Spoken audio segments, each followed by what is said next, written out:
concurred by the financial advisor before it is being implemented across the board. You can share it with me?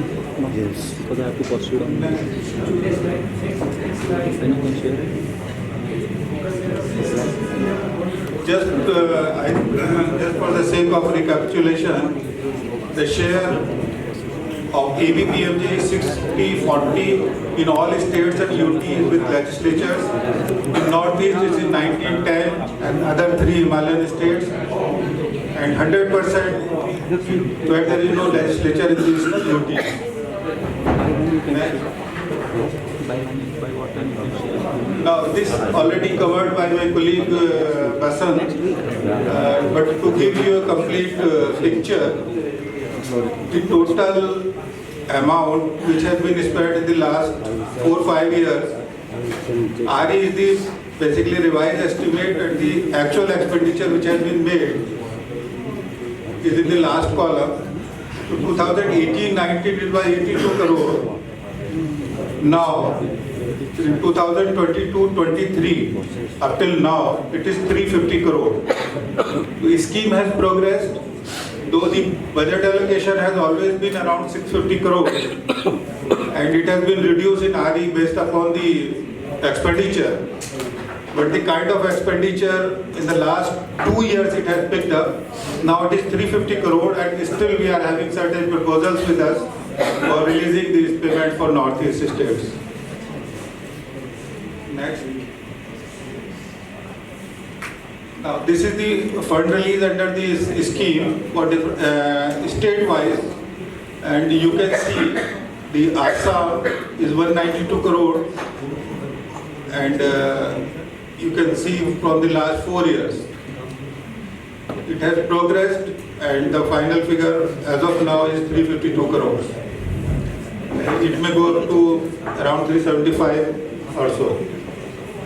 To fund as a financial advisor, I can tell you there is no dearth of funds as far as this scheme is concerned. So whatever the proposals are coming from Northeast, they are being paid in time and grants are being released. Only thing, some documentation is required before releasing those grants. Those have to be completed, those have to be seen, but otherwise no issue as far as release of the payment is concerned.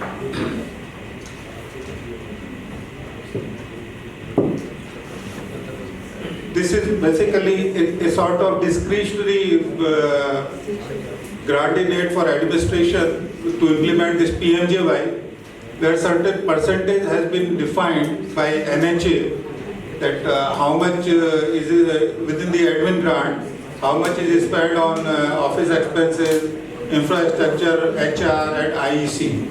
But certain flexibility has also been given within these subheads for the state to up to the 5%, and whenever there is a more or requirement to reappropriate within these heads, the permission of NHA is required, which normally being given, there is no issue as such on these things.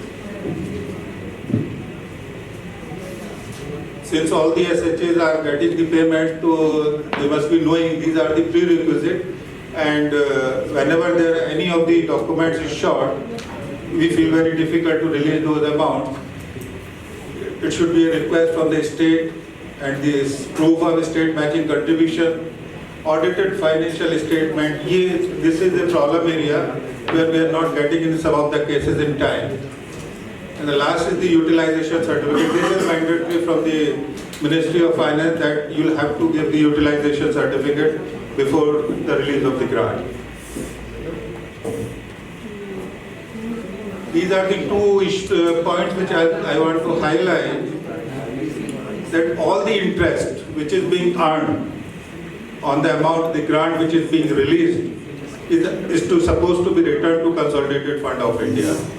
Some of them we have seen that the states are not returning or the interest is not being repaid to Consolidated Fund of India.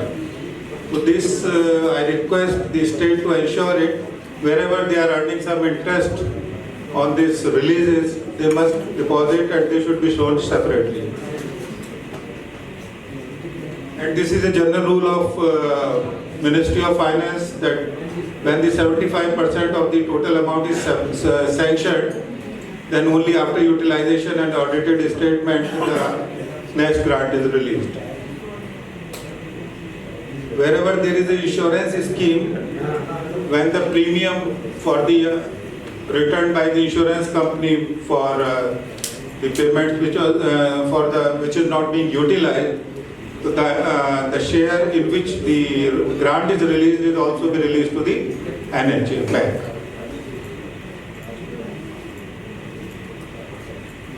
This is basically a state coordination role, but we have to see that the tagging and mapping of beneficiaries is to be done expeditiously. After this non-SEC data which has been now permitted to be part of the scheme, to states which have not been tagging those beneficiaries, may I request all of them to tag it. I think earlier we gave a date 9 September 2022, and now I think it has now been extended. We have also increased the number of beneficiaries families for this current financial year, though it was must have been communicated to you in the month of November, or so this is based on the decadal growth. So this additional fund, basically all these states were asking for this increase in the share of the central government to increase from 105 to 2 more. Now we have kept this in mind in case we increase the number of beneficiary base, so at least we can give you some more amount than what you are getting. And we are also working on that somehow this 1052 should also be increased. This is I think new OM which has been issued. That state are supposed to be completed this additional beneficiary by 15th of February. I think most of the states have done it, but the states which have not done it, I think they should done it by July 23.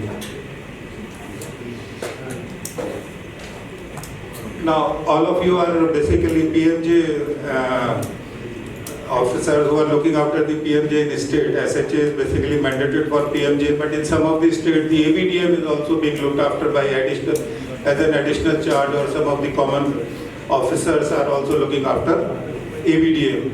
ABDM, as you all know, is a digital health ecosystem which has been launched by the government in 2021. It is a 100% centrally sponsored scheme. I just want to flag 2 or 3 issues in this, though may not be directly concerning to you. Next, please.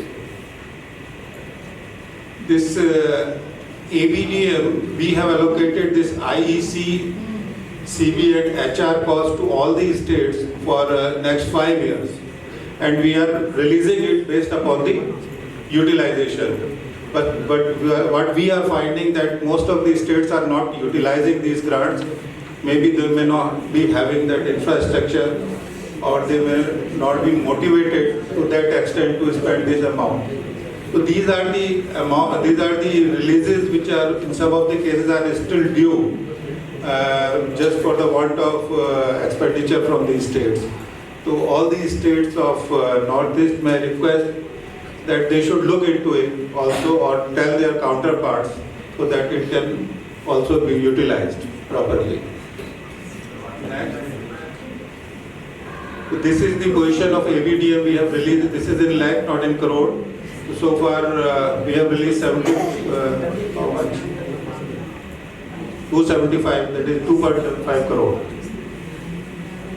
All the Northeast states.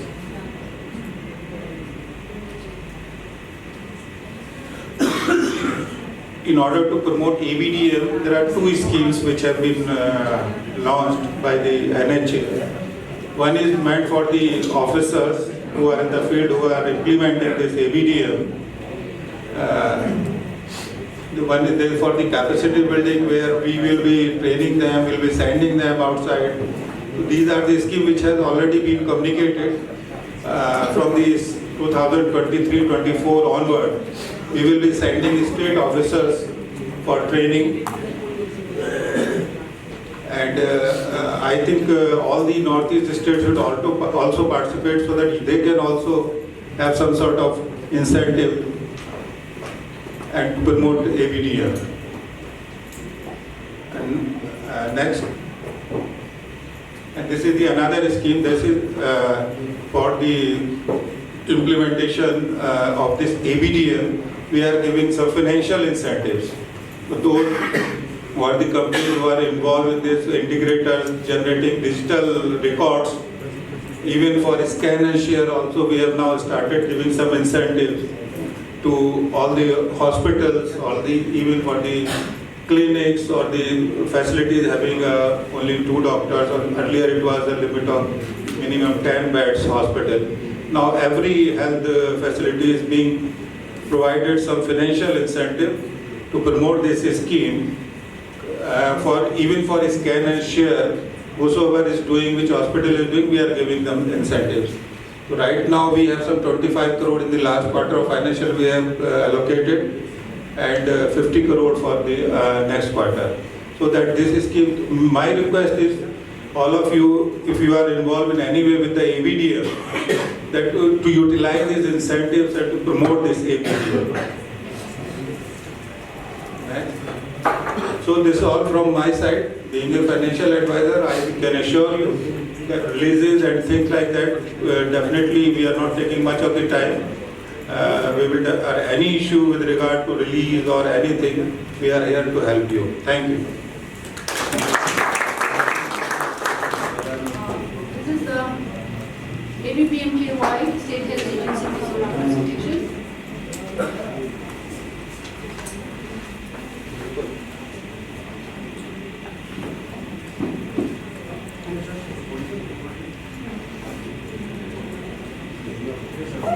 So far we've had a number of cards issued, percentage-wise in the morning.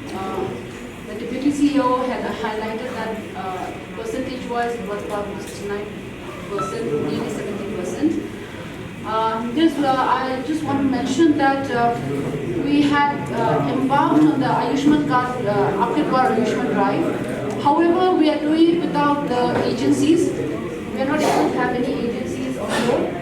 We are doing it using our operators. And we have finished the first round. We are planning for the second round. However, to go again to the field without, data integration of this NFSA data integration,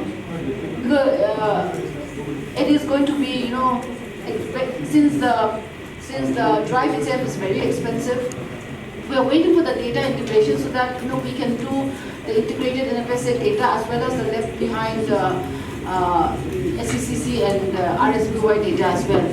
So we are waiting for the data integration for which we can go towards saturation of the cards. And yes, as mentioned, we are ongoing BIS drive. We are at the moment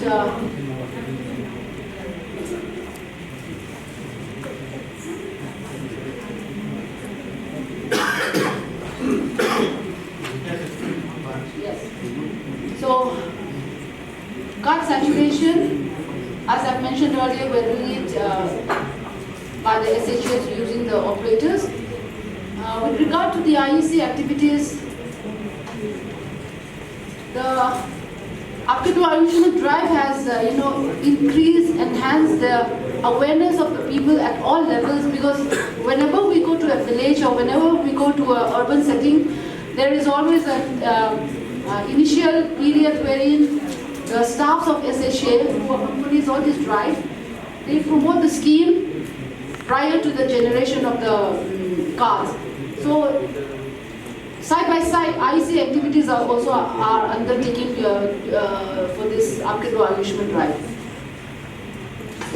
Deployment of kiosks, as I mentioned earlier, we're planning it. We hope to do it in the next quarter. Claim settlement, we still have some unpaid amount. The NHA has kindly given us additional funds for which we will clear it immediately. And one of the reasons why the claim settlement period is longer in Mizoram is because we have not had our banking integration done. I think it is almost done. As soon as we do that, I think we will be at par with the rest of the country for claim settlement. That has delayed in the settlement issue. Anti-fraud activities, we had a lot of pending cases as highlighted earlier. The reason being, we are doing a World Bank project as well, and the last 3 months we have been hectic traveling for the promotion of the activities under the World Bank project, for which we have, slightly kept aside this anti-fraud activities. So now that we've completed the thing, it will be the anti-fraud activities also would be better. Convergence, as the Honorable Chief Minister has mentioned, we are also on the way to converging. I don't know whether we will be really able to do it this year because of elections. However, it is subject to further discussions and further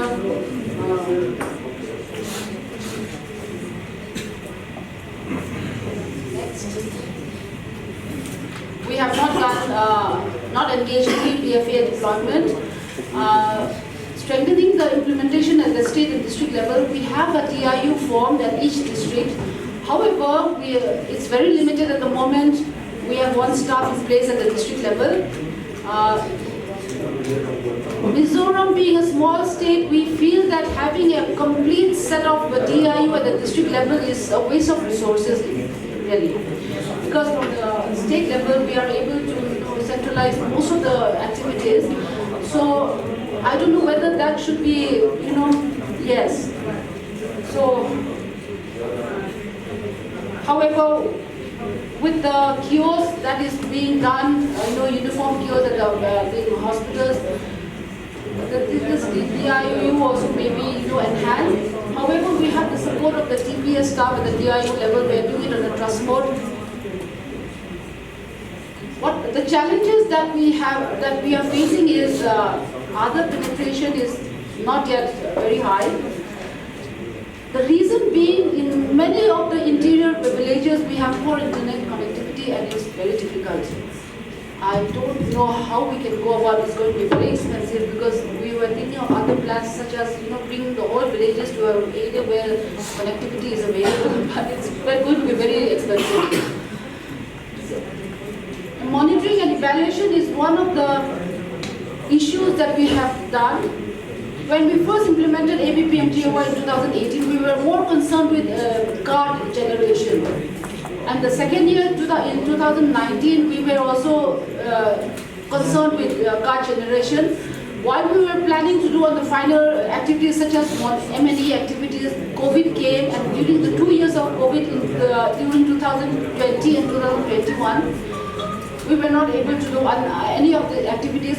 However, these M&E activities and audits from last year, we have been doing it, and we are pleased. I am pleased to inform that because of these M&E activities that we have done, we not only do the M&E, we give them feedback, we give them recommendations, and we give them timelines for them to complete whatever recommendations are given.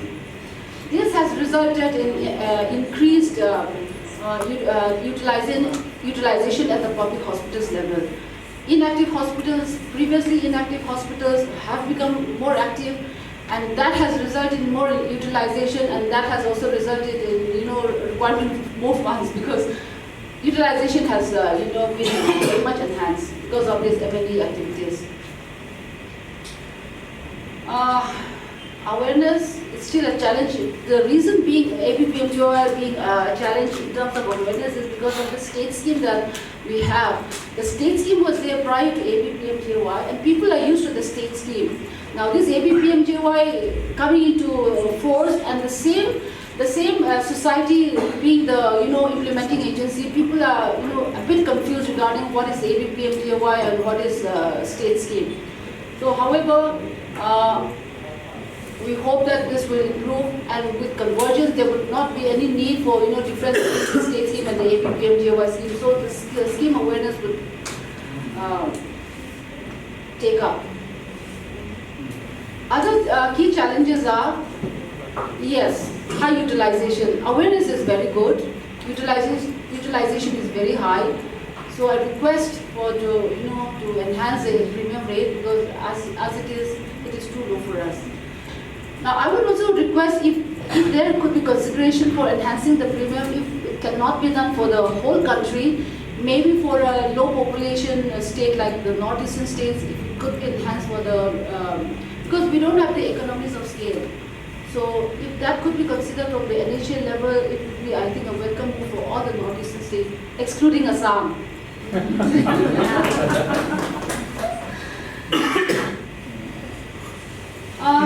Yes, we do have inadequacy of specialists and individual consultants within the state, and the cost of recruiting staff is very high, retention level also is low. So that is the reason why we do a lot of multitasking. The staffs are very, we multitask a lot.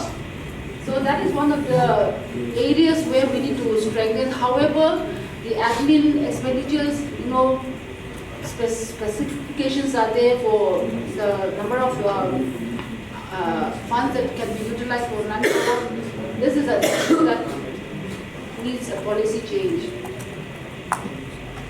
The future roadmap that we have planned is convergence of the state scheme with APP and JY. This is going to happen. Maybe, I don't know how soon it will happen, but this is going to happen soon. And under this convergence, we are planning to have a state-specific IT platform, and as well as health benefit packages, so that more private providers can come on board. Because as it is, I think about 10% of the private hospitals are on board at the moment, 90% are not on board. So we need to, revise the package rate, and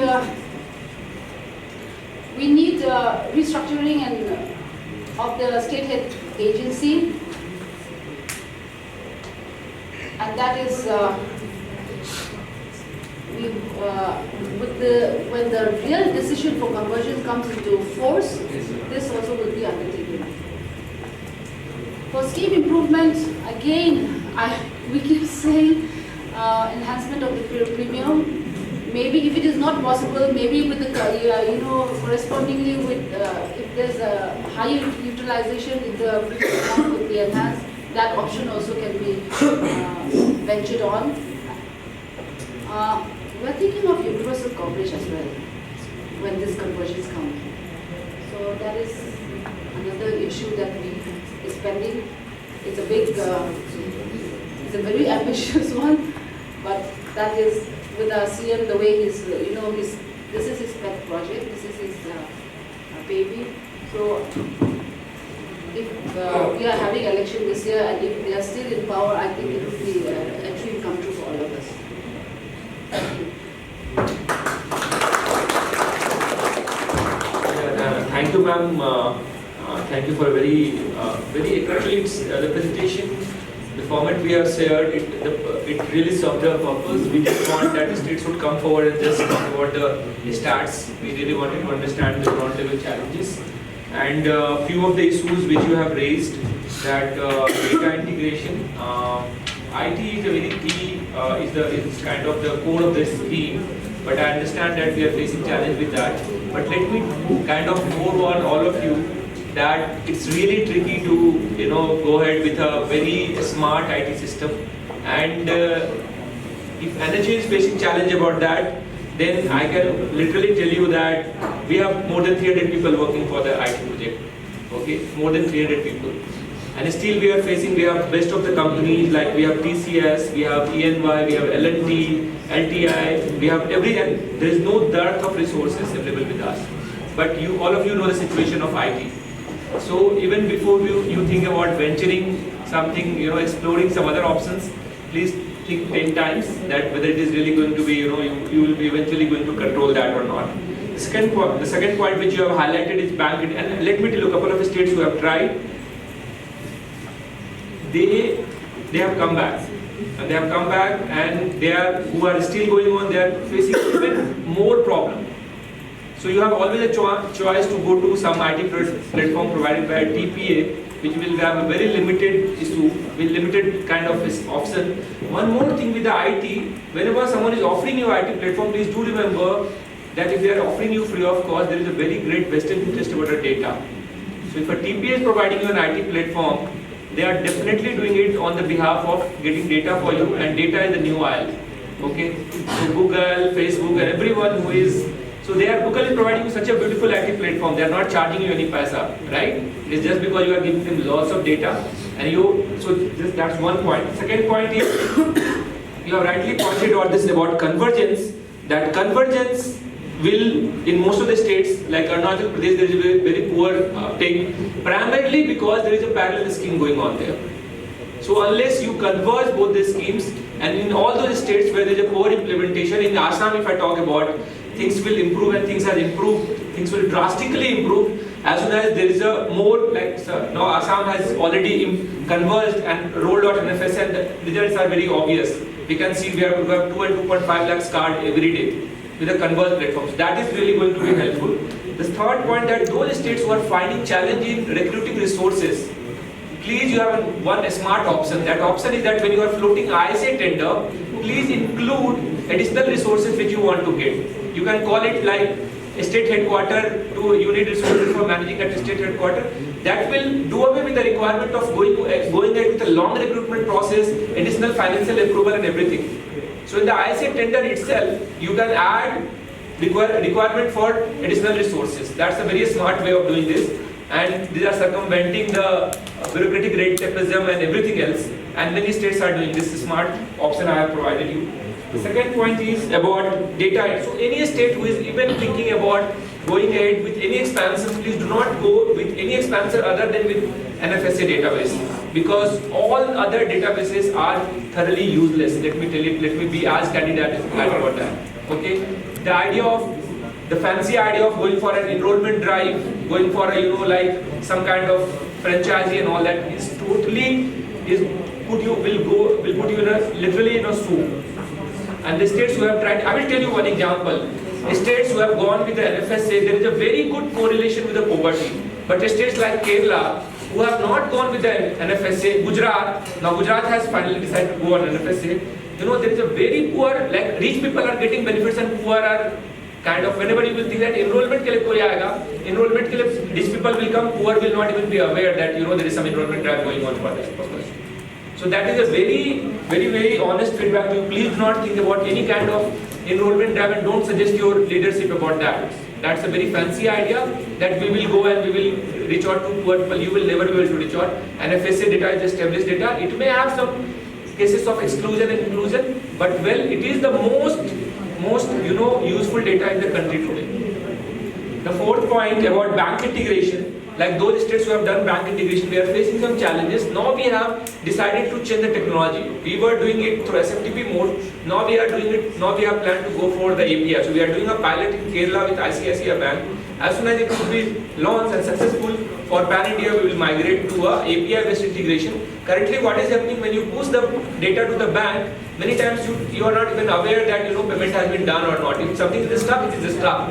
And subsequently you will manually try to reconcile. So now that we are living in the age of UPI, where crores of transactions are happening and without any glitches. So we actually try to figure out that what technology they are using, and then finally we found that it is API which is the system and not the SFTP. So we are doing a pilot in Kerala, and very soon we will be going ahead with that. With respect to DIU, I understand that a state like Mizoram, which is geographically the smallest state, and population is even case Arunachal Pradesh and Nagaland and Manipur, where it's sporadic, its very population is kind of spreaded. Of course, you can have a centralized DIU, or you can club 3-4 districts to have one DIU, but at least assign one person for 1 or 2 districts, and it should be helpful. So the government of India, when the state government is having district ministers, the concept of having one minister for each district. Okay, so that way, the more you will be able to decentralize, the more it will be effective. Okay, so that is another way of looking into this matter. You can have your team sitting in your headquarters, but at least one person should be responsible for a district, or maybe for 2 districts, so that there is a better grassroots connection. So with these points, and of course your 1052 issue, which you have highlighted more than once. We understand your pain, and happily the situation for Northeast barring Arunachal Pradesh and Sikkim, all of the states are really using the fund better than the rest of the country. But again, we have still 200 crores left for the northeastern part. So northeastern part we have allocated 600 and 50 crore, around 650 crore. And as sir has highlighted that we have been able to use 350, we will be able to use another 250, not 650, 600 crore. So another 25. So still we will be left with around 200 crores. We have lots of money, and we will move the proposal for some kind of.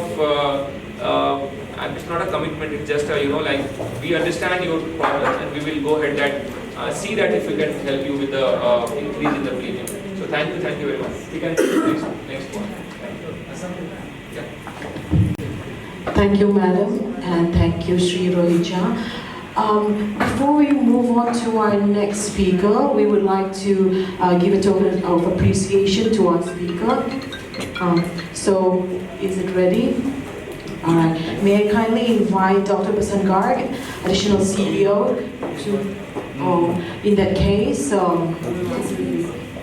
yeah, we can ask Rohit, yes, Rohit Jha, Joint Director, to present Madam with our token of appreciation. We know the hard work it takes to make a presentation. Thank you for your effort.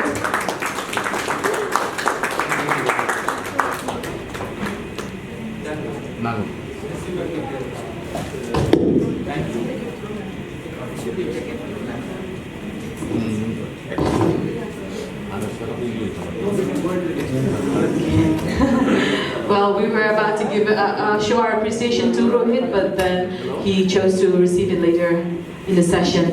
Okay, moving on. Here is Arabi.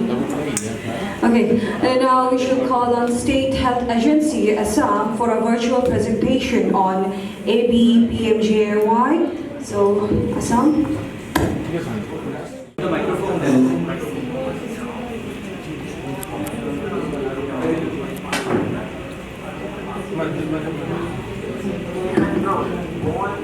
Subtitles are there, so you can.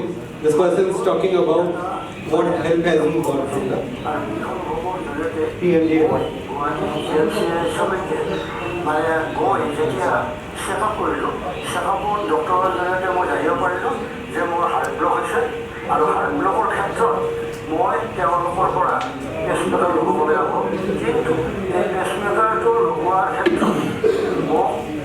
Ayushman মিত্ৰসকলৰ জৰিয়তে কেৱলৰ জৰিয়তে মই গোটাই মোৰ নামত এখন Ayushman card মই কৰি আছোঁ আৰু এই আয়ুষ্মান কাৰ্ডৰ জৰিয়তে মই সম্পূৰ্ণ ফ্ৰীভাৱে মোৰ এই চিকিৎসাটো বৰ্তমানলৈকে মই সম্পূৰ্ণ কৰাই মই সুস্থ অনুভৱ কৰিছোঁ আৰু মই এই চিকিৎসা কৰাৰ ক্ষেত্ৰত যিখিনি সহায় পালোঁ এই সহায়খিনি মই ভাবোঁ ভাৰত চৰকাৰ তথা আমাৰ অসম চৰকাৰে এইধৰণে মোক সহায় কৰিলে তেতিয়াহ'লে আমি সকলো যাতে আয়ুষ্মান কাৰ্ডৰ জৰিয়তে এনেধৰণৰ ভাৰতৰ সহায় কৰিব পাৰে তাৰ বাবে মই ভাৰত চৰকাৰ তথা অসম চৰকাৰক ধন্যবাদ জ্ঞাপন কৰিছোঁ আৰু মই তেওঁলোকক শত প্ৰণাম জনাইছোঁ যাতে আমাৰ গৰীবসকলে এই সুবিধাখিনি।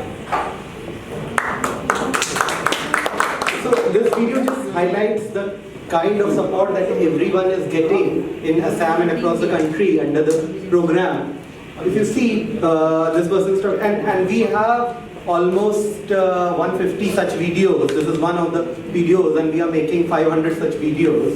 So I think within the next 15-20 days we'll have 500 videos uploaded on the portal. So let us go to the presentation. Next slide, please. So this is how the scheme uptake is. Now, I would just like to point out, see, the three lines clearly demarcate. First line, if you see, shows 2020, what was the scheme uptake. Then 2021, it improved slightly. But if you see 22 and 23, now this is a marked improvement. And see our last month. 18,000 is the pre-auth count that we have now. So I'll just go back. So 18,000 is the pre-auth count that we have. For last 2 months, it has almost like rocketed. And this is coinciding with our eKYC campaign. So what it suggests is there is a very, very strong linkage between the cards being created and the uptake of the scheme. So, but if you compare it to the last year, it's like a quantum jump for us this year. see the pre-auth expenditure, it's in fact the claim expenditure. So it has been coming up February 23, from 16 crore it has gone up to 24 crore. So, and we expect that this would almost double, we may come to almost 50 crore per month after some point of time. Now, as far as the HBP version, we are using the HBP version, current version, and after it is rollout is completed, because UAT is going on, once the rollout is completed, we will have 1949 crore. Our inbound, outbound are up to date. We are having a lot of cases of inbound and outbound, which is happening inbound because Assam acts as the regional hub, so a lot of cases are referred to Assam. So some of the key initiatives is Ayushman card saturation. So one thing is that in fact, if you see most of the other northeastern states in terms of the overall coverage are better than us. Except 2 states, all others have higher percentage. But we are chipping away very fast. So be aware of whoever is at 80%, 70%, we'll cross you very soon. So don't rest on your laurels. We are there to take your place very, very fast. So we are creating 2 to 2.5 lakh cards. We will cross 3 lakh is what I feel in some time. So on an average, that is 1% on a daily basis. So next 30 days, we will have another 30% added without any doubt. I have no doubt.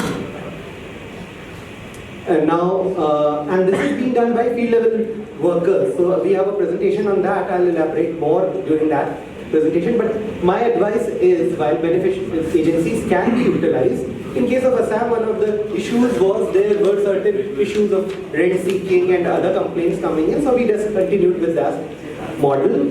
And in this, it has paid us rich dividends. Now, apart from the incentive that is being provided by the Government of India and NHA, our state government is providing additional 5 rupees to the field level worker.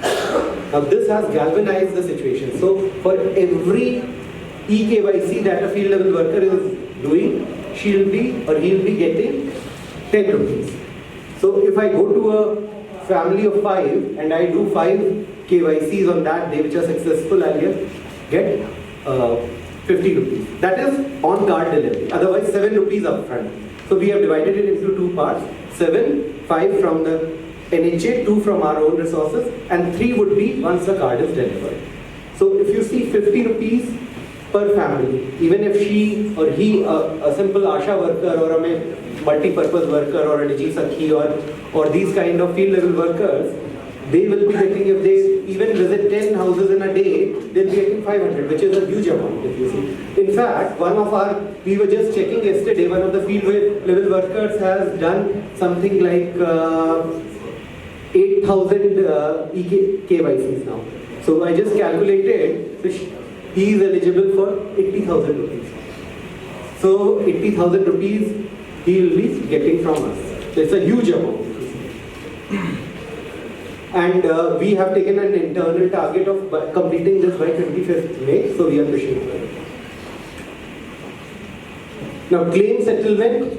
Our claim settlement has improved. It is now, for the last year, we had a claim settlement of more than 1 lakh. And that is constantly improving. One of the reasons that our claim settlement is less, because under the state scheme, we didn't have fund release for the last 1 month due to certain issues. Otherwise, our government is very proactive and releases fund very, very quickly. So for certain issues, technical issues, we were not able to, so which has resulted in that 38,000 figure that you have seen is largely from the state scheme. If we were to disaggregate the PMJY part from it, our TAT would be within 15 days, and also the claim pendency would be very less.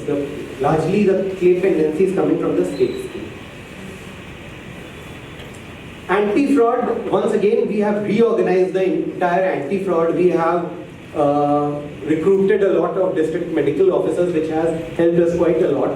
And we have done a lot of audits.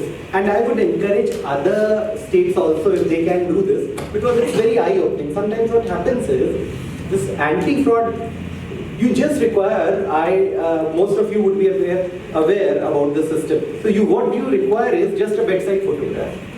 So if I am a hospital which is intent on doing some malified thing, I want to do some fraud, it is very easy. I call you up, I give you 100 rupees, you can just stand in front of lie down on a bed, I'll take your photograph, upload it, build it against not a surgical but a non-surgical procedure. And the oversight, if it is less, then this can result in a fraud. And this is one of the cases which we actually caught.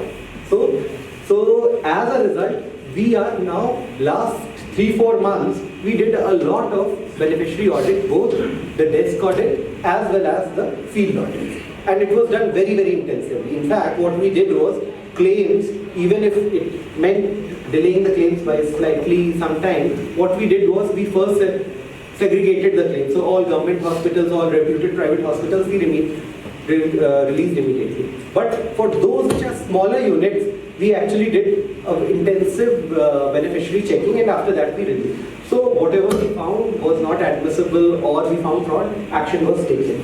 So as a result, we have now suspended 3 hospitals and 6 hospitals have been impaneled. And we have recovered an amount of 3.3 crore from the ISA. In fact, the fraud amount was 1 crore because they have to pay 3 times the fine.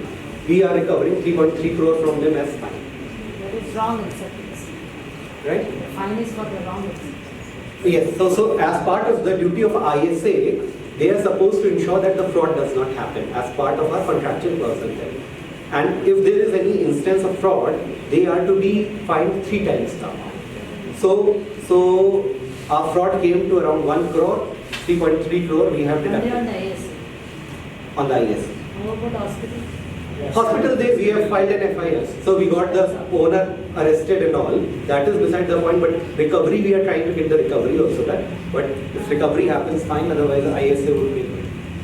Government does not in any case suffer. Another thing which is very important and which I have been stressing very, very continuously with the NHA also, that for the kind of program that this is, the visibility of the program is less. Now, I was looking after Swachh Bharat Mission for a good 3 years, I was MD on that. The kind of visibility that Swachh Bharat Mission had or NREGS had, this program does not have. Despite it being a huge program and affecting the lives of almost everyone. So you don't see a lot of hoardings, banners, drives. In Swachh Bharat Mission, there would be, every month there would be something. So you will have a Swachhatan, you will have a Swachhata Hi Seva drive, you will have, every month would be some theme-based activity, either drives or competitions or something. Here it is in a very piecemeal and small manner.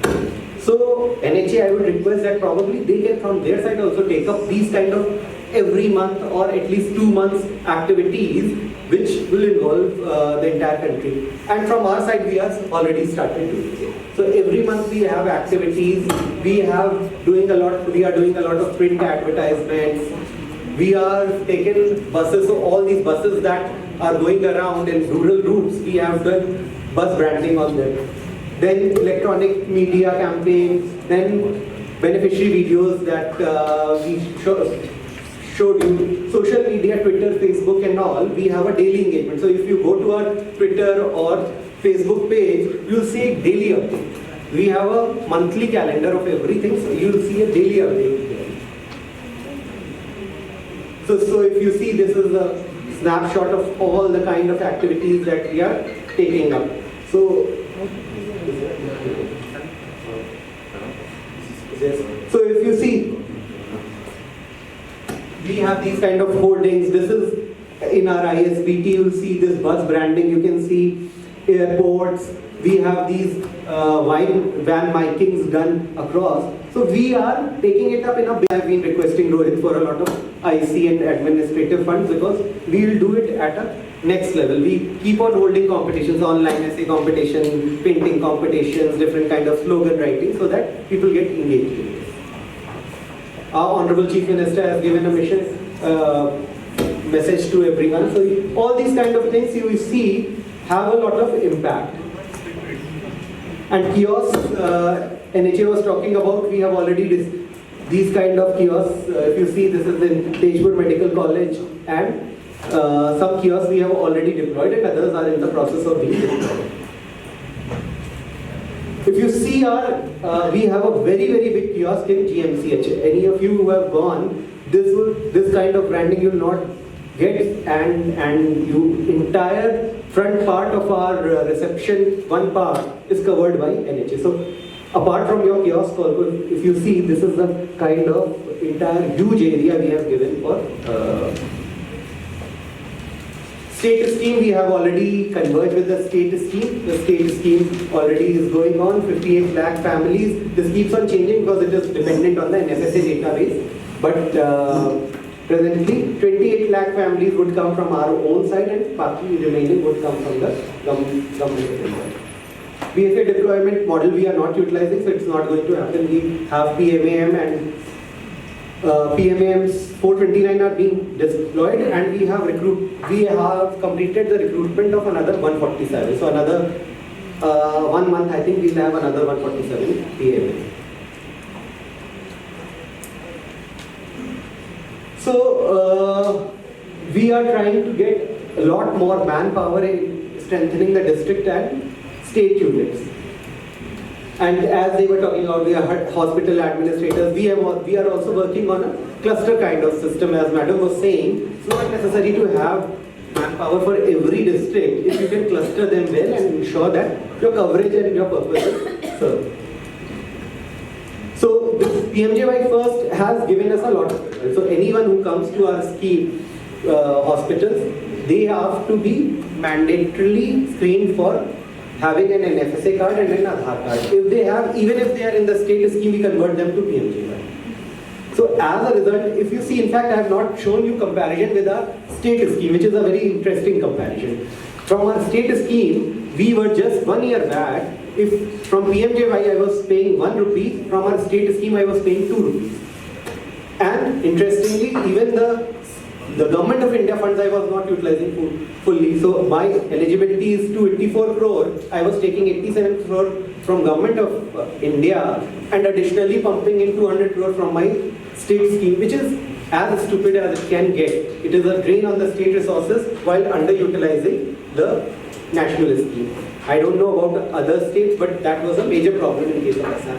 Last 1 year, we have turned it around. So now for one claim that I am giving under my state scheme, I am giving 10 claims under the So that picture has totally changed for us, which also means the uptake of PMJY has improved and my state scheme burden, economic burden has come down in a major way. And ECHPs, we are going to do a lot of work this year. What we are thinking is we have spoken to the NHM. For district hospitals, a lot of CHCs, FRUs where these procedures are there, we have asked even if the PMM is not there or a BFA is not there, they will be providing some of their manpower because NHM has a huge manpower at district and block level. So they will be providing their manpower, we will provide some incentive to them so that they can also start getting onboarded and our government facilities down the line can also benefit from it. So this is the final slide, key challenges. Now, some of it relates to the NHA, and I don't know, NHA has been our favorite whipping boy. We keep on pushing all the things to NHA, blaming them for a lot of things, but they have their own set of problems I can understand. Having worked at different positions, I understand their challenges. But one of the major issues is the IT platform of NHA, I would say still requires a lot of work. So once that is improved, I think the functioning of all states, all across the country would improve significantly. I can say for sure in case of Assam. So for example, the database being used is a database presently, I believe, NFSA database of 2022 used in case of October 2022 is being used in case of Assam. Now in 5 months, NFSA database has been updated, which is not reflected unless you have a continuous API which is pushing. Then there are issues of villages of new districts which are linked to the earlier districts. This is a directory unification issue which requires some time. Otherwise, what will happen is some of my old districts will have a saturation of 129% and some of my new districts will never be saturated. because their villages are in the old districts. So if BIS request is rejected once, then it cannot be reapplied. So even, let's say by mistake, if someone has rejected a request of BIS, you will find he has now no other way of becoming a PMJY connection. So this is one thing which needs to be, I think, and then there is this issue, I'm sure other states also, so the private hospitals keep on cherry picking the specialities where they think they will make money and they are more comfortable in. On the other side, you can de-empanel them, but that reduces your pool. So it's a dilemma, you don't know what to do. In case of Assam, we still have a lot of private hospitals. In case of other states, that would be a major challenge. Even in our case, other than Guwahati, in other districts, we do not have those many number of private hospitals. So you do not have the luxury of, say, sort of de-empaneling right, left and center. So this is one of the issues that we've been raising, is that this FLW data we require on a real-time basis. Which ones are active, which ones are inactive, their bank details, so that we can push. The pushing of data from the national portal to state data warehouse lags, and that lag is sometimes even for 10 days, 11 days. As a result, we are not able to do analysis and micro-analysis more so. So now today what happens is, when I ask my deputy commissioners as to why your thing is, so then they would tell me, sir, field level data, mere paas hai nahi, I do not have this data. I cannot do a village wise, I cannot do a block wise analysis to find out which are the blocks which are not performing. So that data integration I require on a real-time basis, so that my districts and we can do an analysis and paint scenarios, and we are able to say that these kind of FLWs are not working, these geographically they are not. That is something which we require support from the side of the and fund requirement for FLWs. I believe that NHA is already in the process of releasing that, so there is no point of. Then we had also requested NHA that our ISA is also doing the same work which the BIS agencies are. So they should also be allowed the same rate as the other BIS agencies are taking at the same rate, because in their original contract it is only for the hospital beneficiaries that they are supposed to provide this. Now since they if we are doing this 2 lakh per day, except auto approval, approximately 25% is going in for verification, which is a huge number. 50,000 if they have to do along with BIS agencies, so they also need to do. So that is one proposal we have sent. If that is accepted, that will be very useful. So this is our future roadmap. We are expecting that it is going to, uptake is going to increase substantially in the next year. As you can see, last 2 months from 9,000 to 16,000 to 18,000. By March it will cross 20,000 for sure. Next year we are also thinking of taking up a few of our CHCs as fully Ayushman hospitals. So it would be totally Ayushman, all work would be, all patients would be treated under, and we are also thinking of doing it in a PPP mode. So that even the manpower and all, we will provide the physical infrastructure, and a private player can come up with this manpower and paraphernalia, and that can be utilized as a Ayushman hospital. So we'll begin in the next year is what we are trying. Another thing we are thinking is that branding of all ECHP, so this kiosk could be one. Apart from that, we'll do a lot of branding with photographs of a Prime Minister, Chief Minister and all we can do, so that it has a lot of visibility. And then we will also provide uniform to our PMAM so that they are easily recognizable. They can be recognized immediately that this is a PMAM. And then we have started a lot of rewards, recognitions, daily leaderboards and all to encourage people. And then we are also going to have a state police assurance, which is on CAPF, line of CAPF. Apart from this, we are also going to have for our government employees, we are going to have a similar system. So a lot of work is being done in case of Assam. Thank you very much. I think I've taken more than my share of time. Thank you. Thank you so much, sir. So, thank you very much, sir. It was a very kind of presentation from your side. So very novel initiatives, and I would definitely like to recognize your contribution at this platform. Assam has done a tremendous great job. It's tremendously, like, the scheme has taken off like anything over the last 1.5 years, and that is bringing lot of lessons for all of us on the table. Primarily, the first one is that Assam has, again I reiterate because I want it to be registered in all of yours mind in a very discreet way, that this data is a very key thing. The beneficiary data is one of the most fundamental things which will really push your scheme uptake.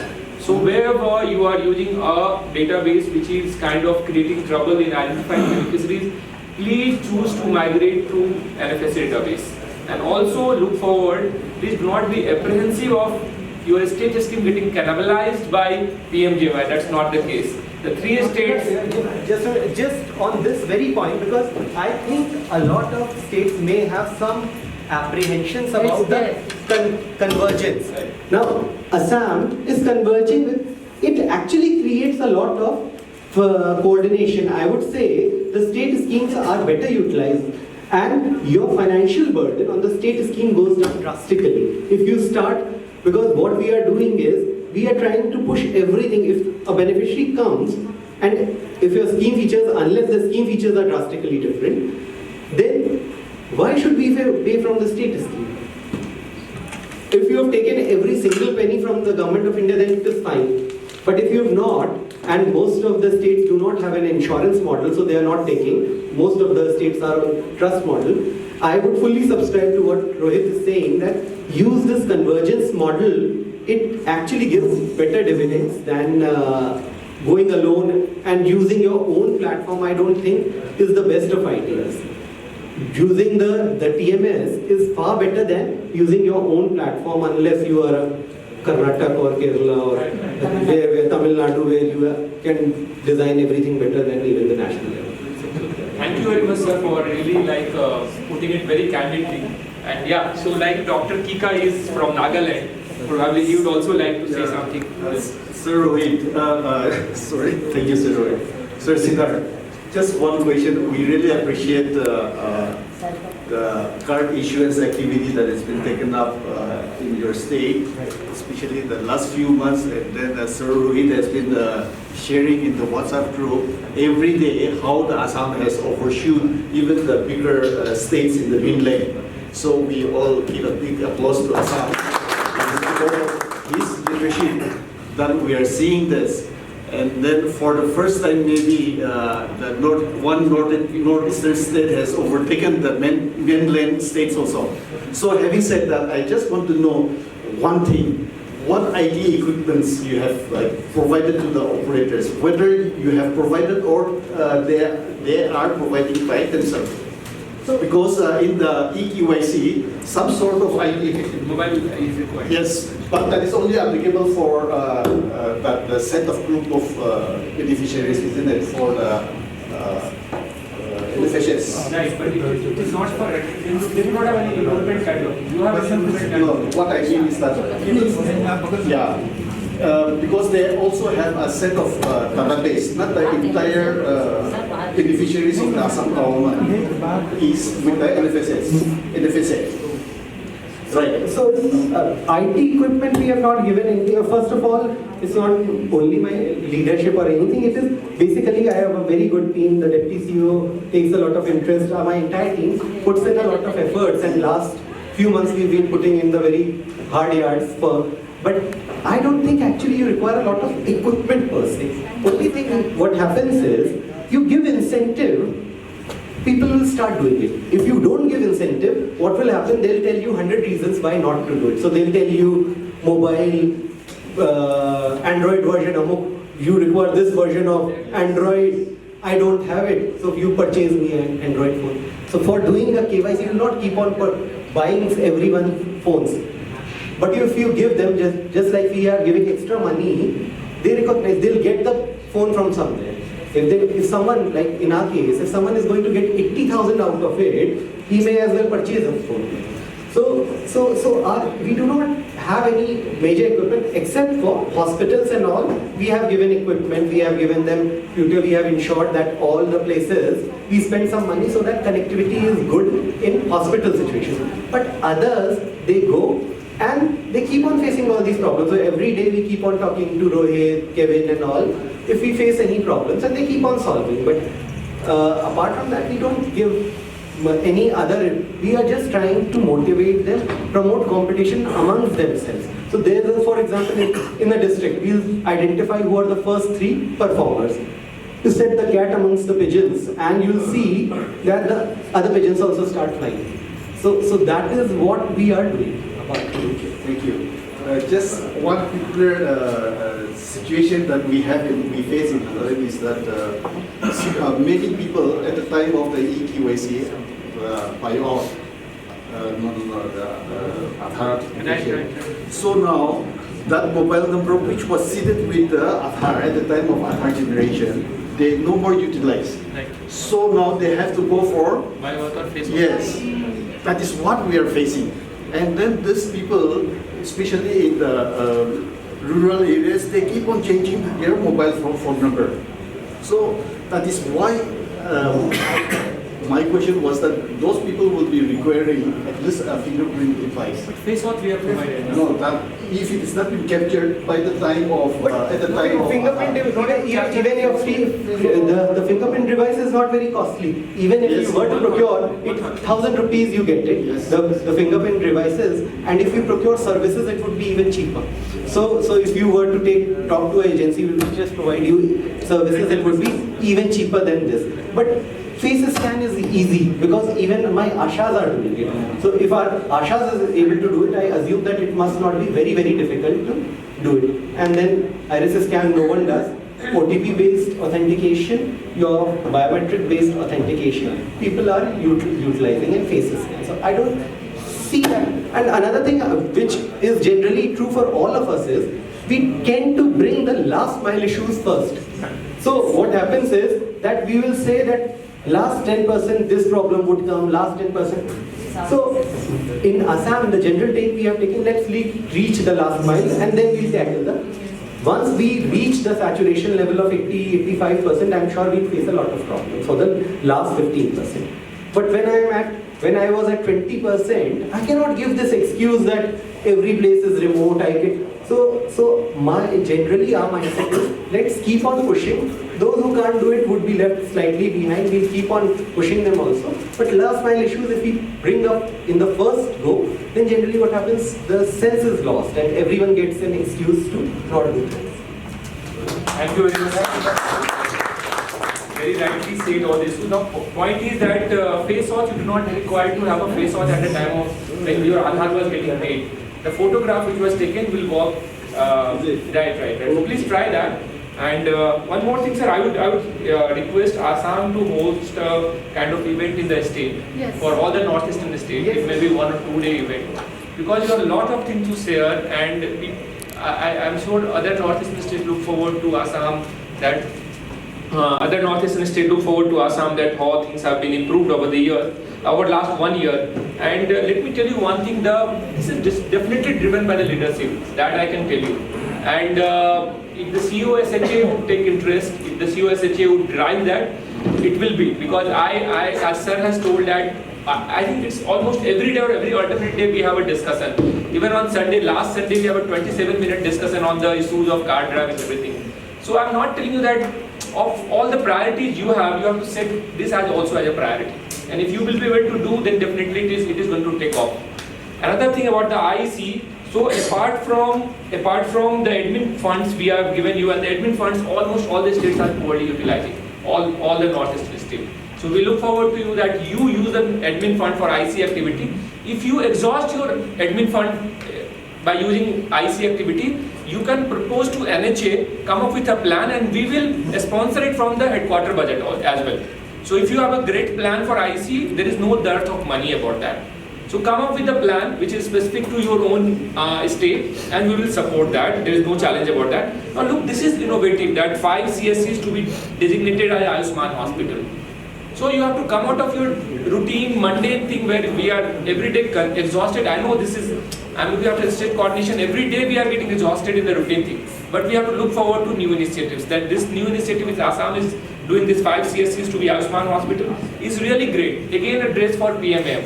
Again, the new initiative which Sir has said that he is also looking forward to onboard Assam State Police employees on the CAPF, Ayushman CAPF model. That is again a very, very kind of initiative which all of us should look forward to. And sir, we have noted down your concerns regarding sending the FLW's data and all that. So I have already asked the team to support you in this regard. But all those issues again, like in past you have sent your IT team there. आप sir भेज दीजिए 7-8 दिन 10 दिन के लिए वहाँ रहने देंगे सर. और जो भी issues होगा we are as CEO, additional CEO sir has told that in days to come we are going to have a TMS 2.2. It's just a matter of 2 months. And pan India we are going to have a new TMS system, and trust me, this is going to be 200 times better than the TMS you are using currently in all terms, and you will have all flexibilities. It will be a configuration which you will be provided, and you do not have to come to us NH every time कि इस package का rate कम कर दो, इसका ज़्यादा कर दो. You have to reserve this, you have to reserve that, you have to give additional incentives to this hospital. All of this you can do it with one click of your button from your own system. You do not have to go for a hard wiring, hard coding of all of this. So it is taking time. It's point of it's just 2 months, and you will really appreciate the IT platform, sir. We understand your concern. Thank you very much. We take home the issues you have raised, sir, and we'll try to address them. We will have one more presentation before the lunch, and we also have Director Convergence Lata ma'am from NHA who has arrived. So you want to list it? Please do that. Thank you, everyone. Interactive session indeed. Yes, like we mentioned earlier, we will have felicitations real quick. May I kindly request Dr. Byakhansagi, CEO Mizoram, to facilitate Dr. Ruchira Agarwal. I'm sorry. Yes, Srimati Lata Ganpati, IAS, Director Convergence.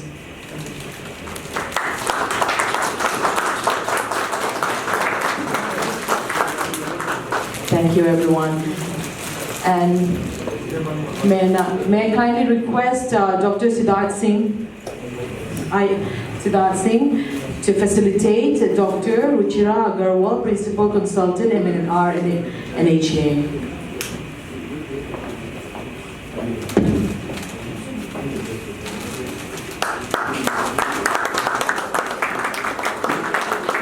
And sir, may I ask you to continue to remain on the floor?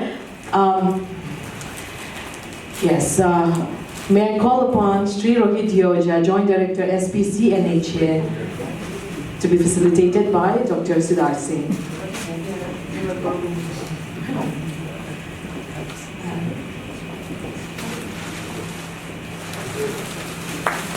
Thank you.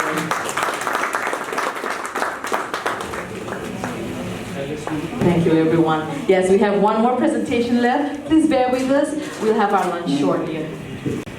Help me welcome State Health Agency, Arunachal Pradesh, to present APBMJY by Arunachal Pradesh. Dr. Nabam Peter, CEO, Arunachal Pradesh.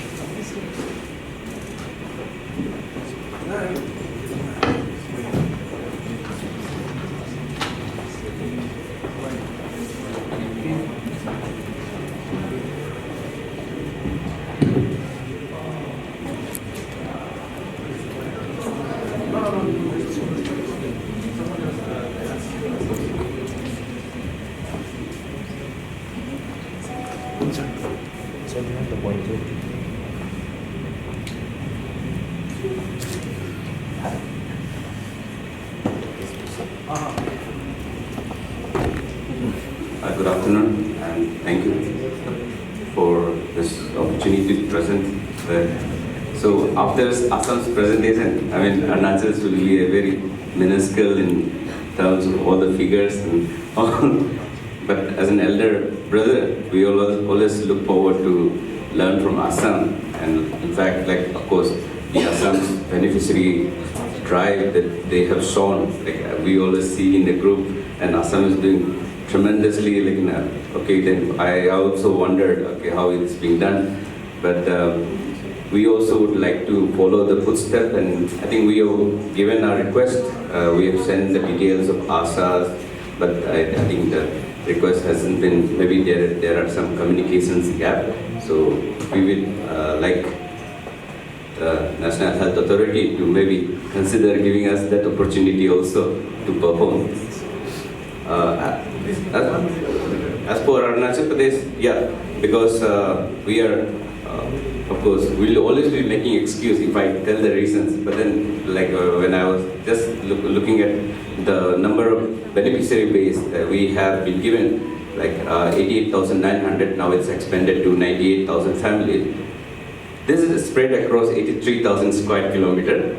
And like say, Mizoram, if we compare, in like 10,000 square or 21,000 square kilometer, you have a beneficiary of more than 2 lakhs.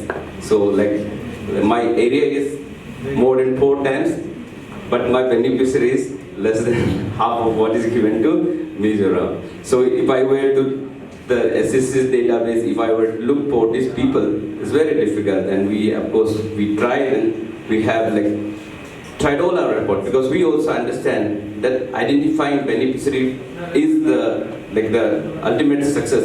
The success won't move if I'm not able to identify the beneficiary. So far, I have been able to identify only 25,000 families, around 82 individuals. So due to that, my claim uptake or every aspect of my the scheme is stalled. But we are trying different means. We have engaged enrollment agency. Of course, we have done the enrollment. We have empaneled enrollment agency. The empaneled agency of the NHA. NHA says 30 rupees, but we did a tender. We have given them 145 rupees.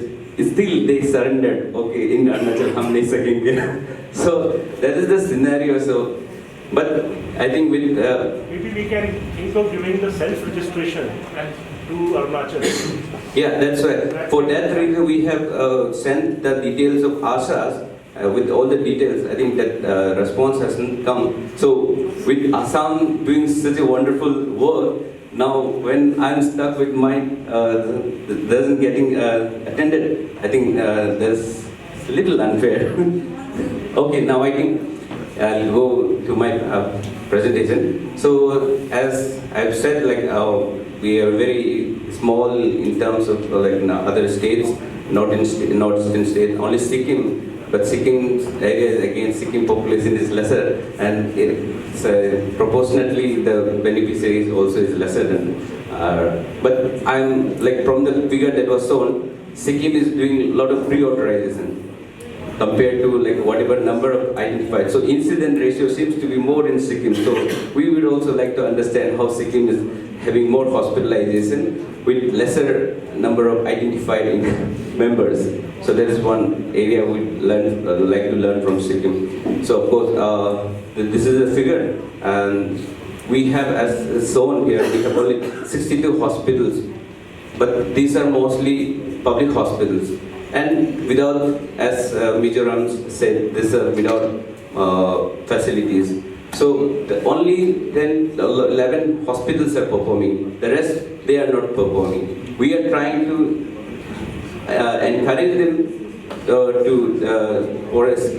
improve the scheme update. So when we go there, connectivity is, of course, when again I say that will be an excuse, but more the staffs we have engaged, they are trying to work with the mobile connectivity. Mobile connectivity, of course, we have now. In most of the district we have the mobile connectivity, but the other form of network connectivity is still the terrestrial connectivity is not there. So we are mostly dependent on mobile. But this software, the TMS, it doesn't get opened with the mobile connectivity. So that's why where I maybe towards my final presentation, the request that I will be making is give us some smaller version of maybe TMS Lite, where only maybe few like what is required, what is that CHC level hospitals can do. We don't need all the 2,600 packages loaded. Maybe only medicines. Even if you only load one specialty, that would do a lot of help us in improving the scheme of things. So yes, this is the card situation that we have said. We engaged two agencies, one like Smart IT. They said okay 145 में भी नहीं सकेंगे, आपने हमें अच्छा दे दिया, लेकिन sorry हम ये अरुणाचल में इसमें सकेंगे नहीं. जो आसाम के एक सेमिलॉग सॉल्यूशन बोल के एक कंपनी है, उनको हमने दे रखे हैं अभी. But they are also now saying नहीं सर इससे तो होगा नहीं आपने. So I think this approach is now not feasible because we don't seem to be like doing well. जितना भी कोशिश करने से अगर मैं दे दूंगा तो शायद वो मेरे लिए तकलीफ हो जाएगा. अरे NHA जब 30 रुपीस में कर रहे हैं तो आप 140 और फाइनेंशियली मुझे ही क्वेश्चन करने लग जाएंगे. तो to create awareness and to do identify these people, we have also, because self-help group is now very strong, like at the community level, the women, they are very strong. So we wanted to take advantage of these women groups also. So we have signed an MOU with the state livelihood mission. Now, of course, with them and with the enrollment agency, we are trying to, there is slight improvement.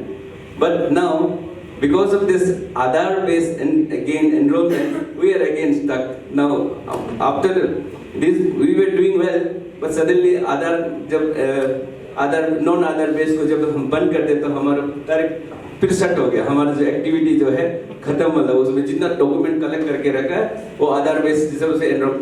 We could have maybe done another 30,000 families को हम enrol कर सकते थे, लेकिन वो Aadhaar वो जब हमने we have sent a request to NHA to consider at least खोल दो इसको, जब तक हमारा at least कुछ मोबाइल डिटेल्स तो आ जाए. तो वो request I think that has not been considered by NHA. तो I think अगर still I take this platform to request NHA to at least वो अगर खोल ले Aadhaar non-Aadhaar कर देगा तो हम at least 88,000 में से again 25,000 या 30,000 हम कर सकेंगे. Then of course claim settlement में if we go हम तो रखते नहीं claim ज़्यादा. I think we are the fastest. हम जितना भी जल्दी, क्योंकि हमारे पास पैसा ज़्यादा है लेकिन खर्चा नहीं हो रहा है, तो हम बोल रहे हैं PMJY का जितना है जल्दी क्लियर करो. So I don't keep anything जितना भी है. अभी जो 171 दिखाई दे रहा है वो that is because हमने बैंक इंटीग्रेशन किया. बैंक इंटीग्रेशन तो सक्सेस हो गया बैक एंड से, लेकिन हमको प्रोसेस पता नहीं है. We do not know how to go with. अभी if I approve in the SHA account, now where this data will go हमको पता नहीं है. So we do not know the process flow. इसलिए मैंने बोला है कि as long as जब NHA हमें नहीं बताएगा उसको मैं अप्रूव नहीं करेगा, क्योंकि अप्रूव करेगा डेटा गायब हो जाता है. Because यहाँ पे ऐसा है BIS में, TMS में, और ये क्या जो सिंक नहीं है इंफॉर्मेशन. हम एक ये क्या जो हमारा BIS में कुछ इंफॉर्मेशन डेटा है, इनसाइड डैशबोर्ड पे दूसरा इंफॉर्मेशन, फिर हमारे TMS में इंफॉर्मेशन. तो हमें I'm not trusting कि ये अगर मैं क्लिक कर दूं तो ये इंफॉर्मेशन कहाँ जाएगा, वो I do not know because state data warehouse में मिलता नहीं है. So that I think Rohit sir is very aware. और स्टेट का अरुणाचल का हमारा 25 डिस्ट्रिक्ट्स है, अभी तक 16 डिस्ट्रिक्ट का दिखा रहा है. मुझे पूरा डिप्यूटी कमिश्नर लोग पूरा तंग करता है. अरे हमें चीफ सेक्रेटरी फायर कर रहा है और आप हमें मेरा परफॉर्मेंस नहीं दिखा पा रहे हो. तो आई एम नॉन IAS, वो IAS ऑफिसर मुझे फायर करते रहता है, ये बंदा इधर बैठ के काम नहीं कर रहे होंगे. सो दैट इज वो एक है. NHA को मैं चाहता हूँ कि एटलीस्ट इनसाइड और जो हमारा BIS या TMS थोड़ा ठीक कर देने, इंफॉर्मेशन सही होने से ठीक है. और एंटी फ्रॉड वगैरह तो वी आर, क्योंकि कम क्लेम आता है तो हमारा जो TPA जो कर देते हैं उसको हमारा मेडिकल ऑफिसर्स जो बैठे हैं वो हम भी कर रहे थे, क्योंकि काम ही नहीं है ना, क्लेम आता नहीं है, तो एक दो क्लेम आता है तो हम पूरा ऑडिट फुल 100% ऑडिट कर लेते हैं, तो आई थिंक वो फ्रॉड का चांसेस बहुत कम है।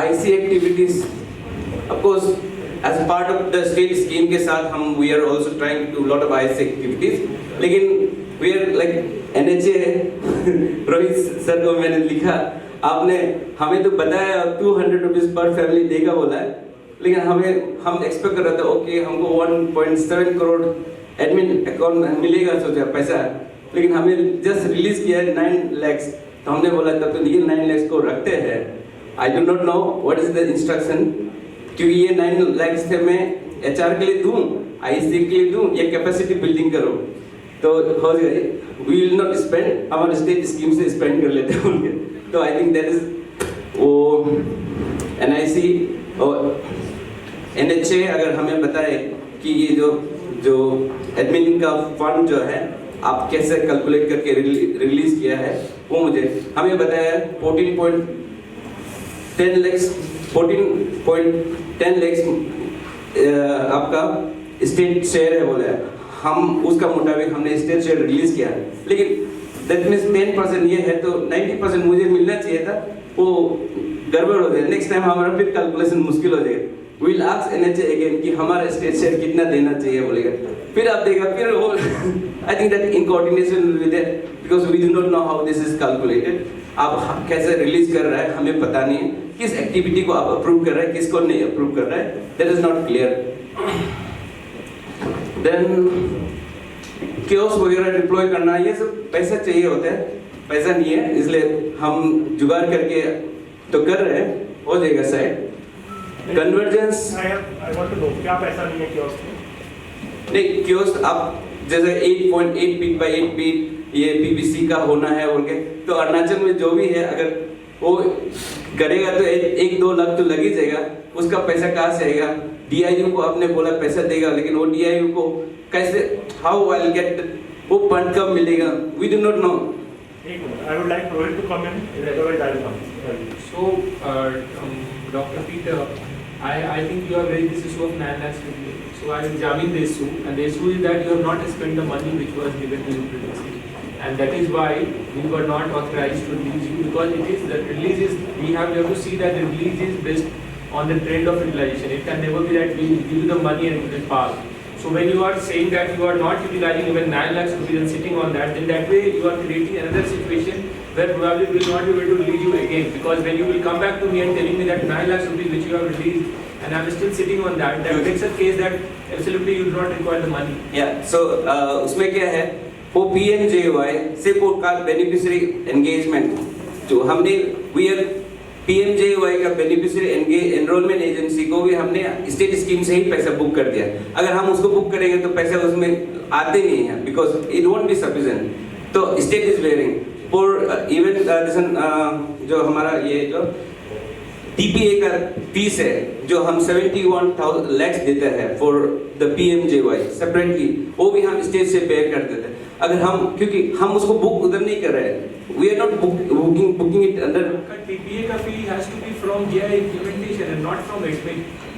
TPA fee has to be from GI implementation, जिसमें आप 11 करोड़ में you are just spending 1 crore rupees. We have for 2021 you have not asked even the money, single paisa from us. In 2022-23 we have given you 1.7 crore. This GI, this ISA fee has to come from implementation. So we do not ask you, even the situation in Arunachal Pradesh has not arisen where you need to spend from the state government's coffer for the PMJY implementation. So I think it's more of a issue of disconnect with respect to many things, where you need to really have a more coordinated interaction. So Rohit, since you raised the issue of deployment of kiosks and not having money for that, so my intention is only to clarify to all the states, because this may lead to a confusion later. When we are saying these kiosks have to be set up, please understand that kiosks have to be set up in the OPD registration area of a public hospital or a private hospital. Now, an empaneled private hospital, doesn't need funds from NHA or from the state health authority. Private hospital is expected to spend the funds from its own budget, from its own pocket. When it comes to the public hospitals, that money has to be spent from the funds which we are giving to the public hospital for the treatment, for the claims. So there is no question of funds not being there. For example, every public hospital, supposing they have done 100 claims during the last few months.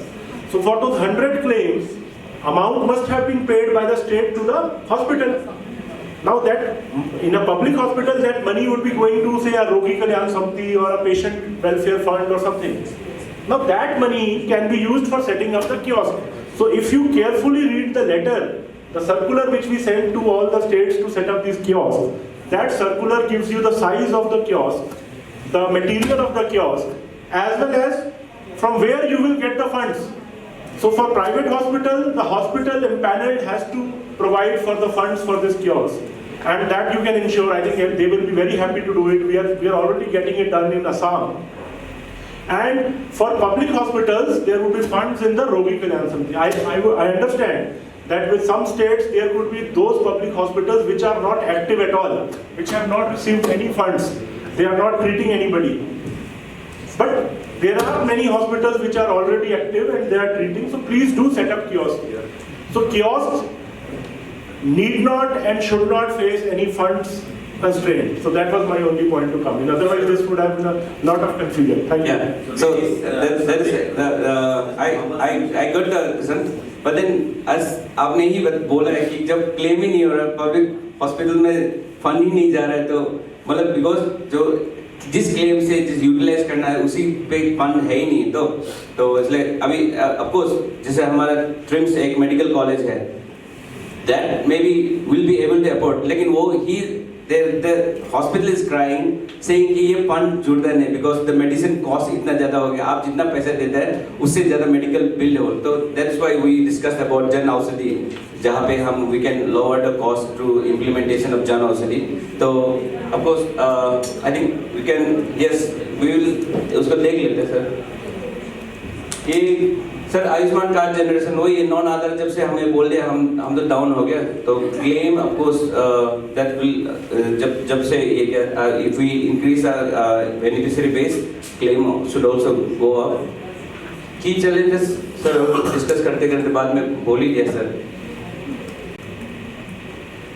अब हम अभी NHS से ये जो आगे health benefit 2022 को we are trying to push, वो उसमें एक क्लैरिटी नहीं आ रहा था कि हमें कि हम अपना स्टेट का जो जितना हमने कॉस्टिंग डिस्कवर किया उसी को NHA को मांगना है ना, NHA का वो जो जितना पैकेज जैसा दिया है ऐसे जाना है, तो थोड़ा कंफ्यूजन बिकॉज जो पैकेजेस जो हमारा स्टेट टेक्निकल कमिटी ने दिया है वो इतना कॉस्ट जहाँ पे 21,000 का पैकेजेस को हमें 45 या 65 करके दे रहा है. So should we push that इसलिए मैं NHA से भी पैकेज वाला से भी जस्ट अंडरस्टैंड करना है, शुड वी पुट जो स्टेट का जो पैकेजेस हमें जो मांग रहा है उसको हम पुश करना है ना.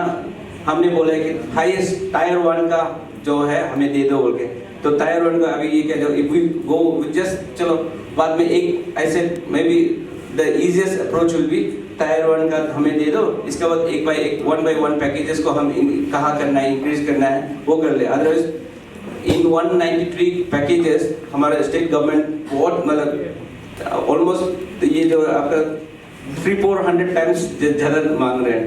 तो ये हेल्थ बेनिफिट पैकेजेस को we will try to push as early as possible. वो लास्ट ईयर से हम बोल रहे हैं पुश करेंगे बोल के.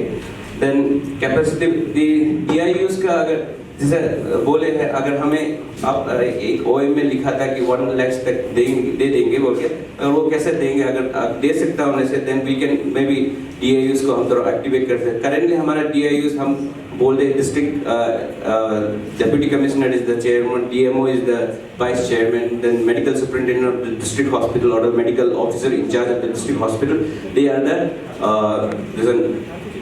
Chief operating officer. Then from the state, we have given a district coordinator who is like more like a data entry operator or account assistant. So एक ही manpower है, but then manpower is recruited through our management support provider. अगर आप sir tour guide करके अगर कुछ पैसा मिलता होने से, then हम और रेस्टोरेंट कर देंगे. और सर वही sir. So thank you, Dr. Peter. I understand that like the studio of SHA are naturally something like a circle. The vicious circle we have entered into. We have to come to a virtuous. We have to get a tangent and come out of that. So either we, like you said, the claim payment नहीं होगा तो hospitals clause नहीं लगाएंगे, clause नहीं लगाएंगे तो patients नहीं आएंगे, patients नहीं आएंगे तो claim payment नहीं होगा. सब vicious circle. Somewhere we have to break this circle. We have to decide that okay, we may kind of this one thing we have to choose, which probably would be able to give this scheme a launch pad. Okay, this scheme has not launched in Arunachal. I'm happy that you're feeling the pain of seeing the PMJOI and not being doing well in the state. Probably that would create a kind of trigger in the SHA that we have to really look into all the available choices we have. And I understand that you are putting lots of effort about card creation. The challenge you have talked about in terms of a huge geographic spread and you are not getting the people. But at the same time, the other point which you have highlighted about allowing us non-Aadhaar card creation, that's again it's a very conscious decision on part of NHA not to do so, because you are not the only state. We have received that request from many other states. But we have decided not to do that, even at the cost of if the drive is not really working, because we are creating a pitfall for ourselves. Today, if we are allowing you to go for a non-Aadhaar card, tomorrow there will be a fraud. And there are, like Siddharth sir, the COSHA was talking about, that he is finding out many frauds. I understand that today you have very limited uptake, you are happily able to audit those cases, but tomorrow when you have hundreds of cases, you will not be able to do that. So we will have to find a way that where we can, like Mizoram CEO was talking that he has been planning to take all the people to a particular place in a car like election rally and get the Ayushman card done, where probably you have better internet connectivity and all that. I understand that these are probably a wish list, but we have to find a way for this, right? The second thing about TMS, that's a good idea. We will need to explore that, what best we can do about that. I just after this event, I will send my state coordination team to Arunachal Pradesh for maybe 7 days or 10 days to really sit with you and sort out. I think there's lots of coordination challenges. Your understanding about budget lines is also required in Arunachal. Right, sir. Right, sir. So just after this Monday or Tuesday, my team will be there in your state. The second thing, SPP 2022, which we are telling that your SHA has decided about certain price and NHA has decided about certain price. So again, this is the statement which you are saying evidence of the fact that there is a communication gap, because we have issued way back in 2020 in February 2022 a OM has been issued where it has been categorically said that SHAs are independent to decide about the cost and the design of the package. Only constraint that you have to definitely include PMJY, the procedures from the national master. Again, that is up to you to decide whether the wisdom which we have collectively put in NHA is good enough for, to decide the package rate. But I understand that there will be some local customization. You are always free to do so. Please do that. But that should be reasonable. We will never question your judgment, but you have to see that tomorrow you have to justify to the finance people. If we are telling 21,000, you are deciding 45,000, then you have to decide whether it is really it serves the purpose. The second thing about BIS and inside data matching, of course we are seized of this matter and we are looking into the say you that another 1 or 2 months we will be in a much better position to do it. At the same time, I want to highlight a very, very important issue here. Irrespective of you put the whole state to get the Ayushman card drive, this is not going to work unless you decide to migrate to a cleaner database. So that is, your team recently has come for an FSA, last week they have come, but this is a decision in the right direction. Once NFSA migration is completed, it's like you are beating a dead horse when you are trying to get Ayushman card from SCCC. So that is how a decision was taken that we will migrate to NFS. Please use this opportunity. And again, as I had a discussion with your Secretary of Health the other week, I had a discussion. Please decide to converge and migrate and use a single database, that is NFSA. I'm telling you, 70% problem will be right away solved. And that is what Assam has done, that is what Nagaland has done. Nagaland was also working on SECC, now they have migrated to NFSA. Please look into this. This is very, very important. We will be more than happy to support you. And please do not feel that Arunachal being a small state, we are not paying the due attention to that. Attention is somehow also proportionate, is also in relation to the performance. Assam today is getting lots of attention because they are giving us the performance. So once things will, it's again I understand. You know, if some numbers will start coming, we probably will be able to deploy more resources. We will have more interactions to see that the things are doing in a better way. I understand that you are putting lots of effort, and we really appreciate that. We will take it forward in a better way, in a more coordinated. Thank you. Moreover, whatever fund you are receiving, try to spend those money. Exactly. Otherwise, you will not be getting in the next release unless you utilize it. If you not park it, use it. So next year when you will ask me for admin fund, I will again say what you have spent this year. And if you have not spent any this year, there is no case for you to release. So if you spend this 9 lakh and next year in the first quarter you say that you spent 20 lakhs, then it makes a case for us to release you 1.7. I understand 1.79 crore is the maximum fund we can release to Arunachal Pradesh for GI admin. So I'm telling you, we have this year we have fully exhausted for all part of the country, but northeastern part still we are left with 200 crore rupees. Yeah, thank you. But I think one clarity, ये जो implementation charges है MSP का, वो अब implementation से ही book करना है. Exactly. That is, I don't know why. Again, this is kind of miscommunication. I don't think barring Arunachal Pradesh, anyone is not aware about that. Please ask us. So just tell me that anyone has. Is this a new kind of fact for anyone else? That ISA fund has to come from implementation? Please honestly tell. We would also like to see that whether we are able to effectively communicate with you or not. Yeah, your state is? Tripura. Right, please tell me. We are paying from admin. Okay. So admin we have not audited. This is like the second state, Tripura. Anyone else? Apart from this TPA fund, we are providing TDS amount to this private hospital. TDS? TDS. Yeah, that you have to do it from the implementation only. Yes. Yeah, TDS of course is part of implementation. So it's really kind of, we need to look for, we need to see that, we need to engage, we need to enhance our engagement with the states. Wherein this, because हम लोग admin का audit नहीं करते हैं, we cannot see that what money you are spending, and probably that is the reason that this issue has not come to our surface. Wherever it has, initially, many states were using admin fund in the initial 1 year, but then this has been rectified. So please, with absolute clarity, implementation, that the GI implementation which you are provided has to be used for ISA implementation, ISA fee also, because that is part of implementation. Admin is only to run your affairs. The point is now you issue a circular again, right, clarifying this. So you right, again issue for your clarity. And also we will share a compendium of circulars.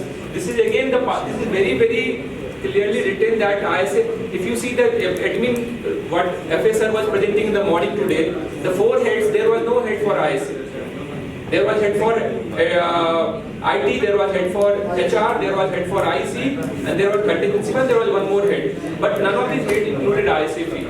So with absolute clarity, ISA has to come from implementation, GI implementation. Okay? So Yes. for insurance states, insurance model, it is built Part of within insurance. the premium. Right. For the insurance state, the ISA is provided by the insurance company. So the ISA fee is by default part of your premium discovered for implementation of this scheme. So great that at least this is a new fact for us. We will issue a new one. Yeah. And maybe we will issue a compendium. We will issue a compendium and will reiterate the new facts. We will reiterate these facts in a better way that it is communicated, and also like I think my state coordination team needs to spend lots of time in the state to really figure out that these coordination issues are there. So thank you. So by this, we will be going for a lunch and we will be assembling at 3 o'clock. Please be at 3 o'clock because we are delayed. The sessions have been delayed. So after the lunch is at this place. Lunch से पहले एक और कार्यक्रम बाकी है obviously participate करना है सो मैं बुलाना चाहूँगी डॉक्टर पीटर को प्लीज डॉक्टर पीटर आप सामने आ जाइए Okay, may I call upon Dr. Basant Garg, additional CEO, to facilitate our presenter.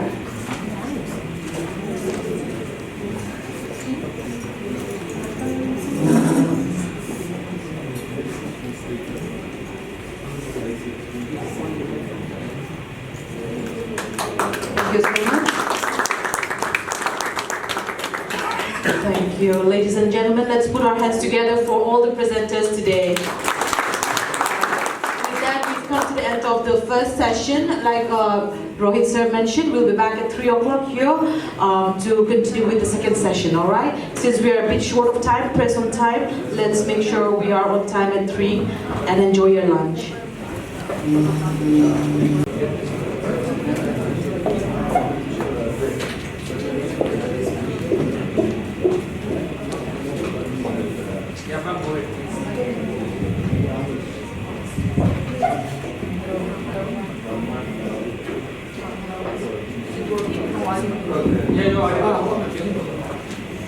Okay.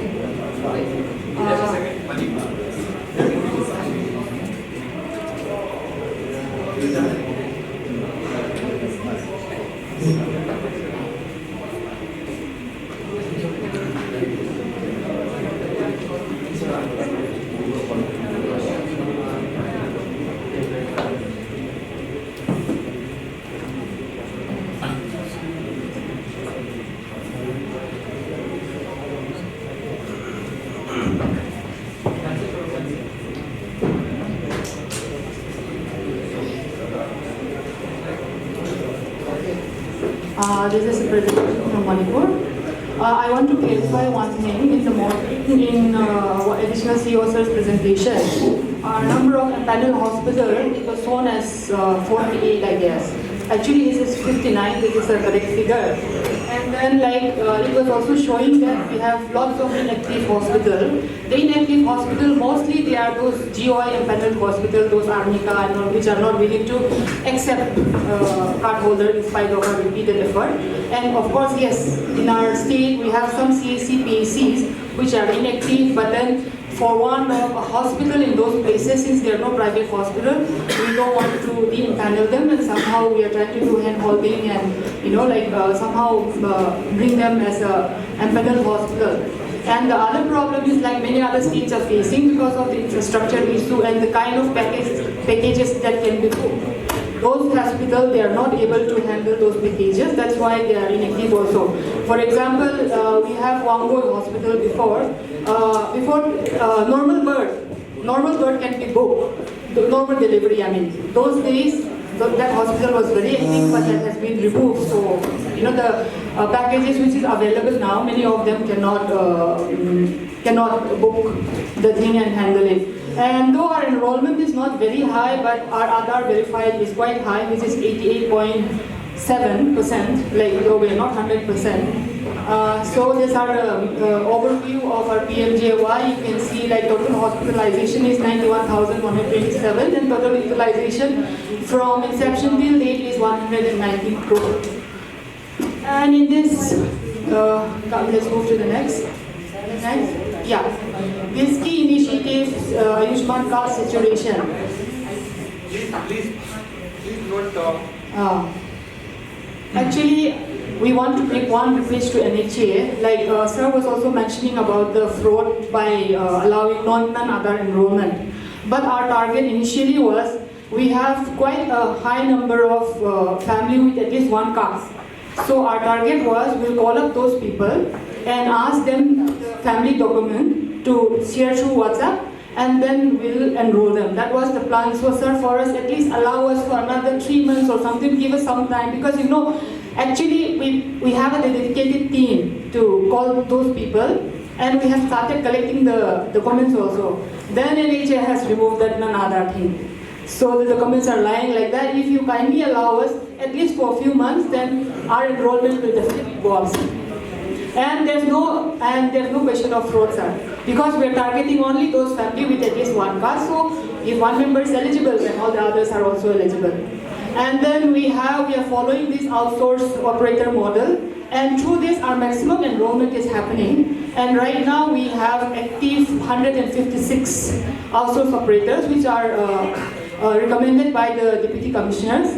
And then, sir, in this also, I wanted to highlight one thing. When it was started, NHA had said that they'll give us 20 rupees per enrollment, 30 rupees, and 10 rupees has to be borne by the state. But till now, sir, we have not received any fund from NHA.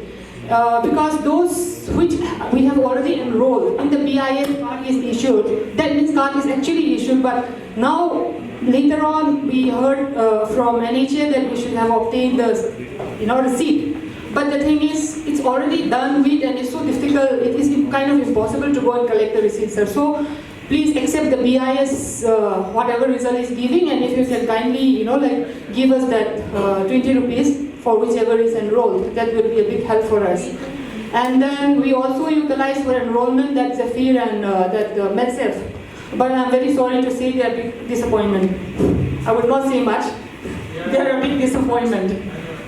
And then, okay, here for those saturation, we have till date we have shared about 31,000 odd data families, but out of that, for some reason or the other, NHA has accepted 30,890 families. In this, the last which you have given, the problem we have right now is like some LGD data. We are not able to get it. We have contacted cross-department, RD department, Mahut department, we are supposed to have, but they have only few. Even in Government of India for Manipur, we don't have LGD data, sir. That's why, though we have shared those data with NHA, since the LGD part and few of the things that we don't have, the record we don't have in the state, they are blank. So I don't know what, so if NHA can make some kind of concession for us, then our number will definitely go up, sir. And go to the, SHA Manipur is trying its best to, clear all the claims within the time limit of 15 days, but right now it 63% claims we are able to settle it within. But the problem here again is sometimes, we're not trying to blame anybody, but delay in the fund release also is one of a problem, and moreover insufficiency of funds that will come later. And then this anti-fraud initiative, now we are in the process of, we are trying to recruit more staff for SHA. Right now we are functioning only with 6 staff, along with me 7. We are a team of 7 people. So now we are trying to, those permitted by NHA in the guidelines, we are trying to recruit few more manpower so that, we have a dedicated person for these cases. And so till now, you can see the cumulative figure is 1529, and we have solved about 780 cases, and 749 are under investigation, and we'll try to solve this as soon as possible. And, is there any pattern of reducing funding? We have about 1,500 identified fraud cases. Is there any pattern? No, not exactly. And most of the time, I think it is, it's not actually fraud. Real fraud, I don't think we have had. Maximum, I think it's 1 or 2 cases we have had, and those people action has been taken, like the hospital has been given warning also. I think only in case of 1 or 2 beneficiaries. 780, you have confirmed the fraud is 1 Yeah. And IEC activities like social media campaign we have launched on 9 July 2022. It was in fact seen by our Honorable Chief Minister Manipur, and since then Facebook we have had this many followers, Instagram, Twitter, and we are uploading testimonials at regular intervals of the beneficiaries. We have quite a number of success story videos also actually, but we didn't bring them because we didn't thought it is appropriate to play those videos. And then we also do IEC banners with helpline, and then to all the panel hospitals, these are put at the place where it can be seen properly. And this, the last one is the same thing. And you will be completing the deployment of SaaS? No, kiosk, sir, kiosk very soon. Within this month, definitely. Let us by within this month. Because see, kiosk, like all we are waiting for the format, and we have received it. And now 10 March we have received, sir. 10 March, and today is only 16, 6 days only, sir. So it's. I'm not telling anything. I'm just telling you that please expedite. Yeah. We're going to do that, sir. All the private hospitals and the government hospitals, they'll be doing it, but some of the CIC bases who don't have enough fund, that we are going to do it from our admin cost. Already decision has been given, so within this month we will do it from where you are. Yeah. Okay. Then you didn't hear me then, sir. And then conversions of state scheme, that decision is pending on the matter. And then PFA deployment part, I think we are not going the PFA road, because one tender we have done, and which is very high, and the second bid nobody is bidding, so we are going to the PMAM route. I think that it will suit us better. Let's go to the next one. Yeah. And this one, like in the district, we have the district coordinator, and then apart from that, our 6 HSA staff are also assigned all districts so that they can monitor, and like any problem comes up, they can be help in the implementation process. And we also have support doctors for each ambulatory hospitals, which are provided at the state level. And DIU also we have set up in all the 16 districts of the state. And when we analyze our claims, recently we have found out one of the highest package that is booked is dialysis cases. So that is why we have made it mandatory. We have issued an OM saying a geotech photograph mandatory. Though it was there, sometimes hospitals, they don't put the geotech photograph. So if they don't put up the geotech photograph during a pre-op and discharge, then those will not be paid. That's what we have written to the hospitals also. And then we have also started performance-based honorarium with monthly appraisal to PMJY related staff in the largest hospital, that is RIMS Hospital, because they have huge fund. We have framed certain criteria. If they fulfill those, which they can give. They are doing it, and the staff are also quite happy. And this, the last one, sir, is I need intervention from NHA. This deduction of public hospital claim amount. Before it was 3%, we have hiked it to 10%. I think the file was put up and included Yes. Yeah. So there was a question, and you had asked a question, we will take care of it. okay, sir. Yes, sir. Yes, sir. Thank you, sir. Then once it is integrated, then we can do. And then coming to the same thing, challenges is like internet connectivity and whatever. And then, once also we have tried, like Mizoram CEO had mentioned in the morning, one of our outsource operator, he brought the entire village to one place where network is there. But that day, due to such a heavy load, BIS is again down. So, where hiring charge and everything goes for, like nothing came out of it. And then deactivation of none other documents for BIS verification that I have already mentioned. And then scheme uptake made, there's one, we are like, sir, between the devil and the deep sea kind of a situation where right now. Because when we do increase awareness and increase the beneficiaries, the claim amount increases. But NHA is saying that we'll give you at the rate of 1052 per family, sir. And since we have lots of liabilities, we have done our own analysis for the past 3 years, along with our additional chief secretary. What we have found out is our actual expenditure, sir, is about 12,600 per beneficiary. No, that is package cost, episode cost. The one we spent. The number of claim amount divided by the number of people hospitalized. Nationally, anyway, 12,000. I'm talking about, if you talk about the, like per beneficiary family, I understand you have already crossed 105. It's something around 1,200, 1,300 in your case. The amount you are telling 12,000 is the per episode cost. So that is the total amount is spent by total number of hospitalization. So that means nationally it is coming 12,000. Yeah, anyway, sir, so what we wanted to ask is, like, though it will come in the subsequent slide, NHA may kindly not have the ceiling for northeastern states, especially for Manipur, because we are a poor state and we find it very difficult to, like, if this PMJY can be made like the other CSS scheme in which they give 90%. no ceiling, 90% of the actual claim if it can be provided, and 10% can be provided by the state, sir. If you can make this special concession to the northeastern states, Assam, they are rich, I don't know about Assam, so I'm not speaking about Assam. The rest of us, I think we are more or less on the same board. For our states, if you can kindly do that, sir, it will be a huge help, because the way it's going right now also, sir, you have given us maximum this year, we are also aware of that. But till now, we will be having about 4 to 5 crore liability. We don't know from where we're going to take that amount, and if we keep having liability, then hospital will stop accepting our patients again. So we are in a vicious circle and between the devil and the deep sea kind of a thing, sir. And then the problem in Manipur is also like we're spreading awareness and printing all those, like vouchers and all. We have so many different ethnic groups. We don't have, like Mizoram, they have a common language, Mizo, and Nagaland, mostly Nagamese, like that. But Manipur, we have more than 30 major dialects and 29 ethnic groups. So our challenges is quite difficult. Whenever we print the IEC materials also, we have to do in so many dialects. Okay, so we move to the next. This is the same thing which I will not say again. So if from NHS side, at least if we can get in principle approval that 90% will be actually paid, we'll go back very happy from this meeting and we'll consider this meeting very successful. And then we also face difficulties in this, CAPF wala, the convergence.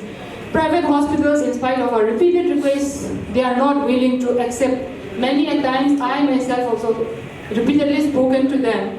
The thing is like, sir, I think it is in a way interconnected in the sense like if SHA has lots of liability to the hospital. When we tell the hospital for this treatment, private hospital, NHA will pay you directly. But once people lost, like kind of faith in SHA, then they'll lose their faith in NHA also. So for that, we're asking like to please hike up so that, our prestige also go up in front of the hospital. And then another thing, sir, frequent changes in our NHS state coordinators. We are in touch with our state coordinator and something is coming up and he also understands our problem. And the next day we come to know that person has gone out and a new person has come and the story has to start from the beginning again. So sir, if they can be made at least for a year, whoever is given, that will be, it will help us a lot. That is a request from the state. And taking off non-SSC beneficiaries, we have shared the data. And for inactive hospital, refresher training hand-holding is done every month. And scheme improvement, one is portal efficiency and timely release of the fund, and we'll also try to give that whatever documents is required timely. And then this third is something coming again and again, 90%. And then there's this repeat. Okay, go to the next. Okay, thank you. And then another thing, sir, my SS who are coming for this meeting, what he has asked me is like ask NHA that allow us to host the next review meeting in Nepal. So will be a privilege to host the next review meeting. Thank you, ma'am. Let me thank you first for bringing out the issues. I will take this opportunity to reply to a few of the questions that I specifically would like to understand what is the challenge in converging the schemes. Like, have you specific issues? You have not highlighted that, but I would like to know that. Actually, sir, this convergence we have taken up discussion many times. The thing is like this, our state scheme, it is started by our Chief Minister, President Chief Minister. Right. I think somewhere he is feeling very, kind of nostalgic about that. Okay. So as I said before, that even the current Chief Minister of Assam, he is very, he is so passionate about everything he does. And he has launched a scheme that is Mukhyamantri, what is the name? Mukhyamantri Jan Arogya, right? So apart from the existing scheme there, that is AAA, Atal Amrit Abhiyan, he has launched another scheme with the data. And what rightly he has decided to converse that with, Assam, with the PMJY. Similarly, Nagaland, they were just implementing PMJY before 1st October. They have launched CMHIS, right? Chief Minister's Health Insurance Scheme, and that is a convergence scheme. Well, I think NHA team should visit and have a meeting with the Honorable Chief Minister. Probably we would like to put up our words about that. Now, I understand that in the beginning, your scheme was being implemented on RRT platform, and then after 1 year it was decided that you will implement on your own. It was Mizoram, not Manipur. It was Mizoram. Yeah. Yeah, it was. Now, we also like to say here that we are going to very soon launch a platform called Sambar. Sambar is a platform wherein it's an IT platform where we will connect everyone from the grassroots, from the hospital PMM. Everyone will have a login on the portal. That Sambar portal. It has 90% developed, 10% will be developed and shortly we are going to launch. And the SHA CEO can have a direct communication with every PMM. He can send a specific message. He can send a message to a group of PMM. He can send an email. Whatever he would like to do, he can do. He can create a task. And that we will allow even SHAs to use for their own people.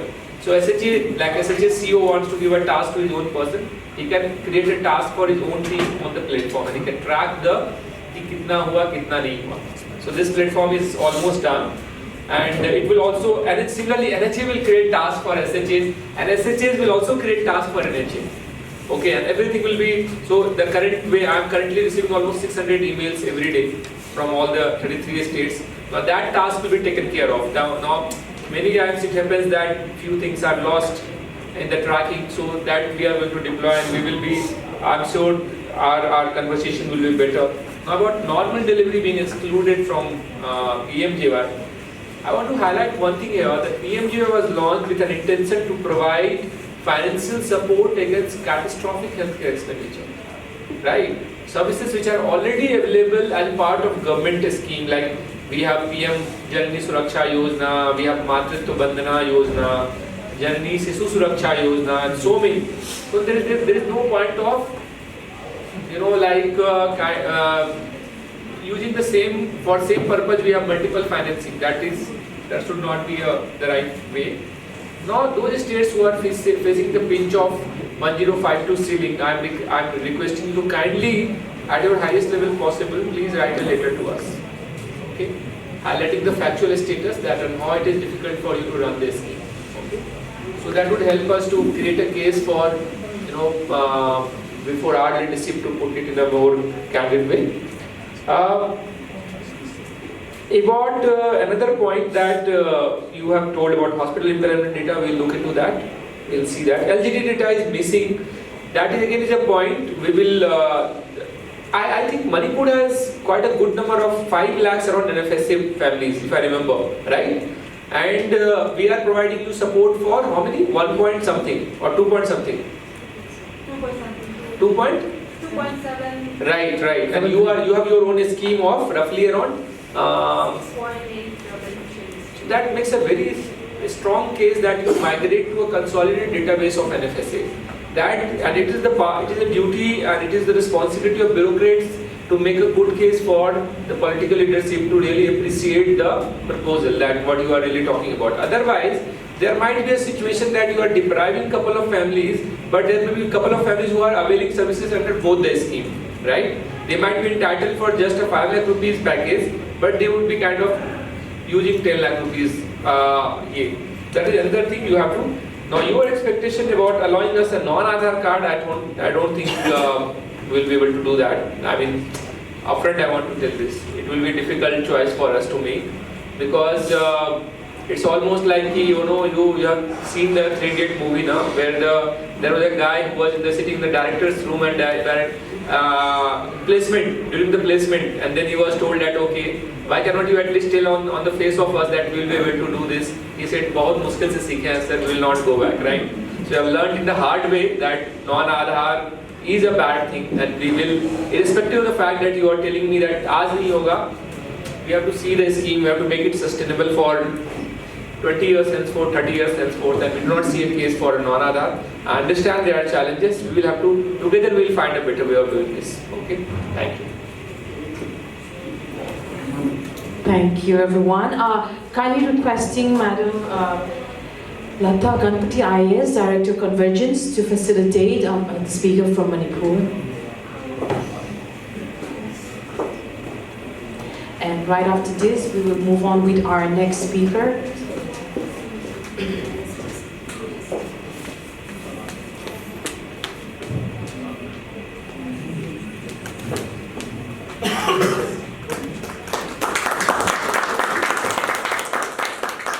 Thank you, everyone. Moving forward with our next speaker from Manipur. Please come forward. I'm sorry, Meghalaya. Next is Meghalaya. Meghalaya.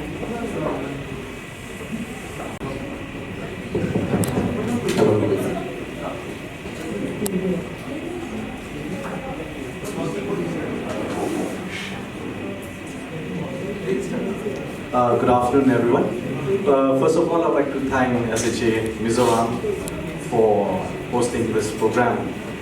And I know all of us are tummy are full, feeling a little bit sleepy, especially the delicious food of Mizoram, especially the local cuisine. So, however, I will not bore you with my speech. I will move on with my presentation. Right, so we'll move on. Right, so Meghalaya, we have always had a convergence scheme with any national flagship program, right? From 2012, RSBY started in 2009 in Meghalaya. Then in 2012 we have converged with RSBY. And at that point of time, RSBY was just at 30,000 rupees, whereas we have increased it to 1,60,000 rupees, and then so on and so forth until 2019. Wherein we have also converged with ABPMJ. It is a good scheme, no doubt. I mean, the team of NHA, especially under Sourhead, has done, in fact, a tremendous job, in fact, of changing each and everything that we from our state are requesting, be it from the technical point of view, the packages, even the implementation part. But however, there's still some limitation somewhere or the other where we need to come together and come up with a solution, basically mainly for the northeastern states. So we shall go ahead and look at what are these challenges. First of all, when it comes to registration, so I don't know the numbers earlier, but it was showing 7 lakhs plus a household, but in fact this is the number of household that we have is 6,88,551, out of which we have already registered 4,70,000 plus. This is both the state scheme and also the ABPMJ scheme. And when it comes to the breaking up of the number of beneficiaries, yes, we have already achieved 83% registration for the SECC categories, and about 52% is the state scheme. And then coming to the total number of cases, since the day we started, we have already crossed about 5,70,000 plus cases, out of which the number of cases amount pre-auth that was raised is about 4 crores or 477 crores, out of which they have paid about 403 crores. That sum up to about 86. It's 86% that has already been cleared. Then we have 1% rejection. Then we have 6% pending and 6% on erroneous claims. So that is the total part of the claim settlement. And when it comes to empanelment, we have all the hospitals in Meghalaya empaneled, public as well as private. Public, that means more PHCCs are coming into the picture. We're looking at it because of yet again the internet facilities availability. However, out of the total number of hospitals that we have empaneled, 100%, 94% are claiming. But the one thing is that I'm scared is that 94% it will go lower, because yet again, sir, of the connectivity in Meghalaya, most of these hospitals are not being able to come up to verify the Aadhaar. So what happened is basically PHCCs are contributing a lot, in fact, to the scheme. And now what happened is there will be like 4 to 5 PHCs in one district, wherein they will have to travel about 4 to 5 kilometers to register a patient in the TMS. So but now they'll not be able to do that, because for 2 very reasons. There's because of authentication, and the other thing is, at that point of time when Aadhaar registration had happened in Meghalaya, Aircel was the provider. Now, one fine day Aircel was no longer there. And people in the rural area, they don't know how to migrate their, to what their telephone number, and that is still a problem with the PHC. And again, Aadhaar registration stands at 64% in the whole of the country, the whole state. But however, we also have problems wherein patients without Aadhaar card. Yes, despite we are taking the initiative of putting Aadhaar people to register at the hospital level. Yes, they're doing that. But however, the Aadhaar card, they don't get it instantly, they'll get only after 2 weeks or after 3 weeks. By then the patient will already been discharged from the hospital. So that is another issue that we are facing at our level. And now coming back to on the other side, if you look at the number of claims that was raised between 1st September till February, we are standing at 15,000 almost every month, 15, 14, 15, 14. But if you look at the month of February, wherein Aadhaar has been implemented, that number has come down to 6,000 cases a month. So it is a concern for us as well at the state and even at the government. The reason why is about 68% of these patients fall under SECC category. From the overall claims, about 68% are from the SECC category. And now if you take that and divide it all further more into 6,444, 6,000 plus cases, then the number of beneficiaries who has missed out because of Aadhaar authentication is a huge number. Okay, coming on to the next one is Ayushman card saturation. As you have all heard that SEC categories we are able to enroll about 83%. But however, we were able to achieve that 83% starting back, going back to 2019, when we had our first registration drive for 7 months. And that first year we were able to capture about 53% of the registration. And then again we conduct another registration drive for 4 months. Then we were able to onboard another 1 lakh beneficiaries or 1 lakh household to the scheme. And it's ongoing till date. But however, at that point of time, we have to stop because of COVID-19. That is when again there was the numbers went down again. We're not able to move in a much faster pace like how we have done before.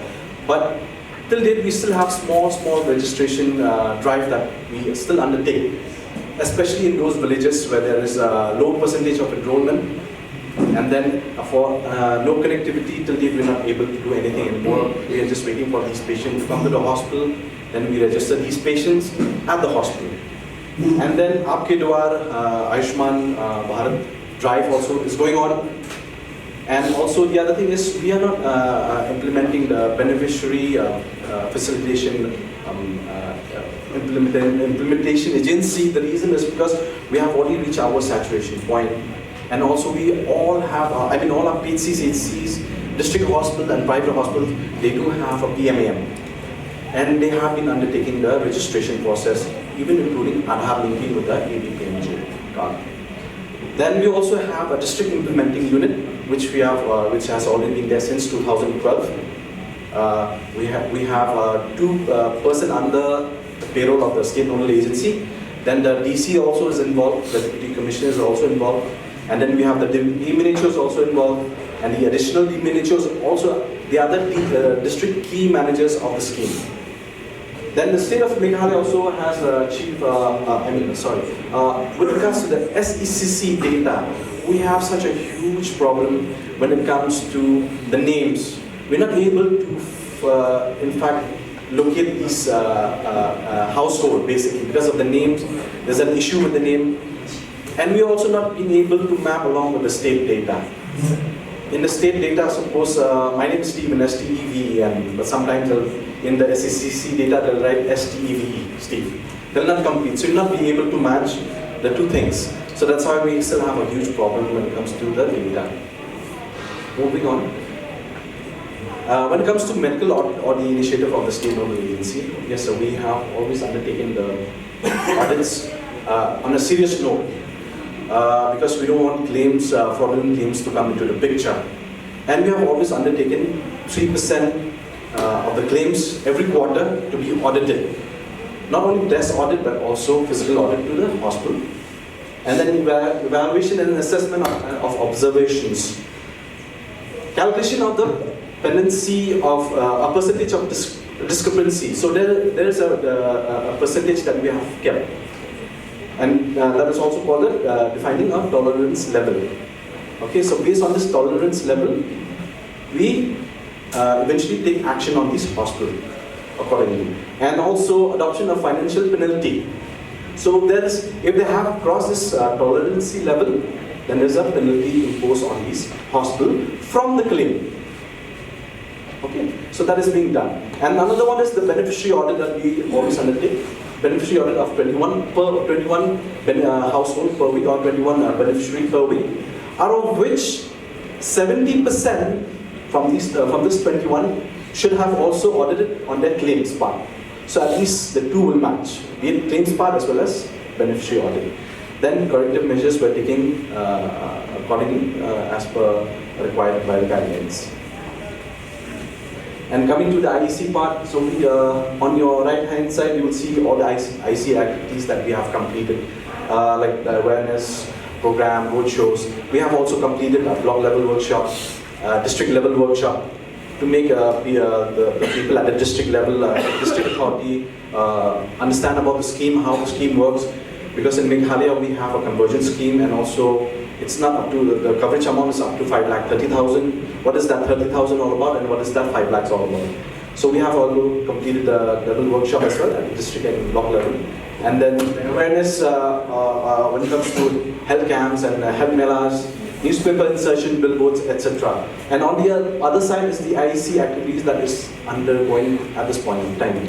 So we have also radios, jingles, then also information about the scheme through newspaper, and also Aadhaar. So like Sir has rightly mentioned, Sir Rohit has rightly mentioned, Aadhaar is very important, in fact, to tackle fraudulent claims. Yes, indeed, but we also have certain limitation as we have highlighted earlier. But however, it is ongoing. Once in 2 weeks, we come up with this Aadhaar advertisement in 6 newspapers. One is in English, the rest are in local language.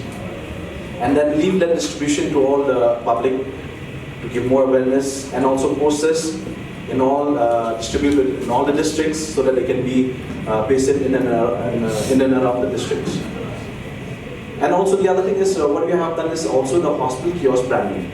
So in each and every hospital we have done, in fact, a branding. I don't know why it did not pop up earlier today in the presentation. It must not be as per our requirement.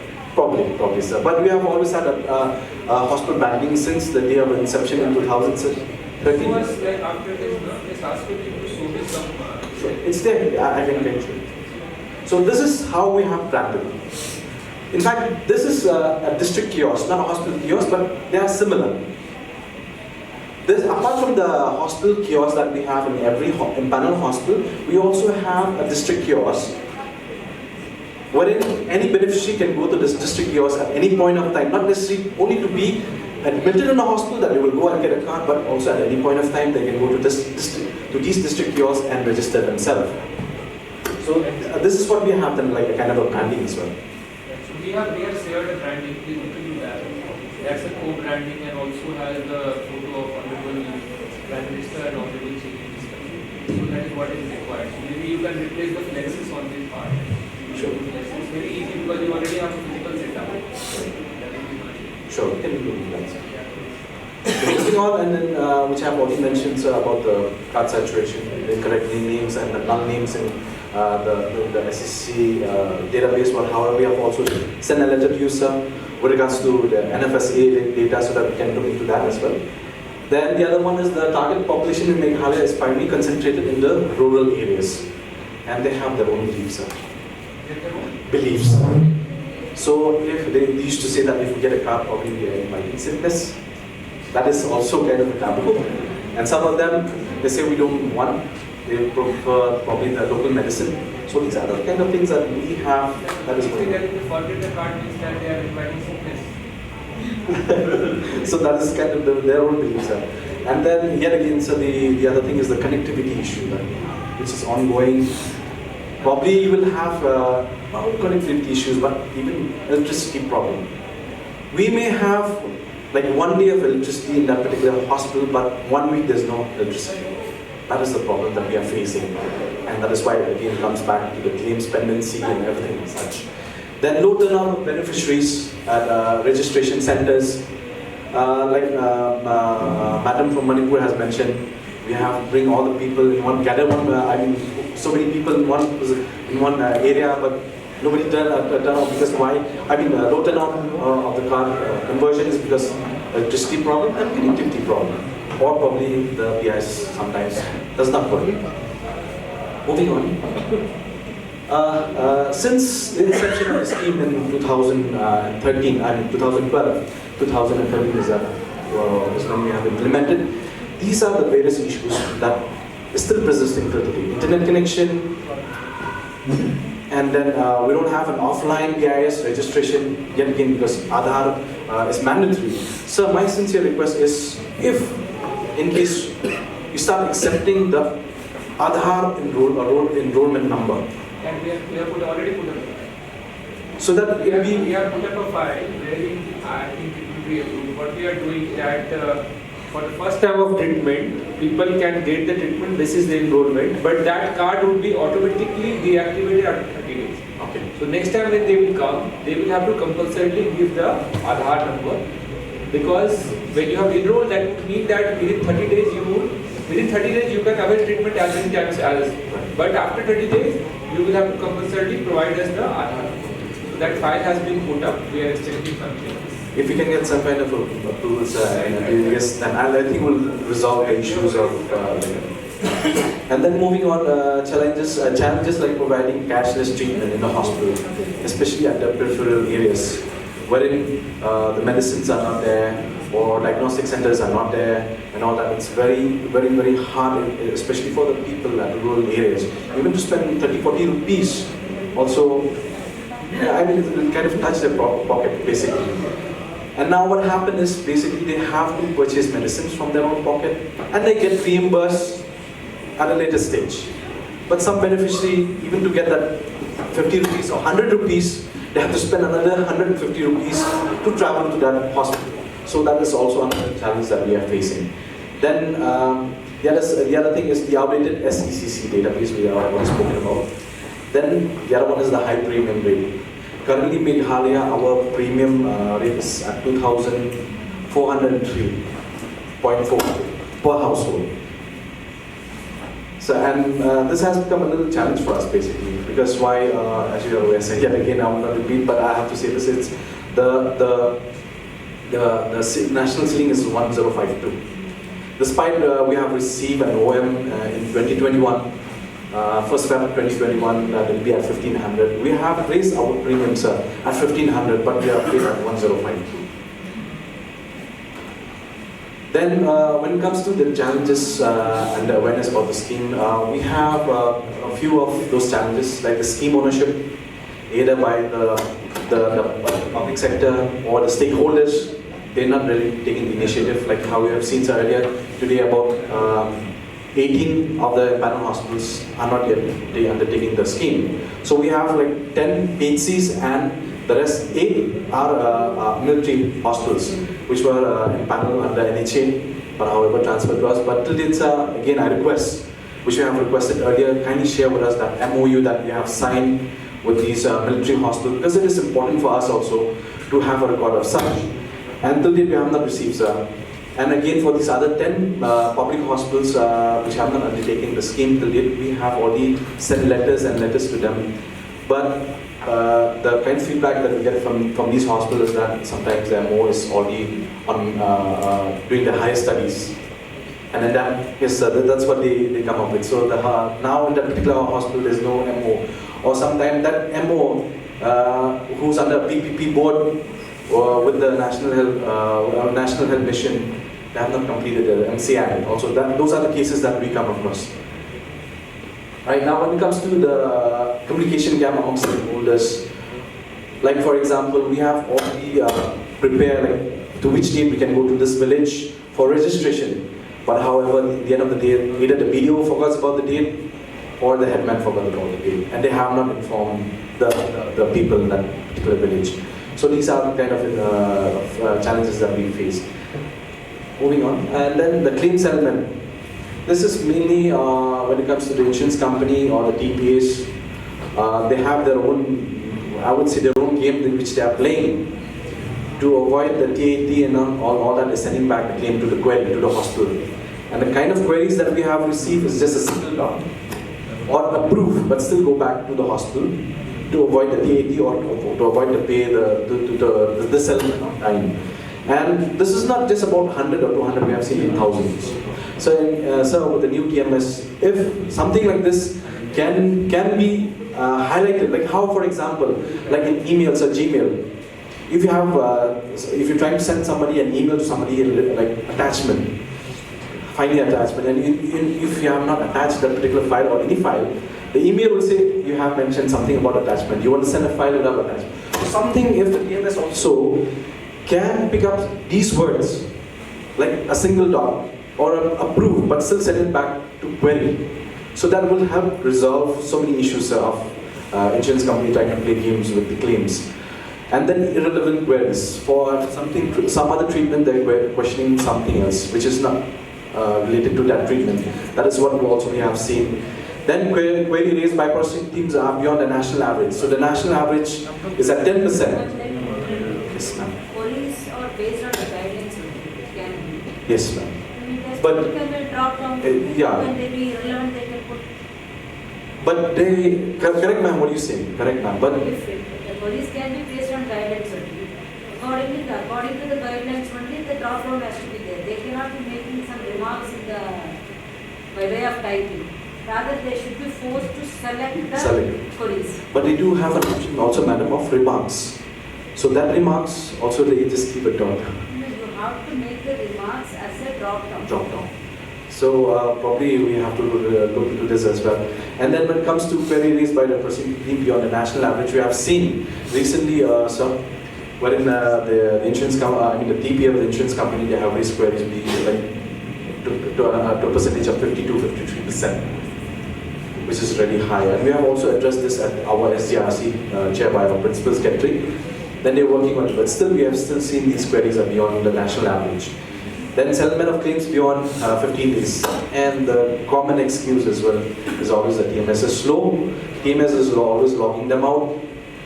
And then from 1st March, they said that, there's a new change in the TMS where it's a FIFO order. And again, they're giving some kind of an excuse on that as well. So all these excuses are coming in. Coming to the next point is a diagnosis-related group, wherein Meghalaya is one of the 5 states in India that has been identified by NHA and the World Bank to undertake the diagnosis-related group, madam. And then there are like 17 hospitals in the state that has undertaken this process. And this process is basically like for every treatment of one particular patient, you have to enter the daily kind of an information like how many cotton buds, how many needles, how many of each and everything are being used for this particular treatment. So we have our hospital enter religiously, sir. But however, due to the limitation again of the TMS being slow and sometimes it's not functioning, especially at the rural area, and they're not able to submit these claims within 21 days because without filling up the information on the DRG, you will not allow these hospitals to initiate the claim to the insurance company. And insurance company, based on the guidelines, are rejecting these cases. And sir, if you can get a letter from NHA to at least for these 17 hospitals. DRG is not, DRG is only an academic exercise. It has nothing to do with the claim, yeah. DRG has nothing to do with the claim analysis.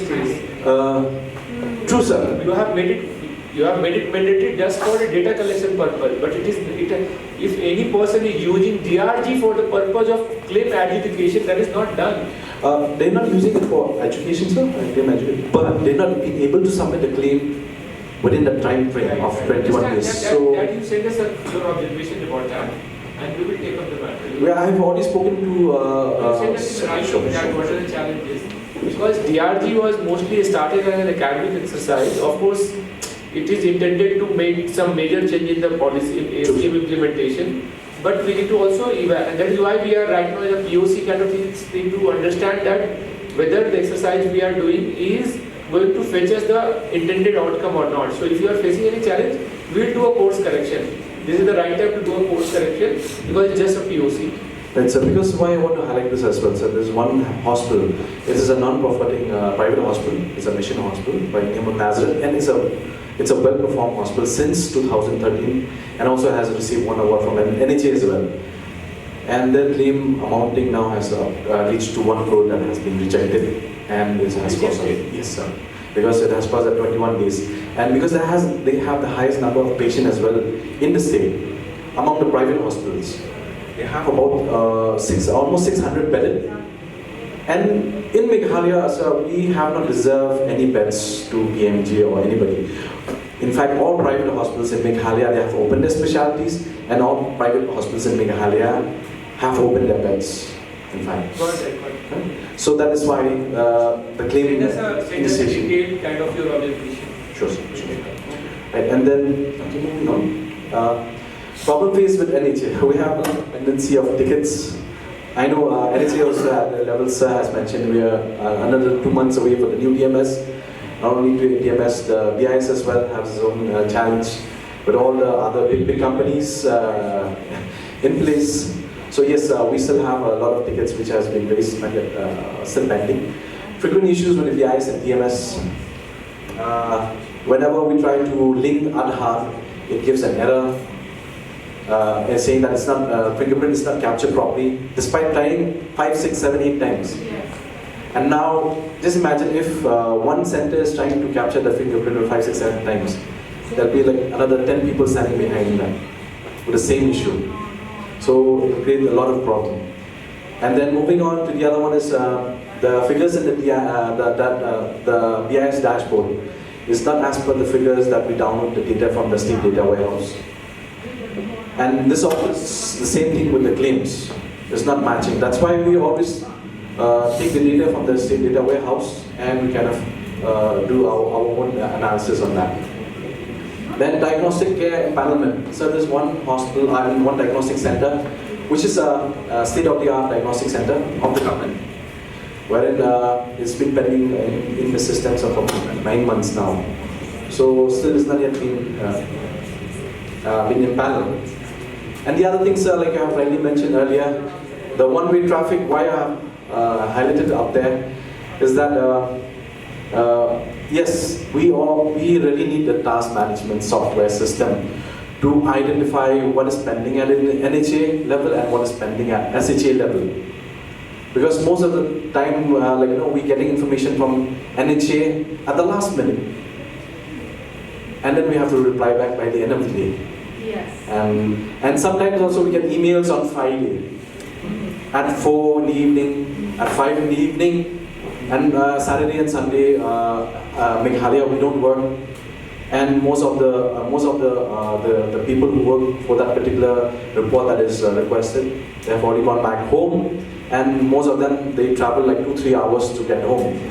So, and then going back home also, it's not that you can access the internet. Again, internet is an issue. So that's why we have kind of a problem. So if we can come up with this, the task management software will really help us. And then coming to the other part is the financial assistance, delayed payment of central share. For example, sir, recently when we started a new policy, the state has made the payment in the month of October, the first installment from the state share, whereas from the central share we receive only in the month of Feb. We are scared that insurance company may raise the penalty clause. That is what we are scared about. Because the penalty clause, if they start raising, then it goes up and grows, and that will also again affect financially. Then again comes to the premium development saving, which we have already mentioned again and again, so I will not go there anymore. And then this is the future route and suggestion that we have for NHA as well as for SNE Meghalaya. So hospital engagement, we have to build a kind of a capacity building with these hospitals. We have already started the process, and we are coming up with something called the LMS, Learning Management System, so that they know about the scheme. We're going to make it online for those hospitals and offline for hospitals who do not have connectivity. We're coming out with the system so that at least new doctors who join that BHCCC is aware of what they have to do. And any PMM also who join that particular hospital to start work will also have them go through the LMS so that they can finish whatever tests and videos that they have to undertake about DMS, DIS, and many other things as well, so that at least they'll know how to go about. The other thing is development of an offline IT system, so if you can look into that. And then conversion of non-card holders to MHS ABPMJ. So we still have a lot of patients, even though Meghalaya is UHC. We cover everybody except non-employees. But still we still have like people not converting into the scheme. I mean, they're not registering themselves in the scheme yet again, because of the limitation of Aadhaar and other things as well. Then Moving on, we are moving towards a new guideline of initiative of the of staff. It's a guideline basically how to utilize the funds that they have received through the claims. We have already come up with the guideline, but yet to approve. That's why I didn't highlight, sir. So once it is approved, we will share also with the National Health Authority exactly how the funds are going to be utilized, be it at a PHC level, CHC level. In the month of February. So as we discussed that we are exploring the option of allowing card creation basis the enrollment number and allowing the person to have treatment for 1 month's time during that period, because by that time you will. So at least we want people to take a proactive step in the direction of getting that Aadhaar. So if you need a healthcare service and if you need it free of cost from the government, then you should at least put an effort to get an Aadhaar for yourself, right? So that is how we are looking into this. We understand that people due to some reason may not be kind of proactively getting the Aadhaar, but at least when you are needing a treatment, you should definitely get. You are getting a subsidy of 5 lakh rupees in a year. So, well, your any other belief is, if you're finding that you have more belief in Goddess Lakshmi, then you should believe and get your Aadhaar for yourself, right? So that is one thing, and then of course your suggestion is okay. And regarding cost, we have already told. Regarding you have raised that electricity is also a problem. So, but we have now, you are using the BIS 1.0, that is why this challenge is there, because BIS 2 is on mobile application.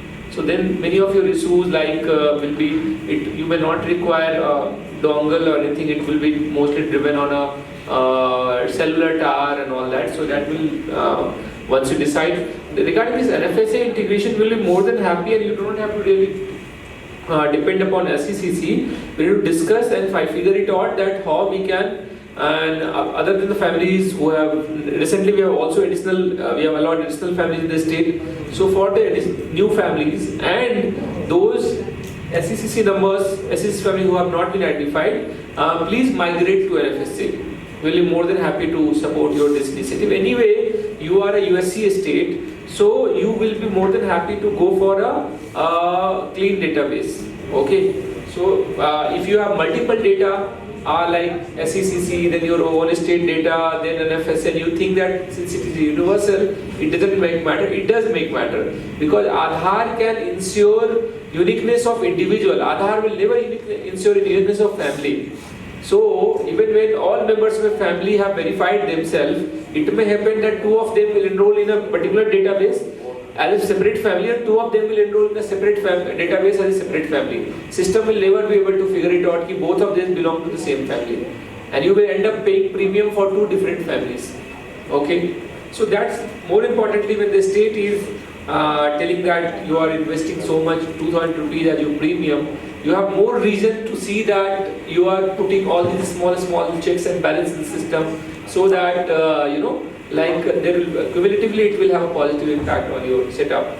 Regarding the kiosk, we requested you that please go ahead with the approved design. That will help us. Now, one very important thing I want to highlight here, and for all of you, that when you are struggling with the database struggling with the funding issues, let me tell you, there is a concept called BOCW. I don't know how many of you are actually aware about that. BOCW is building and other construction workers. They are the people who are managed by state welfare. Okay. Now these state welfare board are sitting on huge amount of money, crores of rupees. Okay, and they have been instructed by Honorable Supreme Court that they have to provide healthcare services to the building and other construction worker. Now let us take the case of Mizoram or Meghalaya. These people who currently is financed from the state budget, state treasury, can very well be 100% financed by the state welfare board. So suppose even if you get 10,000 families, these 10,000 families cost and multiplied by 2,000 rupees will be your 2 crore. So 2 crore will automatically come from BOCW, and you will be able to save some money for your treasury. Please explore this in all your states. Okay, and we have also issued a kind of OM in this direction. Kevin and Sublink, please figure out that OM and share with all the states. Okay, that OM will help you to seek the participation of your counterpart in the BOCW. Regarding DRG pilot, please share with us a detailed note that how it is impacting your performance. Of course, we will go ahead with that, but we'll see how we can optimize the performance. This TMS slowness and query, both these issues, let me tell you that I have personally spent hours on the new TMS, almost till 2 o'clock in the night, to oversee that all these things are taken care of. Like queries will not be random as it is currently being done. And we are now bringing a concept of package-based query, not on the pre-auth based query. So if in a pre-auth there are 3 packages, the hospital will have to,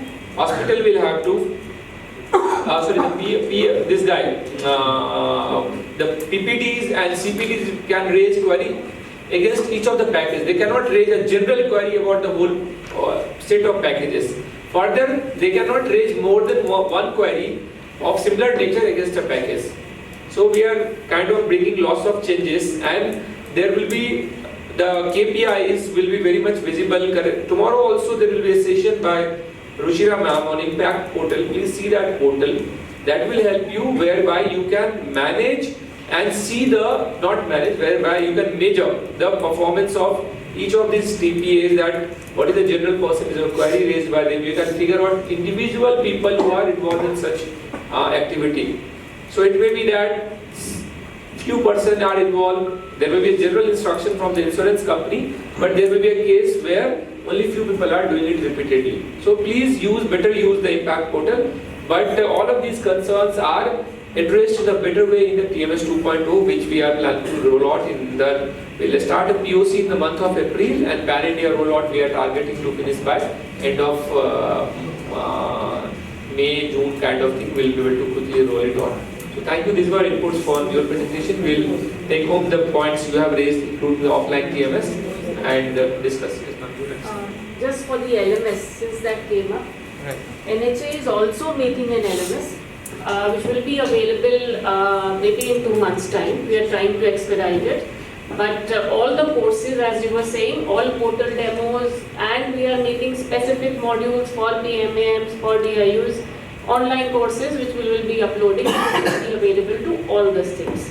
Going forward, again, we will be issuing a detailed note on how and why, because we will be integrating it with the TMS also, wherein making a few courses mandatory for PMAMs or for the CPDs, PPDs, which are specific to their area of work. So we are already in the process of doing that, so maybe I'll get back to you and talk to you on how it can be integrated. We would not like you to duplicate that work. Since we are already having agencies who are doing these modules for us, they have started creating these LMS modules for us. So in case you need something, like we are finishing a few modules, but in case you want them beforehand, you can get in touch with me, we can give them to you also. You can use them on your portals, or you can use them for your internal trainings also if you want them. Right. And one more thing, this LMS will have a self-certification. Okay, so people will get certificate. And one more thing, we are going to make this certificate compulsory for certain, like ISA TPA it will be compulsory, for PMM it will be compulsory. Now let me unveil one more thing. We are going to come, and that is the first product we are going to launch, and that is UMP. UMP is User Management Portal. That we have now got that UMP is done, its development is done, we are just waiting for the rollout. It's a portal which will ensure that each user in the PMGO ecosystem can log into any platform. It can be BIS, TMS, HEM, your Impact portal, or any other portal. They cannot log in without Aadhaar authentication.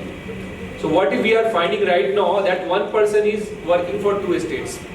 Okay, one PMM is working for 10 hospitals or 3 hospitals.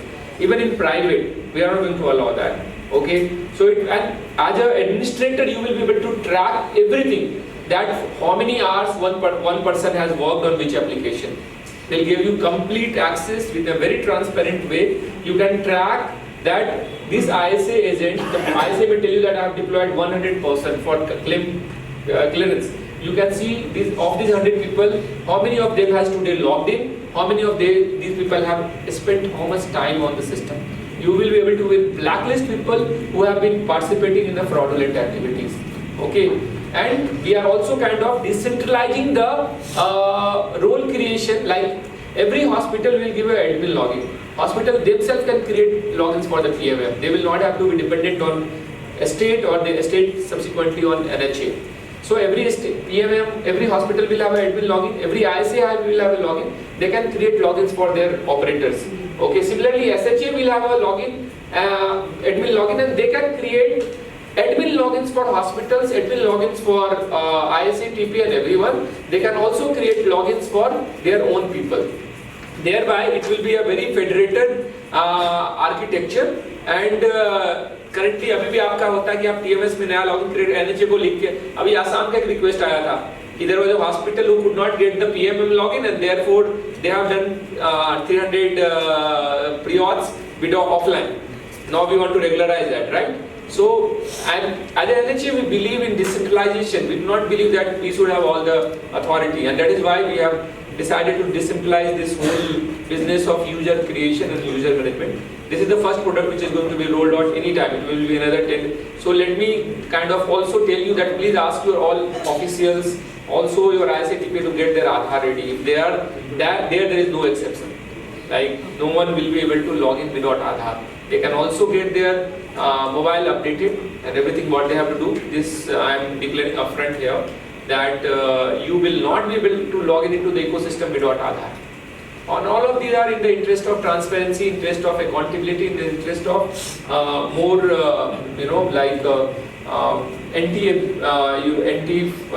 anti-fraud and anti-abuse practices. And you want to say something? So, ma'am, you want to say something? Well, talking about the BOCW, we had approached him last year. Yeah. And I had mentioned this issue with the state coordinator at that time, but since nothing came out of it. What they want is a letter from the NHA stating specifically that they have to liaise with the health department, the SHA, that their beneficiaries has to come on board under the PMJY. That specific letter is required of them from Mizoram.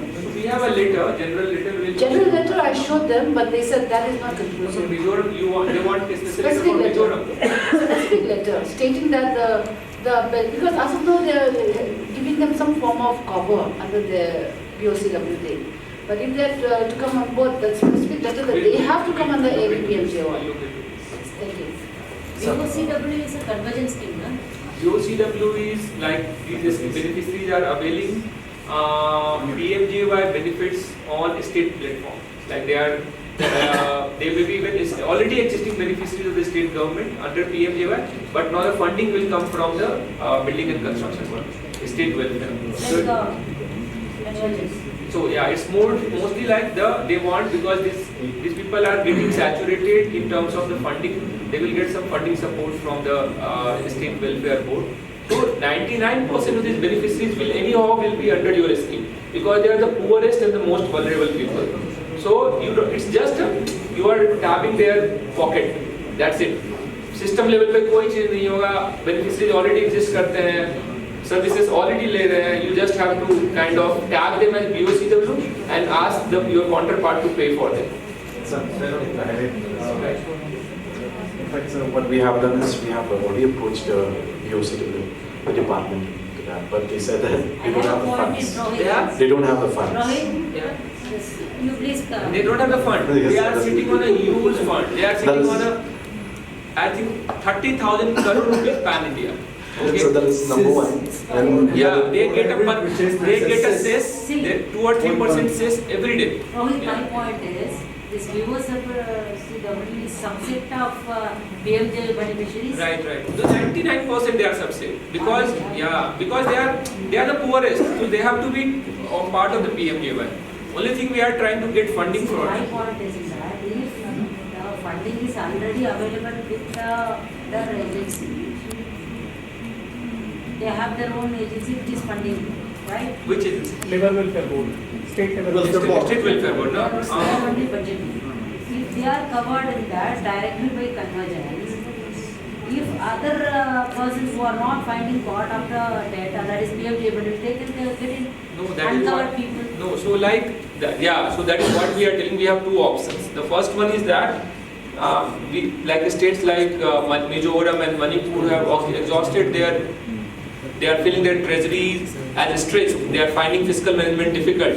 These people, when they tap the BOCW funding, they can get the additional resource, and probably they may not wish to expand the beneficiary base beyond. But those states who have, like in case of Meghalaya, where like you have a scope for including more people under the scheme because you have declared universal health coverage.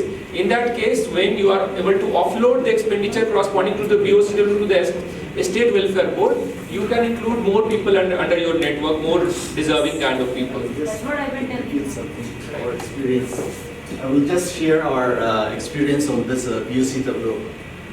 This is now the second year we are going with them. Yeah, Nagaland. We have 16,000 BOCW registered valid because they issue every year. One hitch is this: the card is renewed every year. Okay. For PMJY card, it is perpetual. Once card is issued, it is perpetual. So those are the operational difficulties that we are getting. Another problem is that it is one nation, one card type.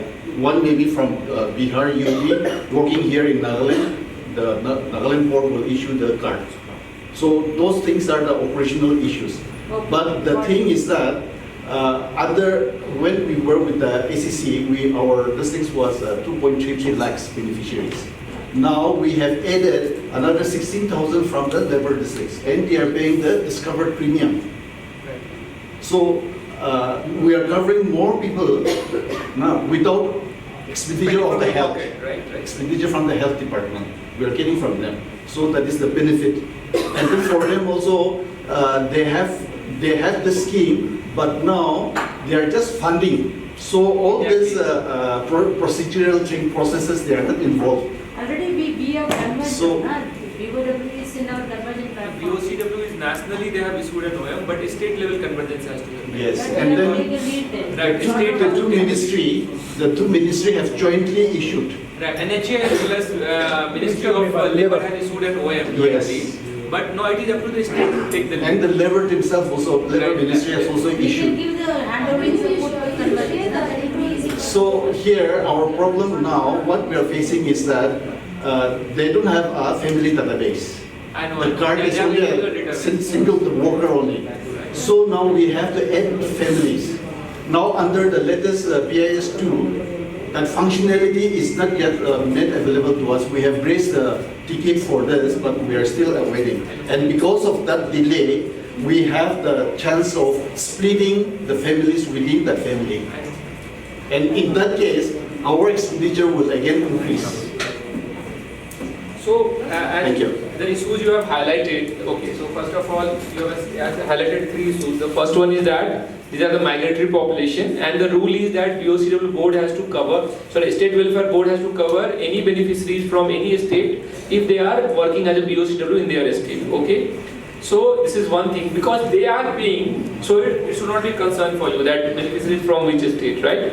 The second one is that when we had entered an MOU with them, we said that is why we said that there has to be an MOU signed between a state welfare board and SHA.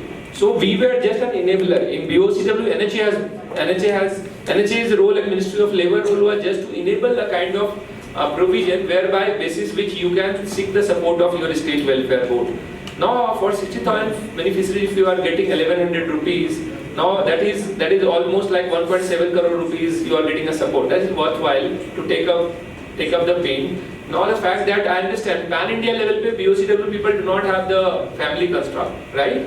So we have in case of Bihar, in case of UP, in case of Madhya Pradesh, all these places, we have asked them that you try to identify if they are figuring into NFSA database, because you have one Aadhaar, the BOCW individual has an Aadhaar, that Aadhaar you can map with the NAFSA data and figure out if they have the family existing, okay? And then you can directly pick the family from there, okay?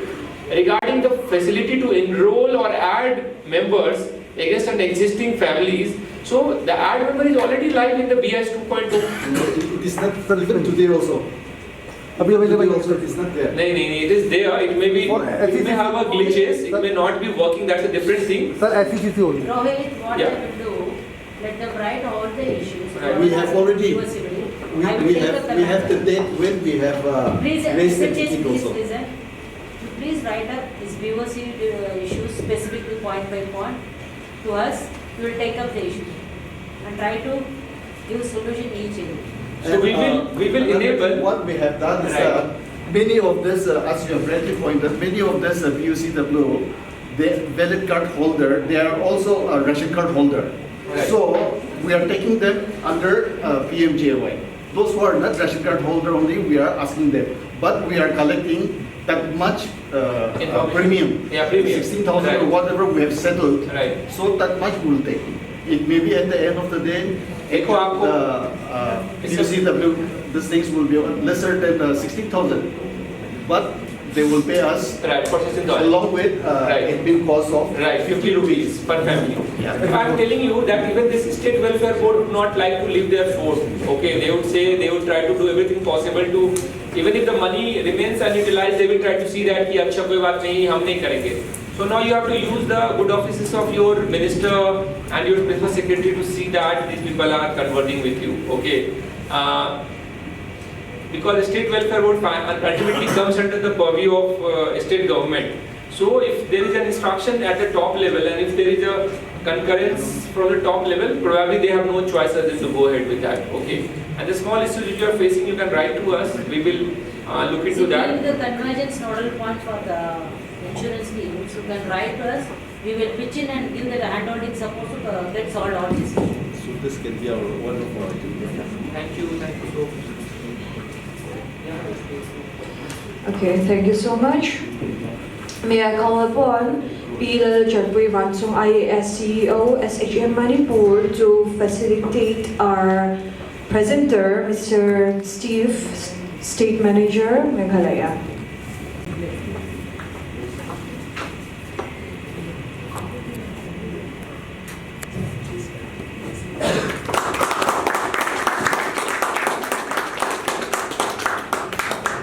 Thank you so much. Now I would like to invite State Health Authority Tripura to deliver a presentation on ABPMJAY.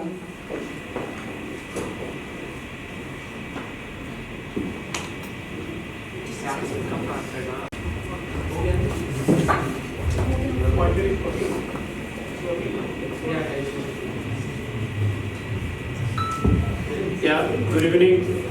Good to see you all. Hi, this is Apratim, Operations Manager from SHA Tripura. I am accompanied by our CEO, Dr. Shubhendu Devvarma, and Bijan, who is the IT Manager known to all. So, moving forward. Not moving forward. Thank you. So these are all hard statistics. We all live in different geographies with unique set of issues and all. These are not very comparable, so I will request to go to the next slide. But you have done a great job in card creation, 95% by Tripura, long back, not today. Thank you, sir. Your initial words mean a lot for us. So this is a graphical presentation of claims, how much we have pendency and all. These we will touch upon in the subsequent slides also. So next one.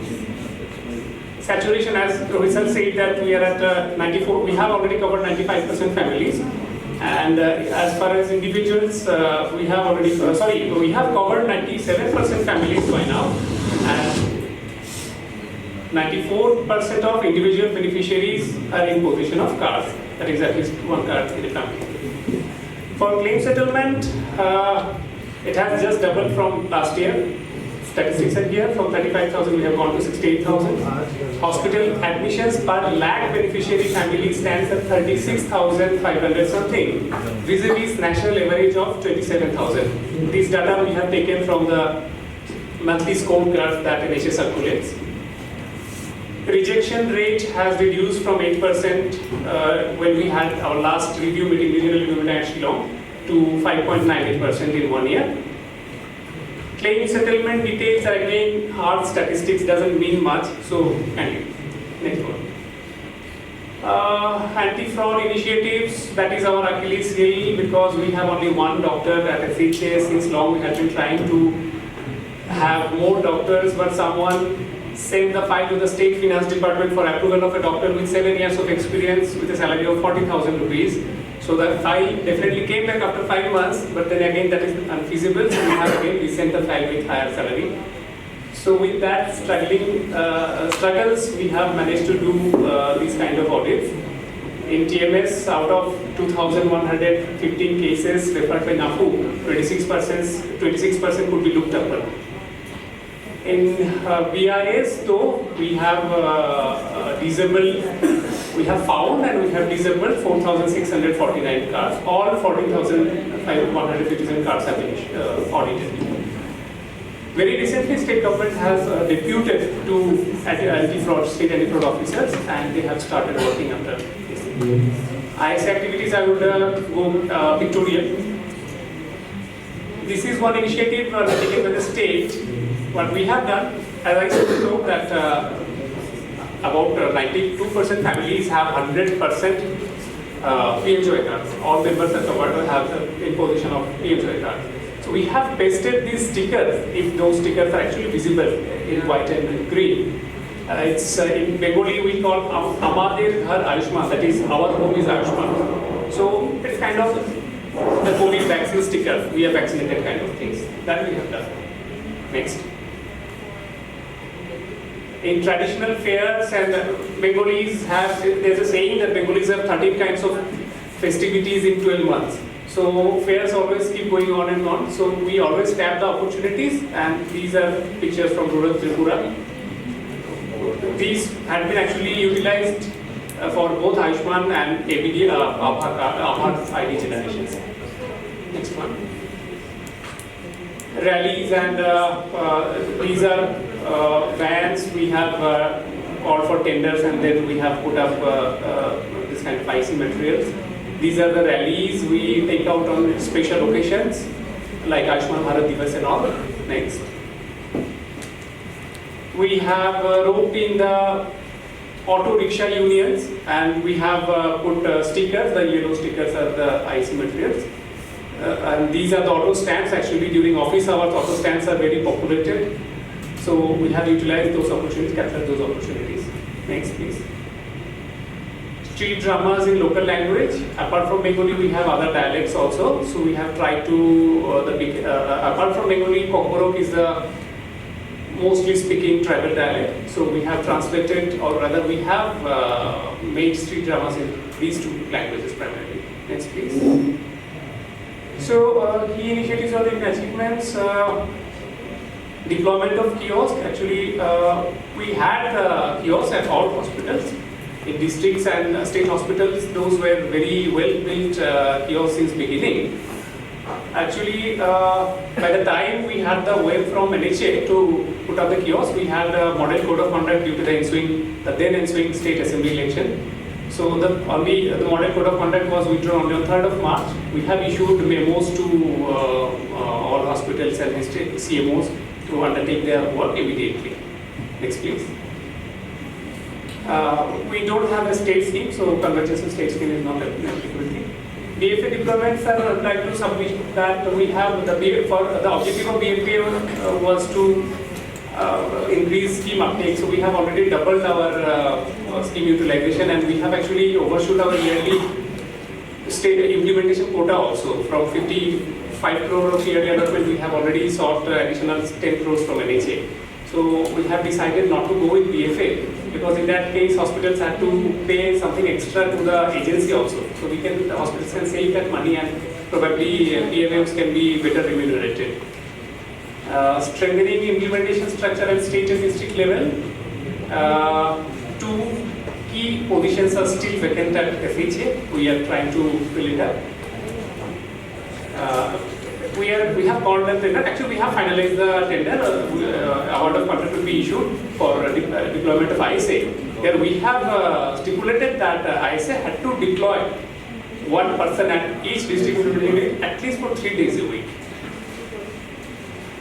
Any other initiatives, as I showed in the pictorial slide, that we have put up a special sticker called Amader Ghar Ayushman, or that is our home is Ayushman, for those households in which all the family members are in possession of Ayushman. Next, please. Yes, in key challenges, it is always a challenge to, as we go up, it keeps saturating finding the last mile beneficiaries are always a challenge. I visited NHA for 2 days with Vijan in the month of December, and Rohit sir was kind enough to sit with us till very late in the evening, and we discussed how to achieve this. Since then, sir, we have progressed. We have covered another 3%. And then we have already issued to adopt NFSA database, so now this is not an issue, much of an issue. For scheme uptake, we don't foresee any issues, so for the sake of writing, I prefer not to write anything. Awareness about the scheme, no issue at the present, awareness level is quite high.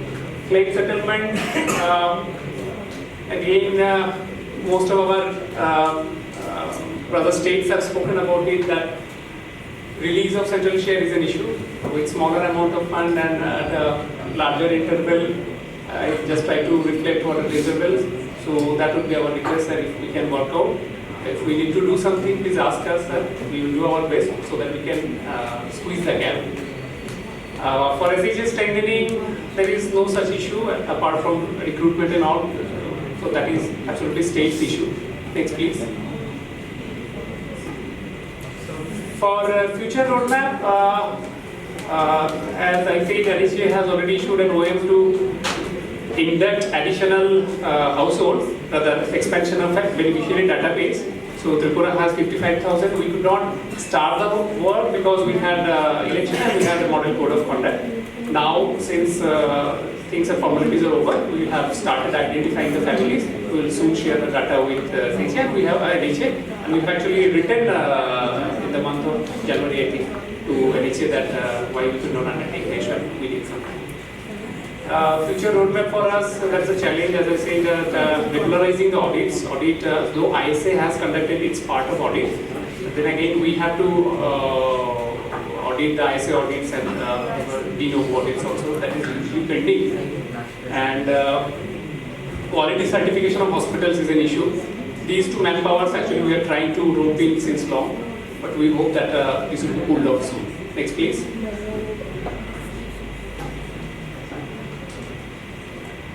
Sir, suggestions for scheme improvement, as NHA had a very good thing of issuing appreciation letter for 100% quality closure of grievances. These letters mean a lot to us. So on that note, sir, we thought if we can, democratize or make grievance submission more friendly, so maybe an app-based kind of a thing, because in public hospitals, so sir, we can put up so many IC things, we can ask the beneficiaries during discharge that please give us a feedback, what is your grievance? But then we will have pile of papers. Somebody would, hospitals would definitely try to misplace some papers, or it might get misplaced accidentally also. So app-based is always preferable. PAS and TMS already everyone has spoken that there are some, I think the issues of Aadhaar-based biometric authentication issues arise mostly due to issues with UIDI. So whatever the issues are, if we need to write to you something so that you can take it up with UIDI, please ask us so that it would be helpful to all of us. So one thing is that earlier the trainings were very regular. So for example, I have put the third bullet actually to arrange regular hands-on or virtual trainings are newly introduced, which has easy for face authentication. When face authentication has been there, but we still don't have much of a real-time training. So even we are not very sure how to, what to tell to the Argo Mitras. So sir, if such trainings can be arranged, depending upon the nature of the training, either hands-on or virtual. Resource persons are always most welcome to our state. Please come, please visit our state. Sir, another thing is that the fourth bullet I'm speaking about, the UID-based some rollout. Earlier, sir, this was a practice, but the UID used to give it to us, and then what happened, sir? Let me narrate a practical story. We had a Aadhaar BIS-based Aadhaar tribe on field. We organized the field camps and all, but at that time, Aadhaar-based BIS was not compulsory. But then it was made compulsory, and then naturally issues keep pouring into us. Now issue was that SHA, we ourselves did not know how to tackle those issues. So in case of future rollouts of these features, and event release would be very helpful. So that's a good suggestion. Sir, ma'am. So those camps were mostly kind of flop kind of thing, but then anyhow we put it up. So another issue, sir, it might sound more of a state-related issue, that HR policy and all.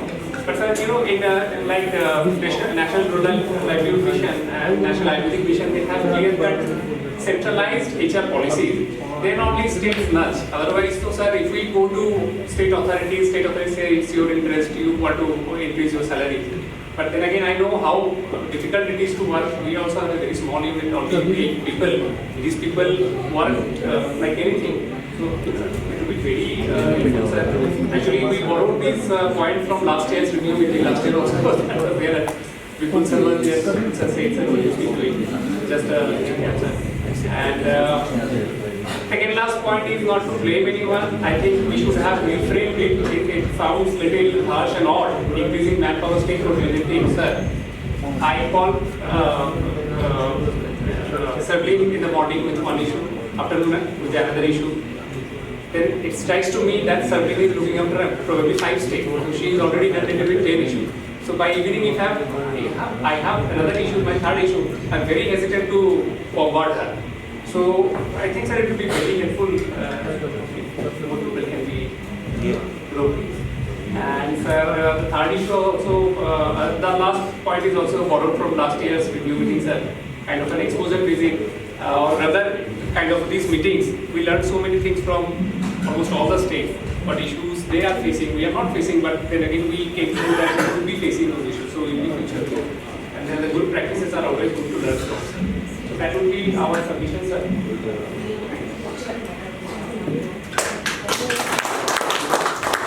Thank you very much. See that you have very less issues. So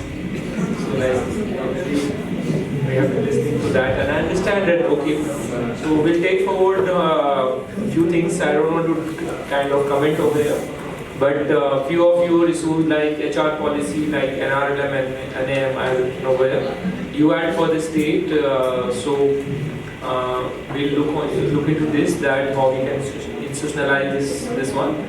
Face out training, CB division head is sitting here, so she has taken note of that.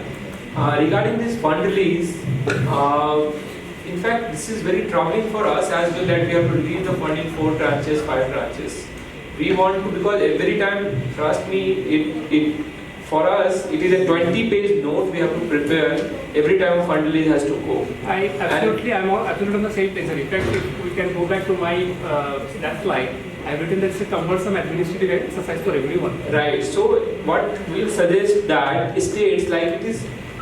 Even sometime back I told Savlin that you call Meghalaya and Nagaland and ask them that if they can request us for the fund release for the next quarter right away by giving the states share, by releasing the states share, because I think it was Nagaland and Meghalaya's next tranche would be due in the month of April, and then we will not have the fund with us because our fund will come somewhere in mid of the May.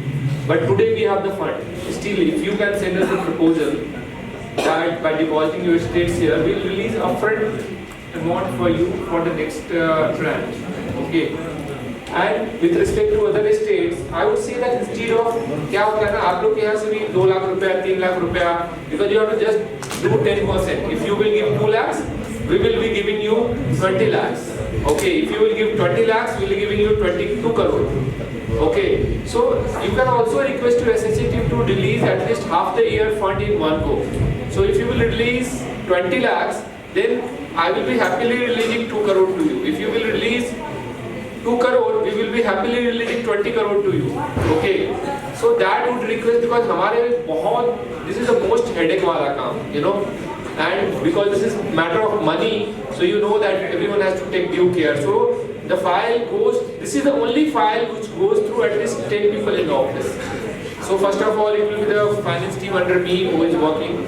They will work with the state coordinator, 2 of them, third it will be me, then it will go to another person, 4, then it will go to additional CO 5th, then it will go to finance mate will go to 3 layer, 8, and then it will come back to the finance additional CO, then it will go to CO NHA, CEO and HO will sign, then it will come to finance, so then it will come to additional CEO will again put up this file, he will send it to me, and then I will send it to finance, it will go to another 3 layer in the finance.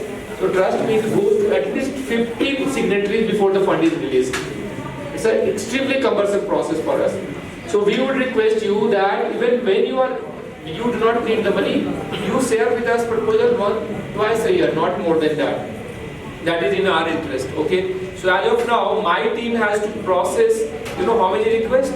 So if suppose 3 or 4 requests are coming from each state, then 33 into 4 is 130 proposals in a year. Okay, and trust me, if you can believe, the day I have landed here, the day before I was in office till 1 o'clock in the night doing the fund release proposal. It was even the day before I was till 11:30. And it is routine for me to come back to office on set because this requires me, my attention for 3 hours, 4 hours, continuously to clear one state's fund release. It may seem to be a very easy process, but this is the most tricky process we have to really do in the office. Okay, so while you are complaining about release, and I understand you are very rightful in your position, but at the same time we request you कि आप उसको एक consolidated proposal half the year में put up किया करो. Now when you will put up the first proposal for in the month of April or May, now assume in the month of May there will be a floodgate of proposals coming from all the states, 33 proposals all of a sudden. Okay, so of course we will have to then it is not going to happen right away, it will take some time. Okay, the second thing, when you put up the proposal, please ensure that you are putting a proposal for at least half the year. That would save some time for us. It is still easier for us to release for the insurance, but in case of trust it is really difficult. And in case of hybrid तो जान ही चला जाता है, ठीक है? So you know, because in hybrid it is 2 proposals every time, one for the insurance and one for the trust. So we request you to kindly look into this. Now another thing which you have raised, that app-based grievance. We already have a PMGOY app. We will integrate. It's not a big deal for us. We will definitely do it. And right, so you have very limited issues. Thank you for your gracious and very magnanimous attitude.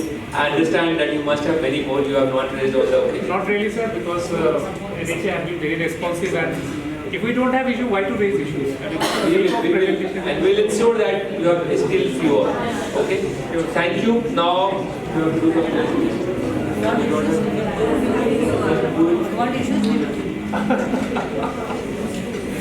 Okay, may I request Dr. Nabam Peter, CEO of Arunachal Pradesh, to facilitate our presenter, Mr. Apratim Datta, Operation Manager, Tripura. May I request to call my CEO and colleague Vijan to share, because it is a joint work and everyone is a joint work. So please sir, please Vijan. Yes, CEO is there.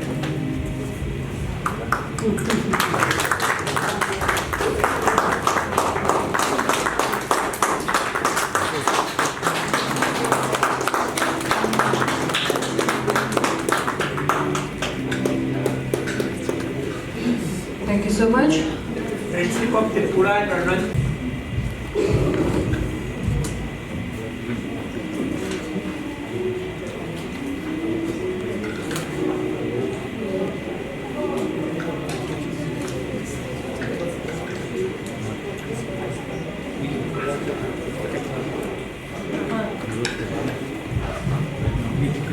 So, officials from NHA, SHA, Mizoram, all my dear colleagues from the various states of Northeast India, a very good evening.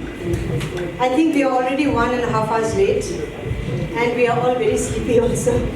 So I will try to make my presentation a little bit shorter. And first of all, I would like to thank SHA Mizoram for the warm hospitality. We were received very nicely in the airport, right from the airport to the hotel, and even in the hotel we were given a lot of hospitality. So thank you very much. So I have with me the State Nodal Officer, Dr. Indira, and our Program Coordinator and IT Coordinator. So coming to the presentation,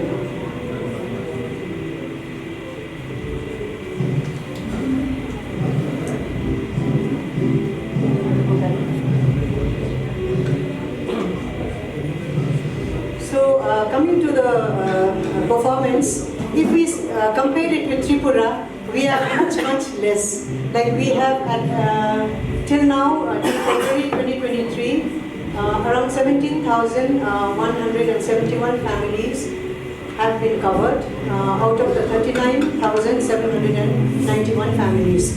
So as you all know, that Sikkim is the smallest state in the northeast of India, and our population is just 6.10 lakhs, which is, I think, the population is less than a district in Assam.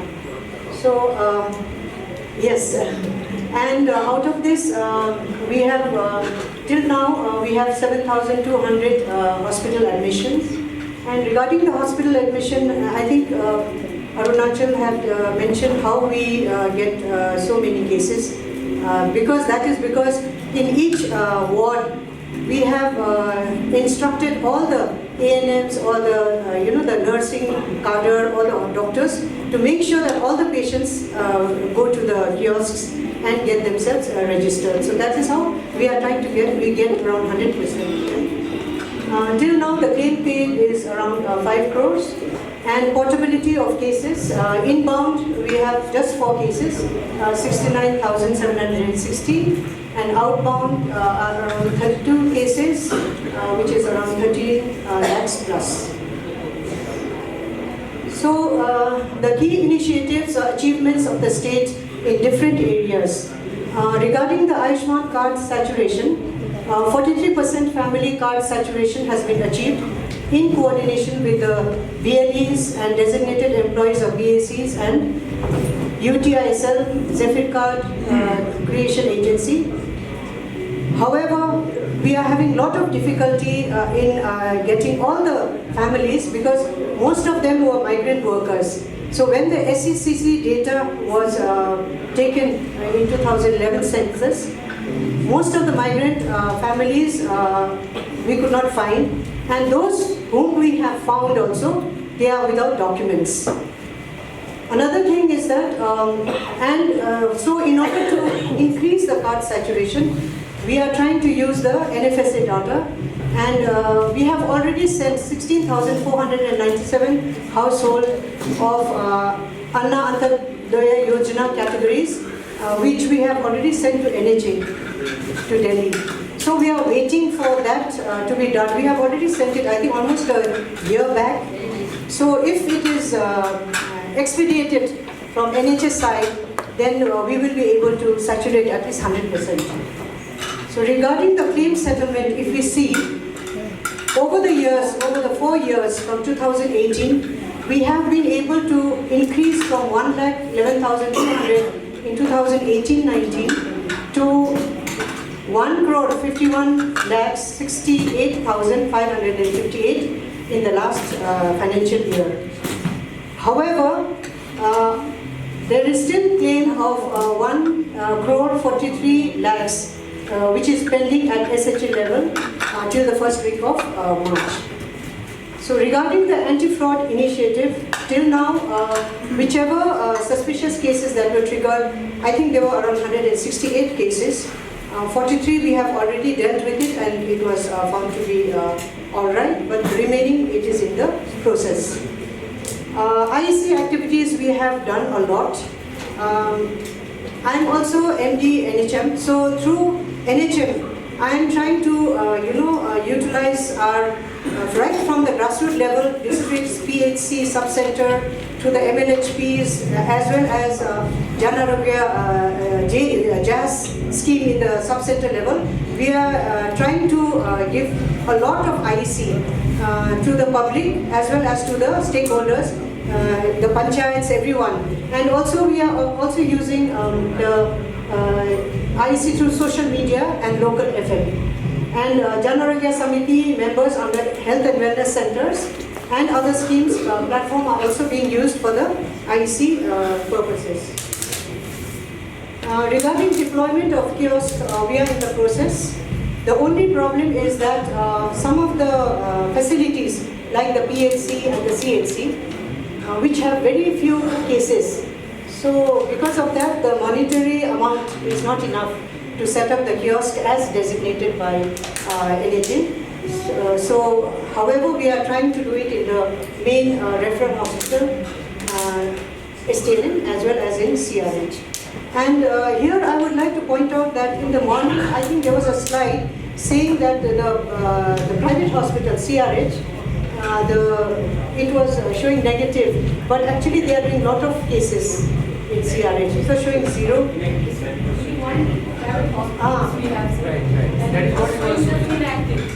But actually we are having lot of... He's doing lot of hospitals. Yeah, we are having lot of cases over there. And convergence of the state scheme till now, we have not done it.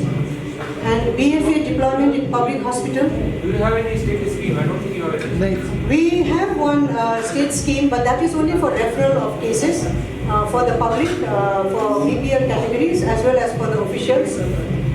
They are referred out, but that is only for referral, not for treatment purposes as such. But that is, as someone else had also said, it is the Chief Minister's initiative. So we are having a little bit of a thing. Maybe if NHA could initiate on it, maybe we can take that forward also. You have kept your state scheme very And then BFA deployment in public hospital. We had to employ the local agency, had to be hired because the BFA was, the amount quoted by BFA was very high, and so the monitoring of the hospitals is being done by SHA itself. Strengthening implementation structure at the district and at the state and district level. We have already established the DIU at the district level, and however, we need additional recruitment of dedicated manpower to take this forward. And we were also thinking of not only the DMS, but also district nodal officer for CPHC to also include them, so that because they have greater reach to the health facilities. And also any other new initiatives for reallocation of additional families. The BPL families are being identified through Destiny. So we are trying to use them also. And these are some of the IEC activities that we have done in various melas. And also the Chief Minister, he also actually came to inaugurate this PMJY. And in schools also, we are having it. And we are having advocacy meetings with the panchayats, with the ashas. This is an ongoing process all the time. And capacity building of the ashas, because ashas are the grassroots level workers. So we are trying to help them. And BIS drive held in different areas of Sikkim. Here, if you can see, we have used the Gram Panchayats in the upper two pictures. And the community health center also we are doing it. And in the fourth picture, the disabled people who are there in the homes. So there also we are sending our workers to the homes in order to do the BIS drive. This is capacity building for hospital staff, BDOs and SDMs. And coming to the key challenges, main thing is, I think more or less all the key challenges of the northeastern states is almost similar. So I would not like to repeat everything. The SCCC data base from the neighboring states, we have 3 borders with international borders. So there are many immigrants who are settled there for more than 15 years, but without any documents, so we are not able to enroll them. And the AAY category from NFSA data, I would like to request, sir, if it can be, expedited so that we can have 100% saturation. Then for after initiation of 7% bio-authentication during camp activities, due to the network issues, we are having problem, like others also. There is, I would not like to again repeat about the scheme anyway, about the scheme uptake and all. And awareness, I think one thing what I would like to point out is many of the ashas and all who are also BPL category, and also when we try to ask the panchayats to bring the BPL category population, they bring their own BPL category who are not there in this scheme. So what they say is that since our BPL category beneficiaries are not there, they are not much interested, because before I came here also two panchayat GPU panchayat had come with a huge stack of papers of BPL category, but their names are not included. So it is somehow not helping them, helping us also. So that is there, and claim settlement and additional manpower hiring, if it can be done, it would be helpful. So the future roadmap is this BIS drives in all districts in coordination with BLEs, designated employees of BACs. All PHCs will be empaneled on a phase-wise manner, but as with the other northeastern states, we also have just one medical officer in the PHC, and at present around 70 of them are already have gone for higher studies. So we have a huge manpower problem. And strengthening IEC campaign through print and electronic media for PRI members, capacity building and workshops. And suggestion, I think it is same, I don't want to repeat again everything. I think that's all. Thank you so much.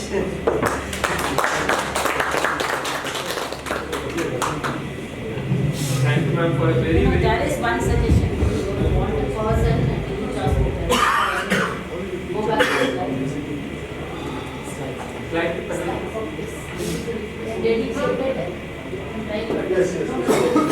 Dedicated point of contact person designated for operating in private hospitals. Oh, this one is, ma'am, this is like every time, they have to come through us to go to NHA, like information. So if it can be done directly, if there is a person from there to NHA. I'm not getting what you're saying. I'm really not getting what you want to explain me. Like whenever there is for this. You want a dedicated person at NHA level or SHA level? NHA level. What purpose? For this scheme, no, for this rolling out. There is a person, dedicated person is there, Mr. Pankaj Sharma. Yes, sir. No, but it has to go through SHA. So sometimes the patients are admitted. Mean that your people, those who have problems, can directly contact the NHA coordinator and not the SHA. But the point is, hospitals are under your control, right? That's what I want to say. No, sir, I want to say something. That they can. That they can. See, the hospitals are under your control. Market will be asking you only. They will. You are the nearest person. Like there is one flow now possible. What is that flow? That these people will call NHA coordinator will tell state coordinator will tell, ultimately you will resolve. And then there is another that they will directly call you and you will resolve. I understand if there are certain clarity you want, that Pankaj Sharma or CA. Ultimately, you are the nodal person for CAPF scheme also. CAPF scheme is not a separate scheme. Please understand all the SHAs. Yes. As far as NHA is concerned, you may not be responsible for certain activities. You are the nodal person. NHA is considering that way only. Please understand that any class you have issues very big. Ma'am, I have one question. Like we have 8 CAPF hospitals. We have 5 in one district and 3 in one district. And that is a different problem you are talking about. Let him Sir, say that. it's like basically they have to take PMJ patient. I know that is a different. That is why. But about 3 hospitals or 4 hospitals, they have only one bed. They have only one bed, sir. 3 or 4 hospitals. I know that is why, because that is the problem with the SP HO team. When they change taking holistically with MHA, parity level में problem है. We have empaneled hospitals, CMPF hospitals, but they do not have the manpower or they do not have the beds available.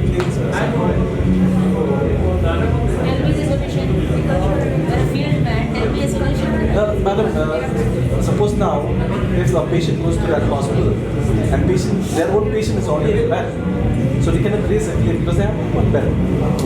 But I is telling the issue. What is the proper solution for that? We need to have a proper hospital, right? We are kind of looking forward to de-empanel such hospitals if we don't have the bed. One such thing is we have to de-empanel them. Next is we have to improve the eligible hospitals. Okay, thank you, NHA, thank you. Okay, so I will quickly thank you for a very crisp presentation. I will quickly kind of reply to a few other queries which you have raised about AAY integration. Yes, I understand that is pending with us for quite some time, but that is because of some issue. I understand that we want to migrate to 2.0 and this activity is proposed to be done on 1.2 BIS. We don't want to take it on 1.0. We want to do it on 2.2. Because any new database we are doing it on 2.2 and not on 1.2. I will just discuss this about facilities which you say that they have kiosk and all that. At least you do the branding on them. Say like there should be proper branding. The one which you have talked about, other schools like most of, I repeat that those people who are telling that they do not have the manpower and they are finding it difficult to recruit the manpower. I am repeating that please get the manpower through ISA. That's the easiest way to do. Okay? You do not have to ask your bosses. You do not have to ask your finance division. Anyone. किसी से पूछने की जरूरत नहीं. बहुत ही smart तरीका है. ये आप कर लो. समझ रहे हो आप? आपको अगर 4 आदमी चाहिए SHA में, तो उसपे state उसको लिख दो headquarter. 4 people at the headquarter for managing the scheme. You must be having HR policy for that. Right. So HR policy मतलब अगर HR में if they are finding difficult to recruit, many times they say that they also get some pressure from their someone that इसको ही recruit करना and all that they want to avoid that. Right. So the smarter way is to go through this ISA. Okay. उसको कोई pressure भी create नहीं करेगा. Finance से additional approval लेने की जरूरत नहीं है. Administrative approval लेने की जरूरत नहीं है. कुछ भी नहीं है. Funding का already funding का provision है. So go for that. Okay. That will solve your majority problem. Now, all rest of the issues regarding, I heard few of you have raised this about the more number of state coordinators for the northeastern region. I have taken note of that. We'll discuss with my additional CEO. We'll come back on that. And now we have the final presentation of the day, that is Nagaland, and it was by choice. Nagaland has opted to do the presentation at the last. Okay. Yeah, I had a call with your CEO Tawasilan sir, and then it was so you have to make two presentations. Yes, basically. One you will be making. That one with Tawasilan sir will do, and one you will do. One you will be doing. Okay, great. So let's do the first one. And by that time, please ask someone to coordinate with the with sir so that he should be ready for the next presentation immediately. Okay. This specialty Nagaland is presenting to you want to. Yeah, there is a felicitation before the presentation. So may I request Dr. Subendu Dev Verma, CEO SHA Tripura, to come forward. And the presenter, Dr. Raj Prabha Mokhtar, CEO SHA Sikkim.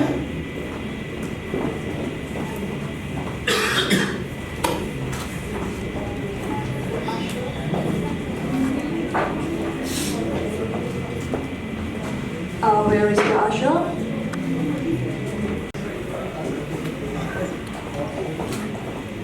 Good photo.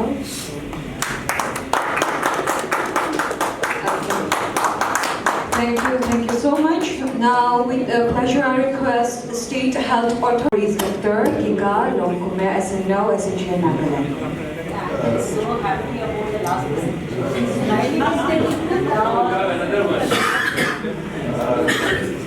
Good afternoon, everyone, and thank you, NHA and SHA Tripura, for giving us 2 slots. We will try to make it very swiftly in the interest of the time, and I will just go through it. Many of the issues have been discussed already, so we will not repeat. Please continue. With the launching of the universal health coverage, we have a society, Nagaland Health Protection Society, and it covers two categories of beneficiaries, which covers the entire population of the state. One is the APPMJY beneficiary, and then the other is the Chief Minister Health Insurance Scheme, which covers the government employees and pensioners, and those who are not covered under APPMJY, and they are neither employees nor pensioners. So that's how the entire population, citizens of the state, has been covered. Next, please. Let's keep.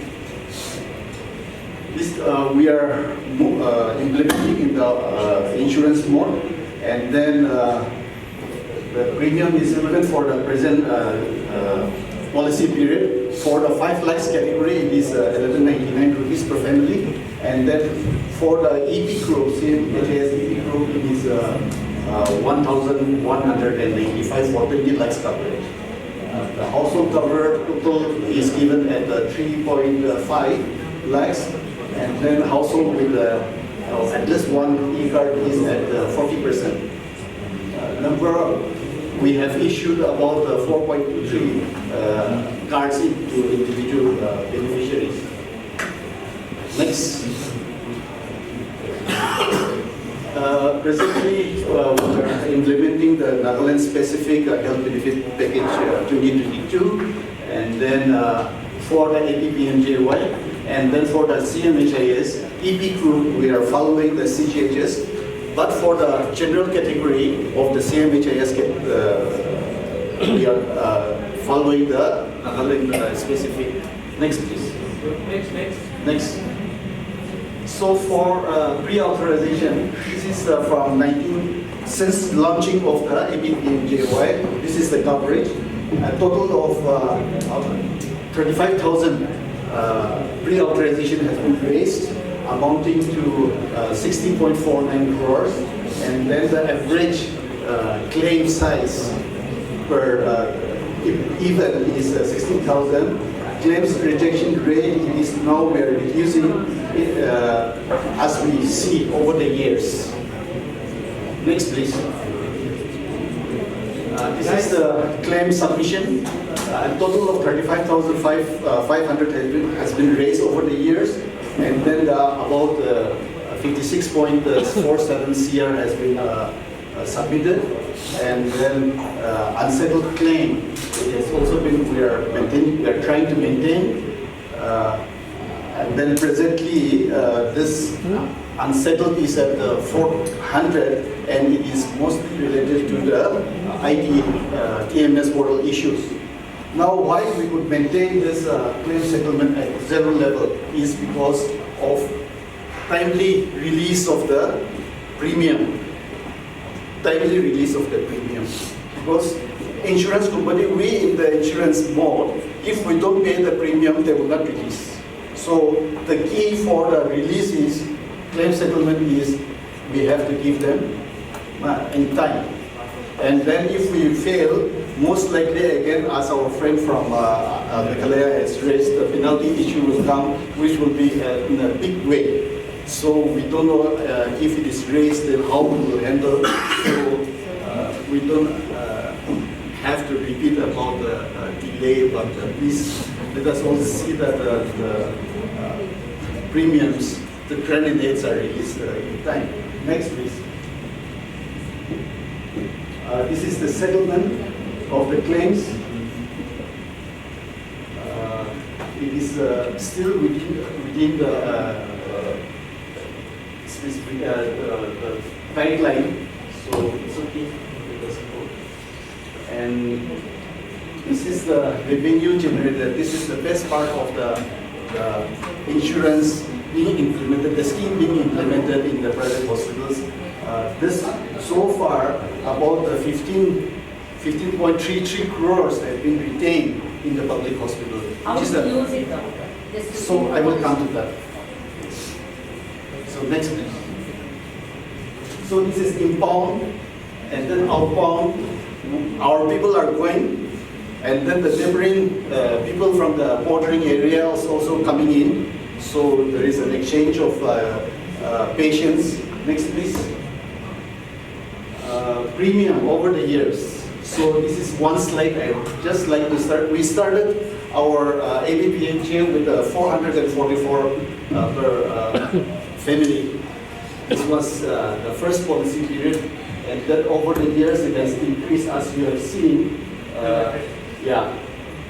So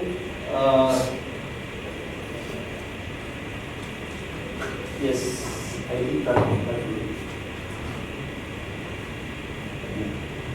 They're a little small, but in the fraud and then abuse control, we are still doing quite well. I will discuss this a little in detail in our initiative. Let us go to the next. This is the grievance retrieval. We make sure that it is also been swiftly, promptly taken care of. Next. This is the achievement of the division. Is mostly you can see here the POC control also. Right, so this POC control and then the ration card, that means the NFSA and then SCC RSPY, because when the PMJ was started, SCC as well as RSPY was included. So this is how we are dealing. Next, please. This is the hospital engagement. We have engaged a series of a number of hospitals. Now, some of these public hospitals are idle, sort of, in terms of service delivery. But we have consciously, we are just maintaining this because of in the interest of the PAS. If we de-empanel them, then the entire activity will come to a standstill. And now, from these remote villages, for the card issuance, registration and card issuance, they have to travel elsewhere. So, we with the intention of keeping the facility closer to the people, we are still maintaining it. And then gradually these hospitals are also coming on board the service delivery. As the doctors, some of our friends have said, the doctors are on study leave. It is not been replaced. All these issues are there, but slowly, what we have invested a lot in these hospitals in terms of capacity building, infrastructure, IT equipment. That is it can be replaced elsewhere. Tomorrow also we can buy. But the capacity that has been built in, we don't want to lose it. So we are just continuing it despite instruction by the NHA. Let us go. Hello. Next. These are some of the IEC release. Next, I will discuss further. Now, in the key initiative, we have started the UNC, and then the design is cashless, and then it's integrated with the PMJY, and then for the CMHAS, it is in the convergence scheme of the NHA, and then it is implemented through the NHA IT platform. POCW is on board, as we have discussed, so no need to go further. And we have also shifted the beneficiary database to NFSA last year. We have also adopted the BS 2.02, and then it is more smarter, but it is still a lot of hiccups are there. We hope that in the next few months' time it will be strong enough. We are implementing the state-specific health benefit package, and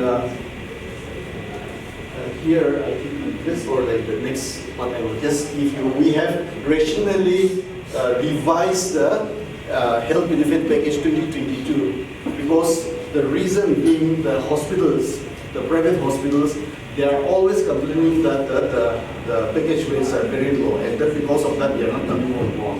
Now, we have identified the most utilized packages, and then we have competitively raised to the market rate.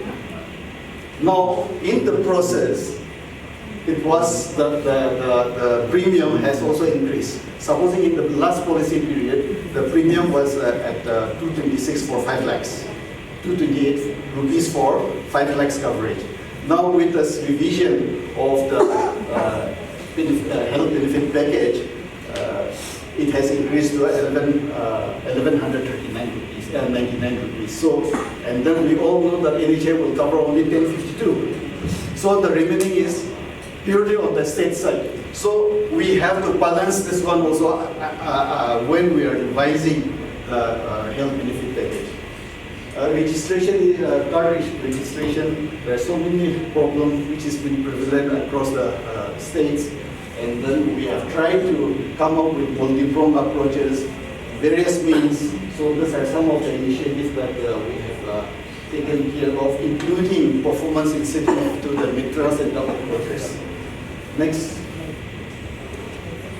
In the fraud, we are very serious about fraud at the very big part. We want to nip it, so we are proactively engaging the patients as well as the hospital during and after this is through our state helpline.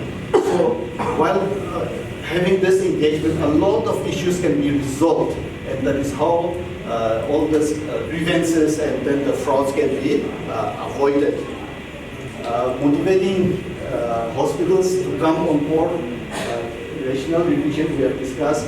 Another thing is that the expenditure on the service delivery by the hospital. One is the major chunk of the expenditure, as we all know, is on the drugs.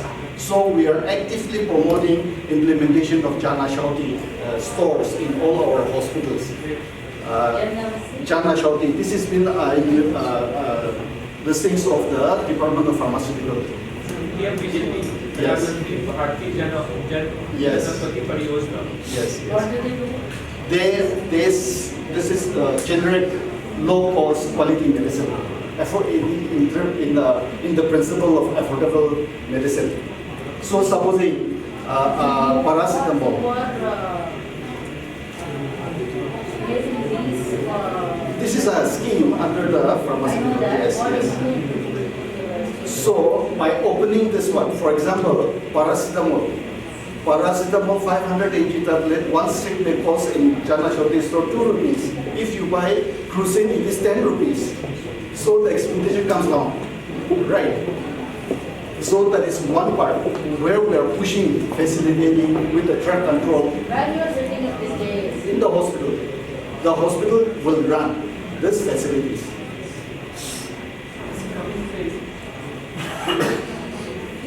And then another one, we are also facilitating in the quality aspect also, in QAS. So, for example, if by maintaining the quality, supposing in the labor room, sterility is maintained. So, when for abnormal delivery, when the sterility is maintained, then the antibiotics will not be required, parenteral administration. So, by not administering that one, they are saving in the package, the expenditure on the packages. So that is also one area that we are trying to emphasize. Secondly, on the rational prescription. So the clinicians tends to overprescribe. The medicine may be, the requirement may be simple things, antibiotic, but they may prescribe higher generation drugs. So we are, since last year, with the help of the NHA, we have rolled out this capacity building training for the clinicians, so that on the standard treatment guideline, so as to ensure there is additional prescription by every clinician. Another guideline somebody was asking, we all know as per the financial rules, whatever has been revenue has been generated in the public establishment has to be deposited into the treasury. That is, we all know. So by relaxing all these financial norms, taking leverage, advantage of the communalization of institution and services, specific 2002. Yes. So with this, we have developed a guideline for the hospitals how to use retaining the revenue with them. So this is one. These are some of the activities that we have taken up to encourage the hospital to come on board. Shall we go to the next slide? These are some of the challenges and then the way forward. We have discussed about this IT issues the whole day. So I hope and also request our NHA right on the IT issue to resolve. And you know also that it is happening. But for us, we all know we don't deal directly with the patient, but the receiving end of these issues are the patients. If we don't solve it, the patient will be, service delivery will be affected. So if we think in that light, we would like to urge for timely and early response to resolve these IT issues. The card situation we have discussed a lot, and then the scheme uptake. This is specific with the convergence scheme. None of the empaneled hospitals are willing to extend service. Theoretically, we have so many hospitals being empaneled under the convergence scheme. There are two things here. Those who are trying to come for this convergence platform. It is not the CGHS. CGHS hospital also have to sign a separate MOU with the NHA on the convergence scheme. So there are two steps here. Even after the signing of the MOU with the NHA on the convergence scheme, the hospitals are not willing to give the services. This is where we are stuck. Now our patients are now questioning us. Why you have told us that the hospitals, so many hospitals have been empaneled, but these hospitals are not extending the services to us. So we don't have any answer for them. Have you called the hospitals? Yes, we have series of meetings. What is the outcome of the meeting? Outcome is that the price difference is ocean apart. Which package? CGHS package? Yes, CGHS package. For example, a kidney transplant. Kidney transplant is 2.3. Let me. Yes. The PMJY is a bundled package, right? So and the rates are very reasonable as well. Yes. CGHS rates are also reasonable. That's what it is. No. CGHS is 2014, almost 10 years old. I know that is. So in the 10 years old. Other states they are treating No, CGHS hospitals. It is the specific states they have agreed to treat Madhya Pradesh patient, to treat Rajasthan patient. Not even if they have signed, they are not willing. That is the problem. Okay, you write to us which are the hospitals which are refusing now. Please write to us. The thing is that here also, if we write, then who will tell the case situation will arise? Who will tell it? Ma'am, that is a little difficult from the part. Because if we you want a solution, you write to us, we will take care of it. but who will build the care? Because black and white we will be writing it. Black and white. So the reason the hospitals will never be satisfied, but they cannot be also know. It's your view, doctor, you write to us. But we also know that an establishment cannot run on loss. They have to make some profit, or at least. What do you want to say, doctor? So therefore, What's the solution? the rates should be revised. It's happening. CGHS Yes, rates are being that we have revised. been hearing. We have been hearing for so many months. That is So- work in progress. It could be that yesterday. Because why I'm little sentimental is that here, because I am at the But receiving you are telling end. your doctor. I am at the receiving end from my patients. Doctor, please listen. Please write this not to us, so that we can push So the that is CGHS. why we're telling also. We're telling. Yeah, we understand the challenge you are facing. And I guess you also have discussed the reasons regarding that. So as ma'am is saying, you can kindly write to about the hospital. We cannot write specifically naming names. Naming names is little difficult Madam because ji, we have been. He is in the system. Yes. He has to write if he is having issue. See, this is a conscious decision of the state. We cannot write. We cannot write because the MOU was signed between you and the districts. right? Not with the state. NHA has signed with the hospital, so NHA. Then why are you raising the issue here? So please, what I Doctor, request, then why are my you raising request the is issue that here? NHA should have Doctor. meeting with these hospitals. Dr. K, Yes. why are you raising the issue here? So that means then we will leave the convergence platform. That's all. Easy. One way out is that we can leave the That's up to convergence. you. That's up to you. Please See, write to us. the thing is that let us not let our patients suffer. Why not the NHA call the states on the convergence scheme, as well as the hospitals, the so-called hospitals which we have embedded, and let us have a meeting. Have you called a meeting so far? No. Right? So these are the issues.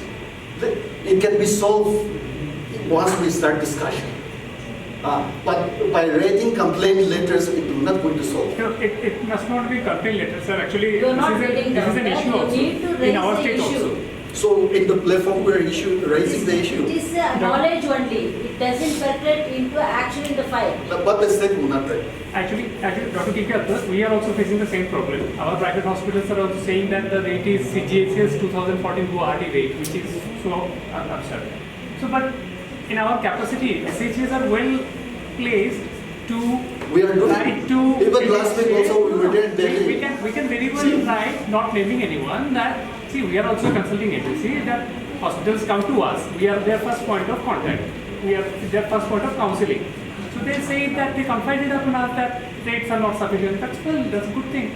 That's an outcome of discussion. We let it go to NHA. The second thing, as ma'am is also last day, you were naming the CEO as NHA has is also the in charge of CGHS. So he's told that though there was kind of some hearsay about the individual packages, but now it has got this, like the work has now on the full pace. It will, in a matter of 2-3 months, they will be rolling out the new package. Apart from that, it was also discussed with when you were there, the discussion was discussed that you can come up with your own, like you have come up with your own packages for your own state hospital. You can kind of work on that also. You will provide a platform to you. And if you think that hospital, you want to panel hospital, you can work on that. So here the dynamics also what we in the process as we start engaging with the hospitals is that bigger states, because they have a larger volume, the hospitals are agreeing with that bigger state, but they are not willing to take up. It's not about that. It's not about that. This issue. So therefore, what I'm also suggesting, plenty will come your madam as well as your suggestion. We'll take it up. But on the other side also, why not the NHA also call a meeting with those hospitals as well as those states, starting from maybe CIPF also, nobody's see. So, Dr. Mika, we will do that. That's suggestion. About the big states the big state you were talking about, they are kind of allowing a reimbursement basis claim, and that is not a cashless service. Yes. So the hospitals are paying any amount they want, and that is how they are happy to serve that. Okay. So probably they are also like it's a trend breaking. Okay. Yesterday you were also kind of on the same model. So people were going to these hospitals, they were raising the bills, and you were paying them already. Now they are finding that all of a sudden there is a system in place where they are constrained by a defined package. And if they say that if they accept it, probably it will be every state will follow suit, right? So there will be, I think you will be the first. There will be some sacrifices we will have to make, but we also need to see that these hospitals are not the people who will dictate us the terms of engagement. Okay, as you rightly said, one of the ways is to have a meeting with these hospitals that which any how is having. They will also seek your participation. But in the larger interest of the everyone, it is important that we hold our ground and that the hospitals on our terms do not define the term for themselves. Okay, so we have so that is why in the meantime, where my patient will go, that's the thing. So now it will snowball to a political issue. See, that is why I'm a little emotional here. Okay. So let us try to resolve it as quick as possible. Then we can, nobody will be affected. Patients are also, they will get the services. So even when your CEO Thawasiddhan sir has come to Delhi, he had a meeting with additional CEO for that. Service meeting. Sir, you remember that Nagaland CGHS hospital is going. So I think you were also there. Yes, I had a meeting. Yeah, I had a meeting with the hospitals. Right. So we will kind of work on something for you. So is there more slide? Yeah, and then the kiosks. Here, the pictures of politicians are there. And then the elections is frequently, now we have completed one election. In the month of May, again another municipal election will come. Next year, the parliamentary election will come. Like that, it will go. So how many times we will change the hoardings? So that is why we already have those days without the picture of politicians. So we are using all that one. So that is why the standard that you have given, that we find it difficult because we cannot use, because the elections are happening frequent and every time we have to pull down. So those are the difficulty things. If there is any way forward on this, NHS please guide the states.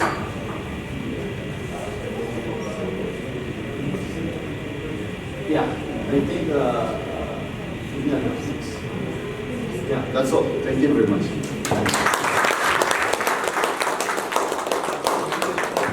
Dr. Tika brings with him a lots of experience of running the scheme. He has been associated with the scheme from day one, and we understand the pain you were trying to express regarding the denial of treatment under convergence scheme by CGHS hospitals. So this has been heard by our leadership as well, and we are working on some solutions. We will provide you some solutions. We also can have a further discussion in this regard with the Director Convergence and our team about that. Apart from that, the issue which you raised about,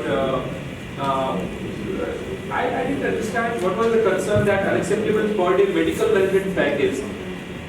You said that hospitals are not willing to go for a single per day medical management package. There was one concern. Do you have any challenge about that?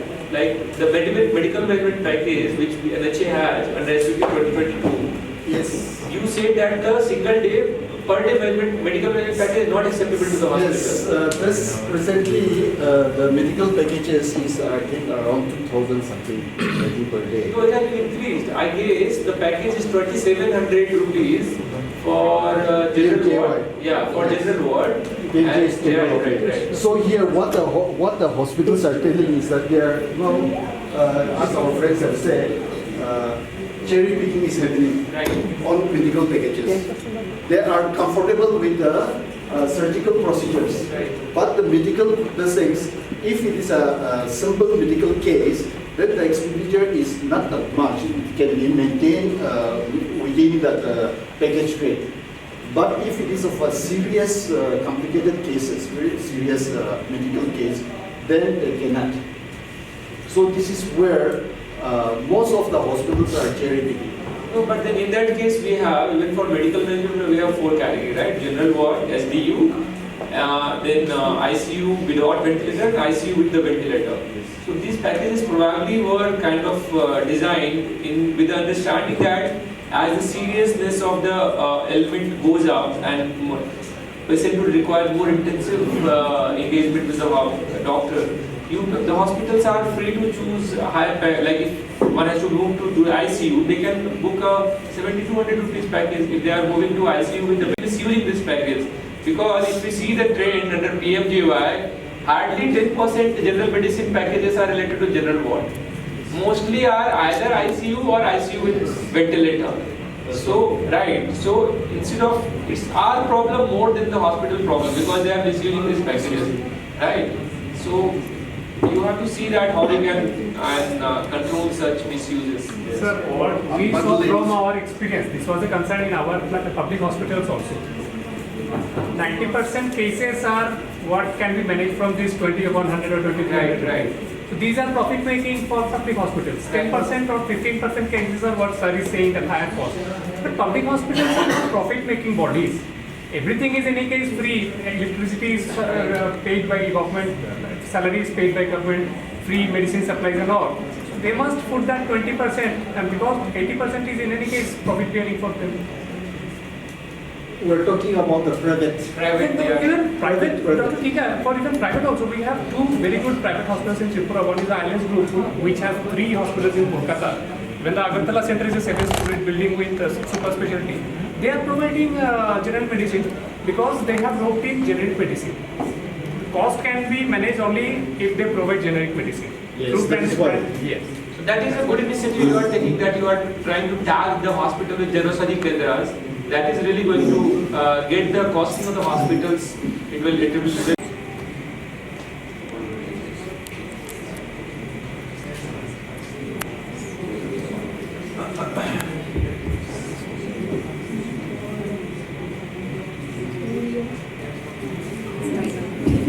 I'll be presenting a very short presentation on the CMHIS and how we've implemented it. Given the technicalities have already been covered in the previous presentation, I'll just be taking you with an overview over our universal health coverage program. So this is it.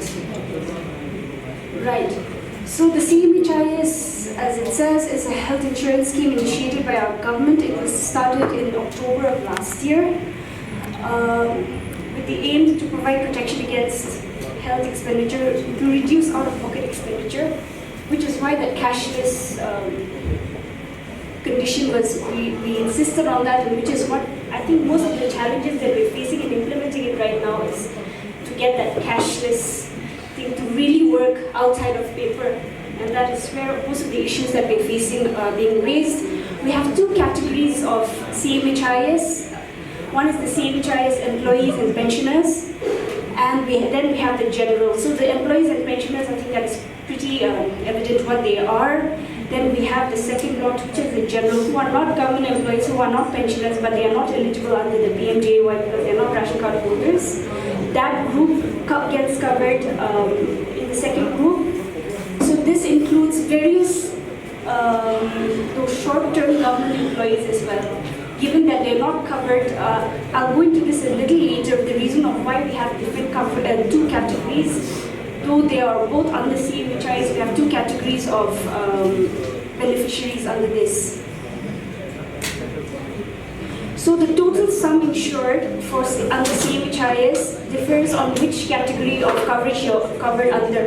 If you're a government employee or a pensioner, you get a coverage of up to 20 lakhs per family per year, which is actually unlimited, because if they exhaust the 20 lakh coverage in a year, beyond that they can still claim medical reimbursement. So for government employees and pensioners, our state coverage for healthcare is unlimited. The second category is, I'll just continue with this one, I'll just complete this one. So the benefit risk coverage, like I said, it's cashless, all pre-existing conditions are covered, and this is done on the NHIT platform, convergence platform. The other one from the PMJY platform, there's a distinction between the 2 coverages. The hospital network, again, there's a difference. The EP, the employees and pensioners, get covered under the CGHS network, and the general category get clubbed with the Ayushman group, which have access to the separate list of hospitals. Again, like I said earlier, the IT platform is the CMHIS, it's in convergence with ABPMJY. However, the CMS general population who are not government employees and pensioners, they get covered on the second PMJY platform and not the convergence platform. So there's a distinction. We have 2 categories of CMHIS beneficiaries in our state. So one of the conditions on coming on board with convergence is that this co-branded card. So this is what the card looks like for the general. On the right, or to the left would be the general group coverage. It says very clearly up to 5 lakhs. And then the second one is for the employees and pensioners, where it very clearly says up to 20 lakhs. So the back side, the back of the card has the detailed instructions on what they are eligible for and the conditions, etc. So the others have been covered in the previous presentation, so I think that would not need to go. So the registration of employees and pensioners is done by the state. Then the card issuing gets done through the NHA platform. We have a very exhaustive and pretty, I would say 99% accurate state database on all employees. We have an online database, which is why all our government employees, pensioners not so much, all our government employees are pre-authorized, pre-registered. Then they have to add their family dependents, the dependents, etc. who are added are done according to the dependency rules. So our state, what we do is to ensure, given that we are giving an unlimited coverage, we are very thorough in ensuring that only the eligible beneficiaries are there. So we auto-disable whoever is not eligible anymore, whether it's on age or marriage or whatever qualifications that come in, given that we capture all of this data in our employee database. So we are working on getting it more thorough, but that is the present system that it is. Yes. So regarding the coverage, we have it in all department offices, all deputy commissioners' offices, all hospitals. That means from the district hospitals to the CHCs and the PHCs all have registration centers where they also issue cards. And then over and above that, we are also conducting drives because we have a very big chunk of government employees and families and their relatives. So we are conducting drives through the departments as well as through the district deputy commissioners also, and also incentivizing certain mechanisms to ensure that more get registered. The registration process is important for CMHIS, given that you need to first register and then get their cards issued. So we have both registration and card issuance drives happening. Of course, we stopped for a little bit because of the elections, but we are resuming the activities sometime this week. So that is how it's being done. That is how our CMHIS is being implemented in our state. The health benefit packages are again, like I said, since it's in convergence with the various NHP platforms, we have the LHPP 2032 for PMGO and CMHIS Gen, and for employees and pensioners, the same thing, but that is on the CGHS network.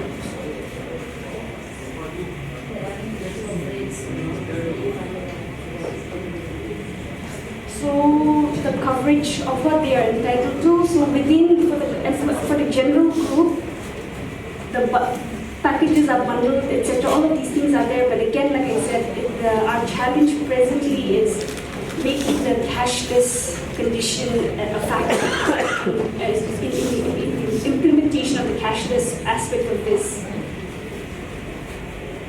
So, next group is the EP group. Here we have distinguished, sorry, how do I do that?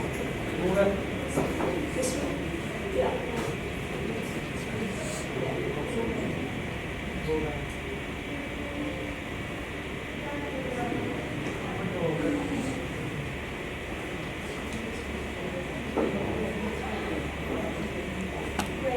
So we have distinguished between, even within the government employees as well, the pay levels. We are on the 7th ROP, so according to the pay level, we've sort of demarcated which category of care they are entitled to. So, yeah. This is how it is being implemented in our state. We have, beyond the CGHS network, because we don't have any CGHS hospitals within the state, we have been given permission to empanel hospitals within the state into CMHIS. We have also requested to allow our state to empanel more hospitals beyond the CGHS network outside the state, because we have a lot of hospitals which were earlier empaneled by the state government for the MR scheme, which are a lot of patients from our state go to, and which are not on the convergence platform. So we are waiting for a response on that one. So the financing for it. So our state, we have something called the medical allowance. All regular government employees and all employees who are given any sort of scale pay are given an annual, a monthly medical allowance, 800 rupees and 400 400 rupees. So 50% of that has been converted into medical insurance to fund this, and this is what funds the entire CMHIS for our state. So we have absolutely no outside funding or any other assistance in this regard. This is how we're implementing it. The administration of the scheme, as you can see, it's, the governing body is headed by our Chief Minister. Our SHA, the NHPS, is headed by a CEO, who unfortunately couldn't be here today. And the CEO, we have a state nodal officer and a team of 8 dedicated specialists in their respective areas who are implementing this.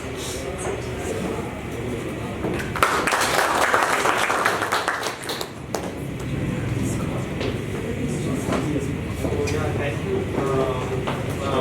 So one challenge which you have kind of conveyed to us, that has been noted, taken care, and noted and will be taken care. Don't worry about that. Don't get disheartened, and we have taken care of that. Taken note of that.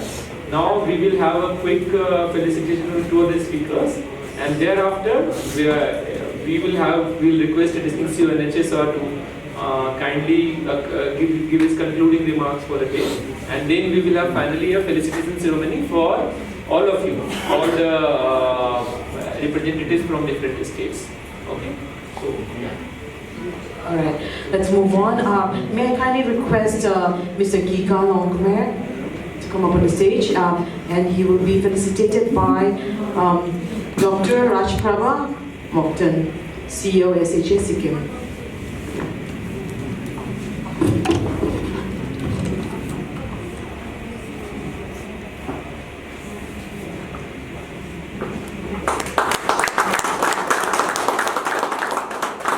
All right, and thank you. May I invite Ms. Livitolo Shukalu, NCS Deputy CEO SHA Nagaland, to be facilitated by Sri Rohit Dioja, Joint Director.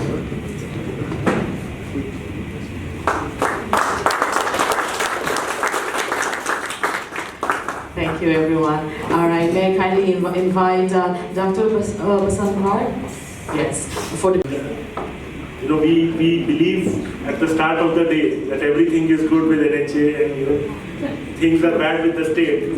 But I think by the end of the day, we have realized the kind of effort that the states are putting in, from their own end, the energy, the resources, the effort that the state government and all the officers are putting into make health insurance, health delivery possible.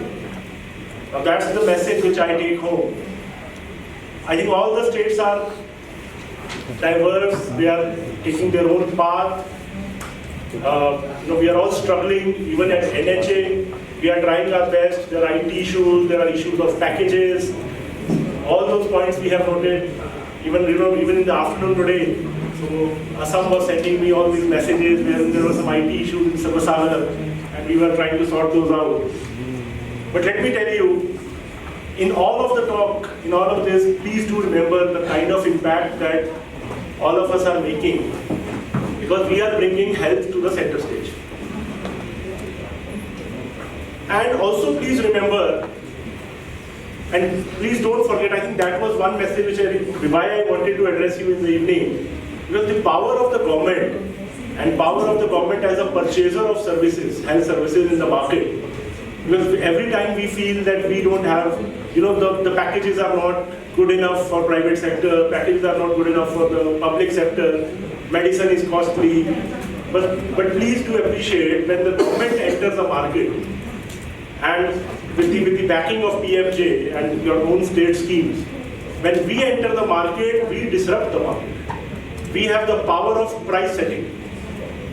I think that is one thing which I would really like to point out to you, and please do think about it. Because we keep saying medicines are costly, health services are costly, procedures are costly. But when the government enters the market, we can actually set the price. So with that thought, that was just one thought which came to my mind. I think let's not forget why we are here. Let me give you a small figure. I don't know whether Rohit has shared it with you. Till now, the state government and central government put together has spent around 55,000 crore on hospitalizations, right? Since the inception of the scheme. But can you imagine how much saving we have done in case the same services had to be obtained by the citizens themselves from the market? So we have an estimate for this, and we have a method how we arrived at it. 30,000 crore. So over and above 55,000 crore, what the government has spent in providing these services for the last 4.5 years. There's a notional saving of 30,000 crore had the same services been taken directly by that many number of people from the market, either from the public or the private sector, depending on the data which we have. So it's otherwise the expenditure to the public would have been 85,000 crore. We've saved 30,000 crore. Government has spent 55,000 crore. It has prevented more than 5 crore, 4.5, 5 crore people from getting pushed into poverty. 4.5, 5 crore families. I mean, in terms of number of individuals, it would be 5 times, 4.5 times of this. So that is the kind of impact we are making. And please do remember this and the power of setting the price. Never think that these prices are unreasonable. Of course, we keep getting this feedback, we keep trying to refine ourselves, our packages are always refined, and even we are not happy with our packages. Let me share it with you. Since the time I have joined, we have always been looking at our packages, finding faults. We are trying to meet stakeholders. Like, we are having these open meetings with Thalassemia Society, various cancer patient groups, wherein they keep telling us the feedback that these packages are not very well designed. So we are trying our best to reform the packages. IT is an enigma, so we are always making an effort to set it right.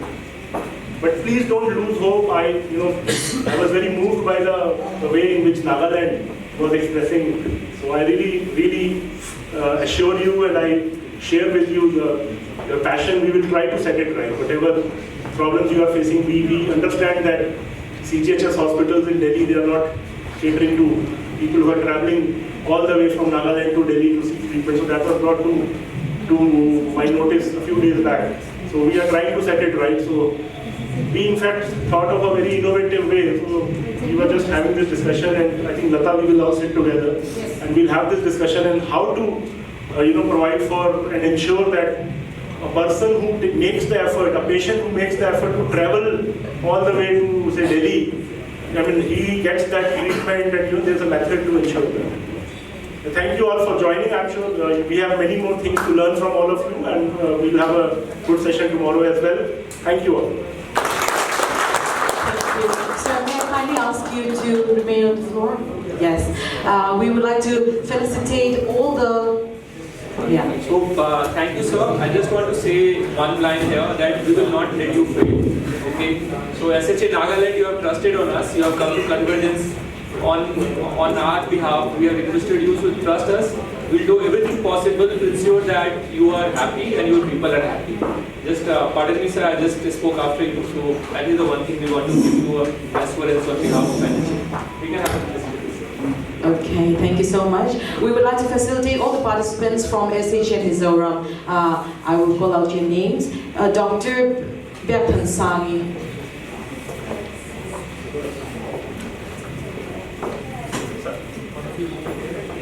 Please join us.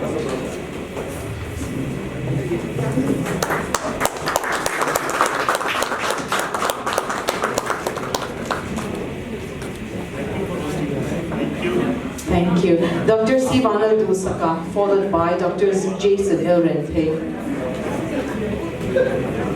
Then what happens? You package now, you have to get package now. That is all. Thank you.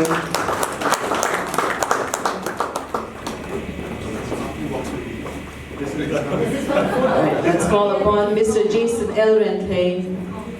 Visit the efficiency.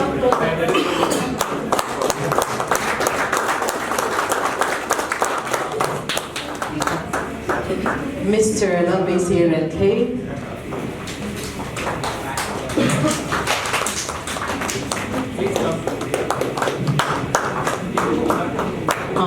After this, Melissa Tira.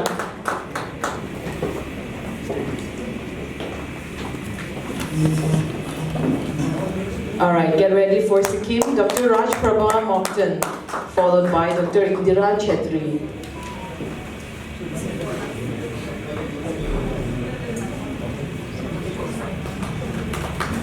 Followed by Mr. Satish Bareilly.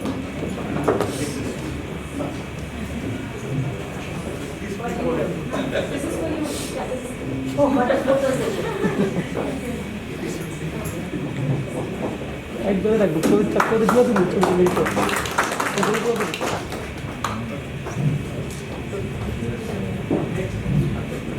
Mr. Satish Bareilly, followed by Mr. Prem Prasad Sharma.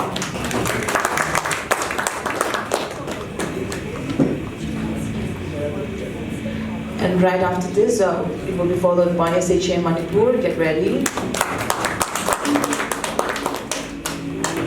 Mr. Janvi Bantong. After that, Dr. Irene Bam Vijeta Devi. Followed by Miss Sophie Chandroy. Followed by Tripura SHA, Dr. Subendu Dev Verma. Followed by You have to take that one.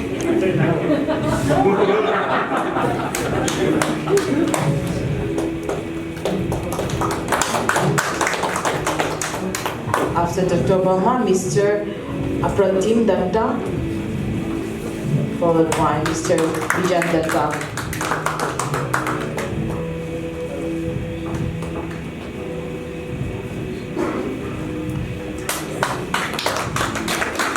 And we would like to call our Rachel SHA, Dr. Nabam Peter, Dr. Jem Mary,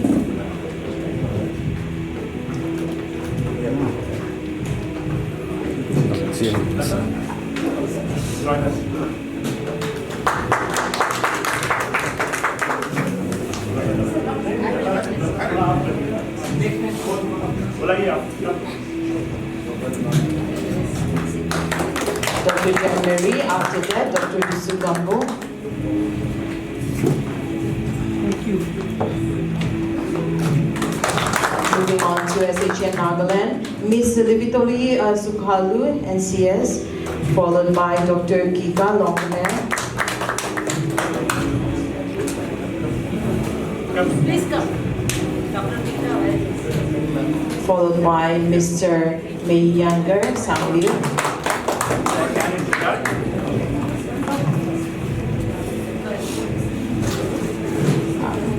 Meghalaya, Shri Paul Kongji, followed by Stephen R. Murray. After which, we would like to call upon later Leda Ladia,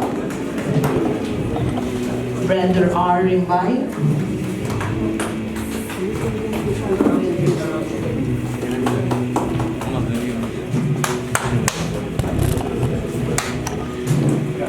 Assam we would like to call Shri Kamalji Talukar ACS.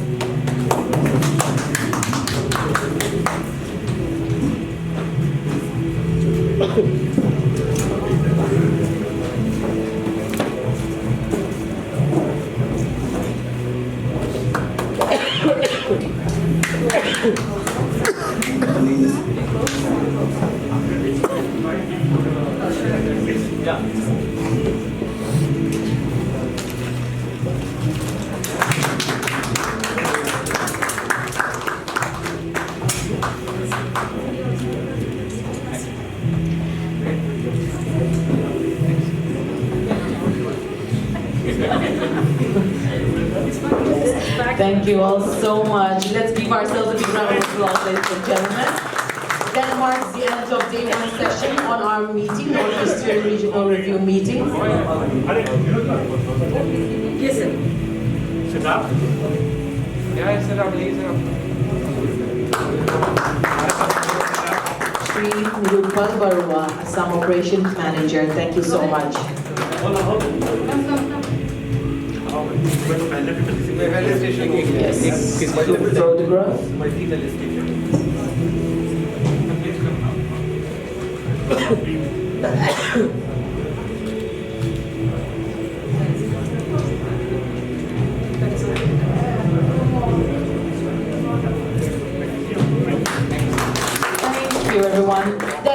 day of the day one session on